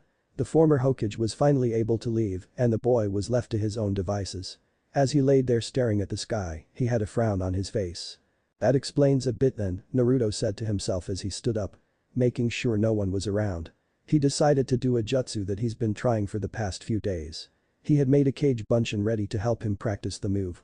He was asked by Sarutobi how he managed to learn how to make a cage bunshin even though he was only 7, to which the blonde replied that Jiraiya taught him. His hand slowly did a sequence of seals that he'd been trying to be able to do faster. Tiger, dog, snake, dragon. The cage Bunshin threw up 5 shuriken into the air and Naruto threw his hands out. From his hands a dull glow appeared and from the glow shot out 5 beams of light that hit each of the shuriken. Naruto fell on his butt from using more than enough chakra for that few hours. No, that wasn't light. Naruto mumbled to himself. Lightning. Naruto looked at his hands as the electricity was dancing slowly, no not dancing, flowing in his hands. He then sat up and smirked. Well. Seems like Minato Namikaze is not from Konoha originally. That doesn't really call for me to do anything just yet.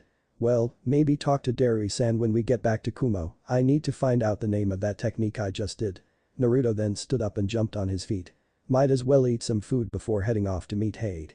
Wonder if I should have ramen again, but Bach-an said to only have it twice a week and I had it this morning. Naruto contemplated as he entered the home he shared with Tsunade and Shizune. As he entered the building, he had failed to notice someone dropping down from the trees. Jiraiya looked at his godson as he entered the house. He had said that he was going to check up on his spy network, which was true, but he decided to cut through Konoha from his journey near Kiri going on to Iowa. It was safe to say that he was surprised at what the blonde boy did, seeing as he's never seen a move like that before. He seems stronger than I originally anticipated, the sage said to himself. He then looked behind him to another figure who was watching him. Wouldn't you agree, sensei? From behind him Sarutobi came out as well, looking towards the door Naruto walked through. He seems to be very strong Jiraiya-kun, Sarutobi smiled. Although, he tends to forget that even he has limits.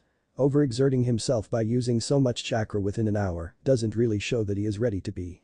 I see what you mean by that sensei, Jiraiya nodded, but you forget, he's only a kid. A smart one. Jiraiya rolled his eyes. Yes, a smart kid, but a kid nonetheless. If anything, I'm guessing Naruto will know what he'll need to do in order to become when the time presents itself. Namely in the 3rd round of the exams. The older man nodded and the two sat there quietly for a bit. Don't you have some paperwork to get to sensei? Ah. You just had to remind me Jiraiya-kun, don't you have a spy network to get to? Both men sighed, hating that they had to get to work. In a gust of wind they both disappeared. Time skip. Naruto now stood out in the field swinging a wakizashi, a medium-sized single-sided blade, over and over again. Next to him Itachi was doing the same thing. On the sidelines, Yugao and a pale-looking boy with brown hair stared at them. Are you guys sure that it is a good idea to train together right now? Yugao asked, unsure if the two young boys knew what they were doing. It's not a bad idea, Naruto started. It's not like we learn anything different from each other just by hitting nothing in but air. Agreed, Itachi put in his 2 cents. It's not like we'd be able to use knowledge of the basics against each other. It's when we go to train by ourselves that we would be able to use special moves. They are right, Yugao, the boy next to her nodded his head. This is only the basics, it's what most Kenjutsu practitioners know, so there is no harm in both of them practicing together. If you say hey-kun, Yugao blushed.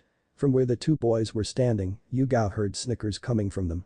She turned and glared at the two, which caused them to drop their swords and burst out laughing. Aw, that's so cute. Naruto exclaimed while holding his sides. Yugao-senpai has a crush on Hate-san. We already knew that Naruto, Itachi laughed alongside his friend. It's just her expression that is priceless. This caused the purple-haired girl to open her mouth in shock and turn to her friend who was sitting beside her. Hate-kun, Yugao stopped talking when she saw her crush smiling at her. So you like me, Yugao? Hate gently asked. Yugao opened and closed her mouth a couple of times before just opting to nod her head. His smile widened and he pulled the girl into a hug, causing her to blush. That's great to hear. I like you too. Again Yugao seemed to be shocked by this whole thing and seemed to be mimicking a fish with her mouth once again opening and closing on its own violation. When she stopped and opened her mouth, she closed it and fell to the ground. Hate caught her on the way down. This caused both Naruto and Itachi to stop laughing and rush to their last teammate. Whoa, is she okay? Naruto asked as he saw Hate fanning Yugao. I think she fainted from shock. And embarrassment, Hate chuckled. Both of the younger boys let out relieved sighs. She got you scared there for a moment, huh? Yes she did, suddenly fainting like that, Itachi mumbled. So she will be okay? Yes. Hate then took the girl and placed her underneath the shade of a tree. Now, since she's asleep and not trying to flirt with me, I think we should get into some light sparring between you two. No, Naruto, we won't be using real swords. I brought some shinai with me so you don't hurt yourself.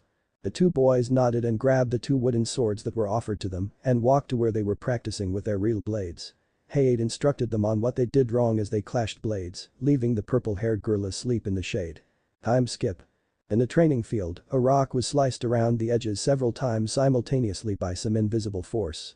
Long gashes were left on the rock where the slices were made. Then a bright blue light had begun to emanate from the stone.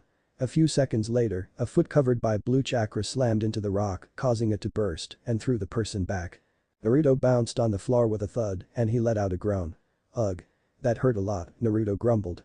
Blowing up a rock in front of my face was not what I intended to do right after lunch. You put too much chakra into your attack, Naruto-kun. You need to cut down on how much you put in, Kushina advised from the side. She was standing there watching the blonde as he lay panting and groaning in pain. She had left her kids in the care of Tsunade as she went to train Naruto in the backyard. If you didn't put too much force and all that chakra into it, the force of the attack would explode like that. Hopefully you'll get this down before you try it on a real person, or else they'll die a rather bloody death, and you don't want that, do you? No. Naruto got onto his hands and feet, then stood up. I hope you don't mind if I try it again, right, Kushina-sama? It is okay, Naruto-kun, just try to get the amount of chakra down a bit better. Right. The blonde boy closed his eyes as he drew his wakizashi. Holding it in his right hand, he placed the blade onto his left and focused his chakra. A blue light encased the blade, and Naruto opened his eyes. Looking at a log a fair distance away, he pulled back his right arm and pointed the blade towards the log. Kaute no Ryu. Sententsuki, Emperor's style. Whirling thrust. Around the blade several small blades made out of air began to spin around the wakizashi. Naruto then thrusted the blade and sent all the blades towards the log. Just like the rock, several long gashes appeared along the log and it began to glow blue. Putting his leg in front of him, Naruto focused chakra into it, giving it the same glow just like the log. Kaute no Ryu. Sentenkaru, Emperor's style. Whirling kick. Naruto ran toward the glow log and jumped up. He did a flying kick on the log. Just like what happened during the battle between Irish and Kagami in the exams, the blue chakra that formed around Naruto's leg merged with the one around the log. In that instance the log blew up and shot Naruto backwards. Again, the blonde boy let out a groan of pain. Kushina walked over to him and helped him up, shaking her head, but there was a smile on her face as she did so. She took him to the bench she was sitting on and inspected his wounds. He had splinters from the log's explosion and several cuts from the rock. Here, let me patch you up a bit. I brought a first aid kit just in case this happened. She got a pair of tweezers and pulled out a splinter. Ow. Hey, that hurts. Oh, stop being a baby. From the way you've been pushing yourself, I know that you've been through more than this. Naruto grumbled but kept silent as she kept pulling out the splinters. He winced when she applied disinfectant on his wounds, but was still silent. After patching up she slapped him on the knee, eliciting a yell from him. There you go, all patched up. Thank you, Naruto said with a grateful smile. No problem. Although, you still keep putting too much chakra into the jutsu. Are you sure you'll have this move down by the end of the month? Yeah, don't worry about it. I got this in the bag. Well, with that bad chakra control I'm not so sure, Kushina teased. Naruto pouted, causing the red-haired woman to laugh. Naruto rolled his eyes but smiled at the woman in front of him. I have better chakra control than that, Kushina-sama. I just tend to ignore the voice in my head that says to be careful from time to time. The next thing he knew, Naruto felt a fist slam onto his head. Hey, what was that for? That's for being careless. You should take more care of yourself, Naruto-kun. It would be bad to make the people you care for sad if something happens to you. Then I have nothing to worry about. I have someone watching my back. Although. He will be an opponent during the exams, so that may be a bit of a problem. Damn, Itachi must be training hard right now. You must be great friends with Itachi, huh? Kushina asked with a smile. She took a seat next to Naruto as the blonde adopted a faraway look. Yeah, he's my brother in all but blood. To be honest, ever since we were young we were hanging out together, whether it be training or just mindlessly doing nothing. Although running away from fangirls that seem rather insistent on getting us to date them. Is that why you were running away from that mob of girls this morning? When Naruto nodded, Kushina bursted out laughing. That was hilarious. I thought you were just training, or worse, peeked on them in the hot springs. I'm not like Hiro-sensei, the blonde frowned. Besides, I'm only 7 years old. Girls in their teens want me to date them. I think that makes them a ped. Pedophile. Yeah, that was the word Hiro-sensei taught me. You mean girls that old want to date you? Kushina asked. In the back of her mind something that was telling her to keep those girls away from the boy. This caused her to frown. This wasn't the first time this happened to her, that her motherly instincts would act up around Naruto who would just say something, and it clicked inside her. Oddly enough, the feeling of being motherly to him stayed longer than the previous times. She looked at the boy who was still talking. She was only half listening to him now, as she stared at him. Why does being around Naruto make me want to smother him, like a mother would? Why does he look like Minato? Come to think of it, why does Minato keep avoiding the subject of Naruto altogether? The frown on her face deepened at the thought of that. Why? Why do I feel like something is wrong here? Kushina was broken out of her thoughts as Naruto shook her shoulder.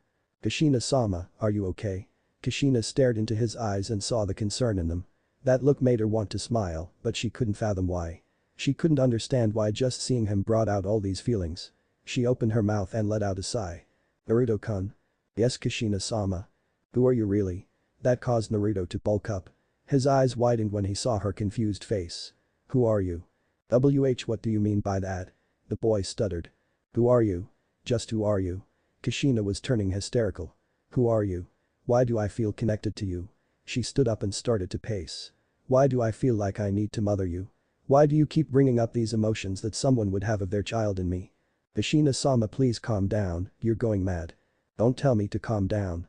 I'm finally onto something. It's not the first time I have felt like this towards you. So tell me just who you are. By this point, Kushina was crying. She was also shaking Naruto. For his part, Naruto was freaking out as well out of worry. What is wrong with her? I don't know what to do. Think. What would Jiraiya do? Grope her. No. That is just wrong on several levels. What would Itachi do? Lecture her or try to console her somehow. I can't do that while she's doing this. Okay, last one, I hate to say it, but what would Hokage-sama do? Knock her out. In that instance, Naruto did a chakra-enhanced uppercut to Kushina's chin, knocking her out cold. When her grip let go of him, Naruto immediately caught her and laid her on the grass. He then did the best thing he could think of next.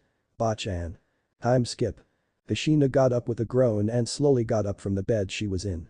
Clutching her head, she looked around and saw that she was in Tsunade's bedroom. I see that you're up, a voice stated. She looked up and saw Tsunade standing at the doorway. In her hand was a glass of water and a few pills. The medic walked over to the red-haired lady and offered them to her. Take these, they'll give you a headache. Thanks, Kushina mumbled. She took the pills and drank them down with the water. She gave the glass back and looked at the slug Sannin.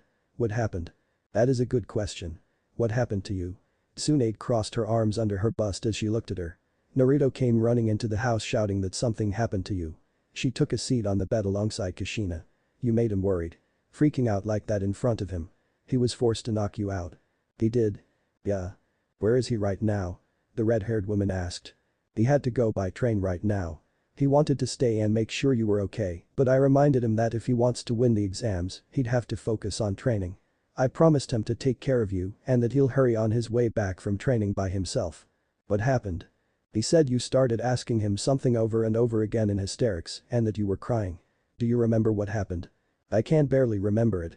I remember we were training and then I remember asking him something really important. I think I asked him. I asked him. Why can't I remember? Did he say what I asked? The older woman nodded. He told me that you kept asking him, who was he?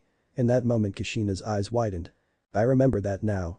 I had to ask him who he was for a very important reason. I wanted to know why he felt like he was my own kid. Kushina stopped talking all of a sudden and grabbed her head. Ah. My head. My head. Kushina. What's wrong? Tsunade moved closer to her and grabbed a hold of her. Kushina began to thrash around and was still clutching her head. Something is happening in my mind. The more she tried to remember what they were talking about, the more she tried to remember the feelings she had for Naruto, the more something in her mind was making it harder for her to think about them. As if they were restricting her from actually recalling anything about him or associate him with the word family. As Kushina was holding her head, Tsunade was already trying to administer some healing on her. But no matter what she tried, she couldn't find anything wrong with the woman physically.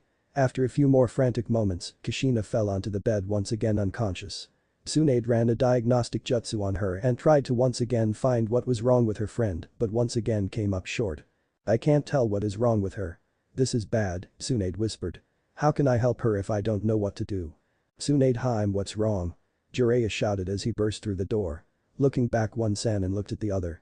I heard screaming and rushed over as fast as I could. Jiraiya, what are you doing here? I thought you wanted to go check on your spy network. But I decided to cut through Konoha to go from Kurigakure to Iwagakure. I was about to leave after doing some The old sage had to stop what he was saying when he saw her glaring at him. Right, I was just cutting through here and when I was about to leave I heard someone screaming in here. He looked at the bed and saw Kushina crumpled on it.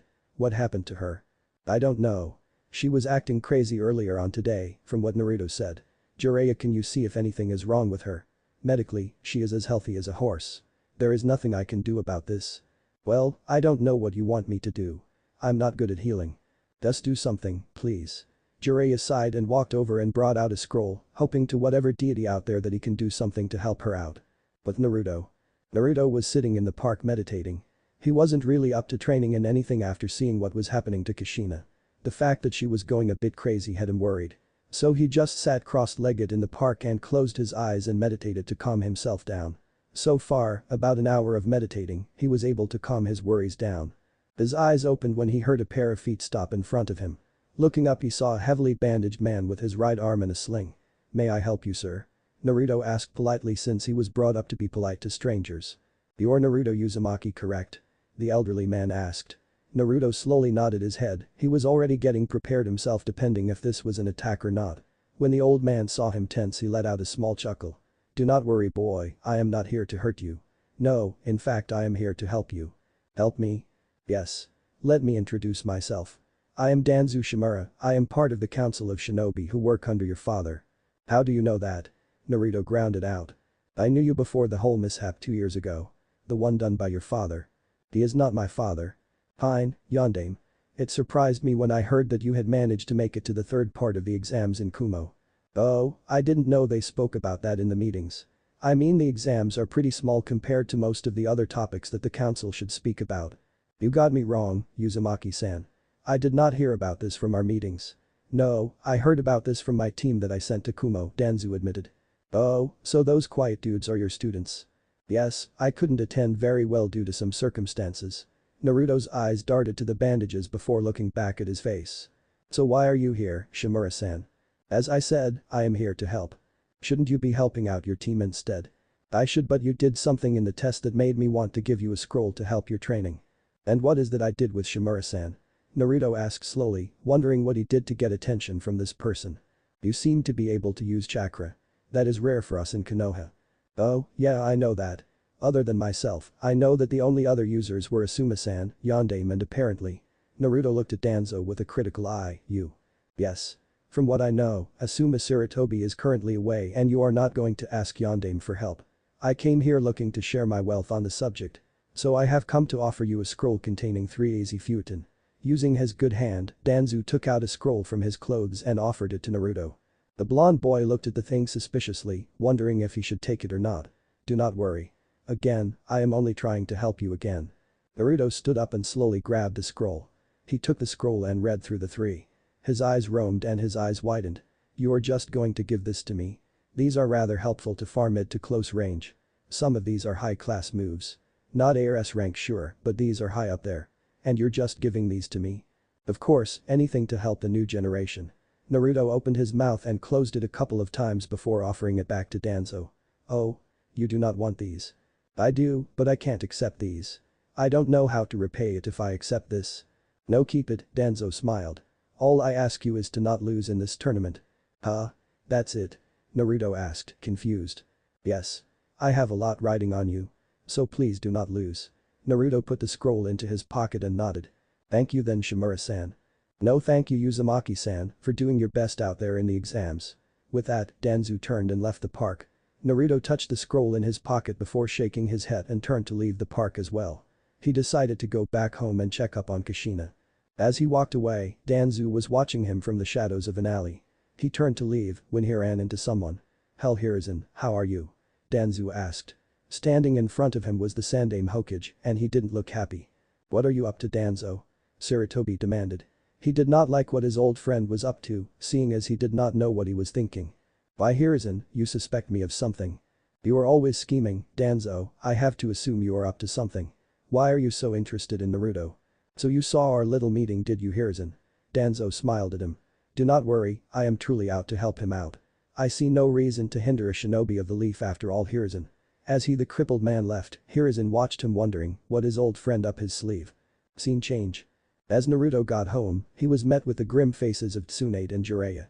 Tsunade had a whole bottle of sake in her hand and Jiraiya was not making any perverted comments for once. "Hey Iro-sensei, I thought you were going to be gone for the rest of the month," Naruto stated as he entered the living room. Looking over to the side, he saw the crib that held Tsubaki and Yuri was still there, along with the two babies. Is Kushina-sama still here? Naruto, you better sit down. We have some bad news, Jiraiya sighed. Naruto slowly took a seat on the couch across from the two Sannin. Something is wrong with Kushina. What? What happened to her? Is she alright? Is she sick? Did you take her to the hospital? Naruto was up and worrying, he was about to head out the door when Jiraiya stopped him. Kid, calm down. She's upstairs resting. Why didn't you take her to the hospital? Kid, I know you're worried about your mother and all, no matter what you say, we know that you care for her. But what happened to her is not something we can cure in the hospital, Tsunade replied as she took a swig of sake. Jiraiya found something on her, in her mind. Found what? Naruto demanded. We found a seal. A seal? Yes Naruto, a seal, Jiraiya mentioned. The frown on his face deepened. I don't know what type of seal it is, but from what I ran on trying to determine what it was I found two words that made it clear what its objective is. Which is? The seal on her mind had the words memory and restriction on them. Whatever that seal is, it is keeping some memories locked away somewhere in her mind. Very specific memories. Memories of what? Memories of you, Tsunade told him. Naruto gave her a confused look causing her to explain what she meant. Didn't you notice that she started getting crazy when she was talking to you? All the things that occurred today, the fact that the seal was acting up was due to you being so close to her. That doesn't explain what happened, and what do you mean being near me caused this to happen to her? From what I saw, her motherly feelings for you were awakening the more you spent time with her. As if the seal was slowly being undone and some memories were flowing back, or new ones were being made that made her act all motherly to you. That was when the seal started acting up and violently started trying to suppress some of the feelings and memories. That is my guess on what happened. So you're saying that someone put a seal on my Kasan? The two Sannin were surprised to hear Naruto call Kushina by that moniker, not after 2 years. Sure they knew that he wanted to call her that, but this was the first time in 2 years that he had openly called Kushina Kasan. Yes, someone had placed a seal on Kushina that will keep her memories of you ever being born to her and raising you away, Jiraiya told him. What are the chances? Hokage-sama taking it off. It should be easy for him to take it off. Although I don't see why he hasn't noticed it before. Probably because it didn't react until she made contact with me. Naruto frowned. Although. From what you told me, Iro-sensei, I have a distinct feeling that we shouldn't bring this to him. Jiraiya paused for a moment before nodding his head. Yeah, in all the circumstances of why your disowning occurred, chances are we shouldn't tell Minato about this. Wait, what are you two talking about? Tsunade demanded. We should take it to Minato. Naruto looked at her with a raised eyebrow before turning to Jiraiya. You didn't tell her what we talked about a week ago, did you? Naruto asked. No, I should do that now, Jiraiya sighed. Tell me what? What are you talking about? Tsunade muttered confused. Excuse me, a voice interrupted the three of them. Looking towards the doorway, they saw Kushina looking at them. Sorry I fainted on you guys, I probably inconvenienced you three. Kushina bowed. Kushina-sama, how are you feeling? Naruto cautiously asked. I'm feeling better, thank you Naruto-kun. I must have fainted during our training session. She gave him a sheepish smile, which caused him to inwardly frown. I promise I'll make it up to you later. Although I don't know why I fainted. Do you remember what we were talking about before you fainted? Huh? What do you mean Naruto-kun? He opened his mouth but closed it again and shook his head. It was nothing important. You should get home right now Kushina, you must be tired and the babies need to get more sleep, Jiraiya advised. Tsunade goes with her to make sure they get home fine. I need to have a few words with Naruto before I leave again. Tsunade was about to complain, but saw the serious look on the Toad Sage's face and agreed. Come on Kushina, let's go. I'll put Yuri and Tsubaki into their stroller and let's go. Kushina nodded at the older woman's words. Putting the babies into the device and sealing away the crib the two women left, leaving the boy and the old man after bidding both of them goodbye. I take it you don't want to inform her either huh? Naruto asked Jiraiya. The man slowly nodded. Well Kushina is a sealing master, she won't easily believe us if we tell her the truth. Hell, we'll probably be called crazy and sent to prison for treason, the sage answered. Damn. Are you sure you can't take it off? Yeah, I'm sure. Naruto stayed silent for a while before speaking again. I guess that means I should become a master then. To free Akasen of that seal. You do know that will take years to do right? I know, I'll start to learn how to use even more complex seals than all the explosive seals I know so far. Naruto stood up, determination on his face. I will fix whatever problems Hokage-sama has brought upon his. No. Our family, even if it takes me my entire lifetime. Jiraiya laughed and patted him on the back. That's great kid, I'll help you along the way. So will Tsunade. This caused Naruto to smirk and nod his head. Well, I'm off to Iowa now. It won't take me long to get there, get my info and come back. I'll personally escort you and Itachi back to Kumo for the exams. I'll hold you to it. At night. It was close to midnight in Konoha and most of the people were sound asleep in their homes. However, it was those who were still awake that saw something out of the ordinary. That night drunks, ninjas on patrol and all those still awake saw a glimpse of a yellow blur running throughout the village. None were sure what it was, so they did not report it the following morning. Some said it was a ghost, others said it was just their imaginations, a few called it a rip-off of Yondame's technique. But they all had one thing in common. They heard the crackling of electricity as it passed by them. Thank you for watching this video, I hope you enjoyed it. If you want to see the next part, don't forget to turn on notifications by hitting that bell icon. Please like, subscribe, and comment below to let me know your thoughts. Check out my other videos for more content you might enjoy. Until next time, take care.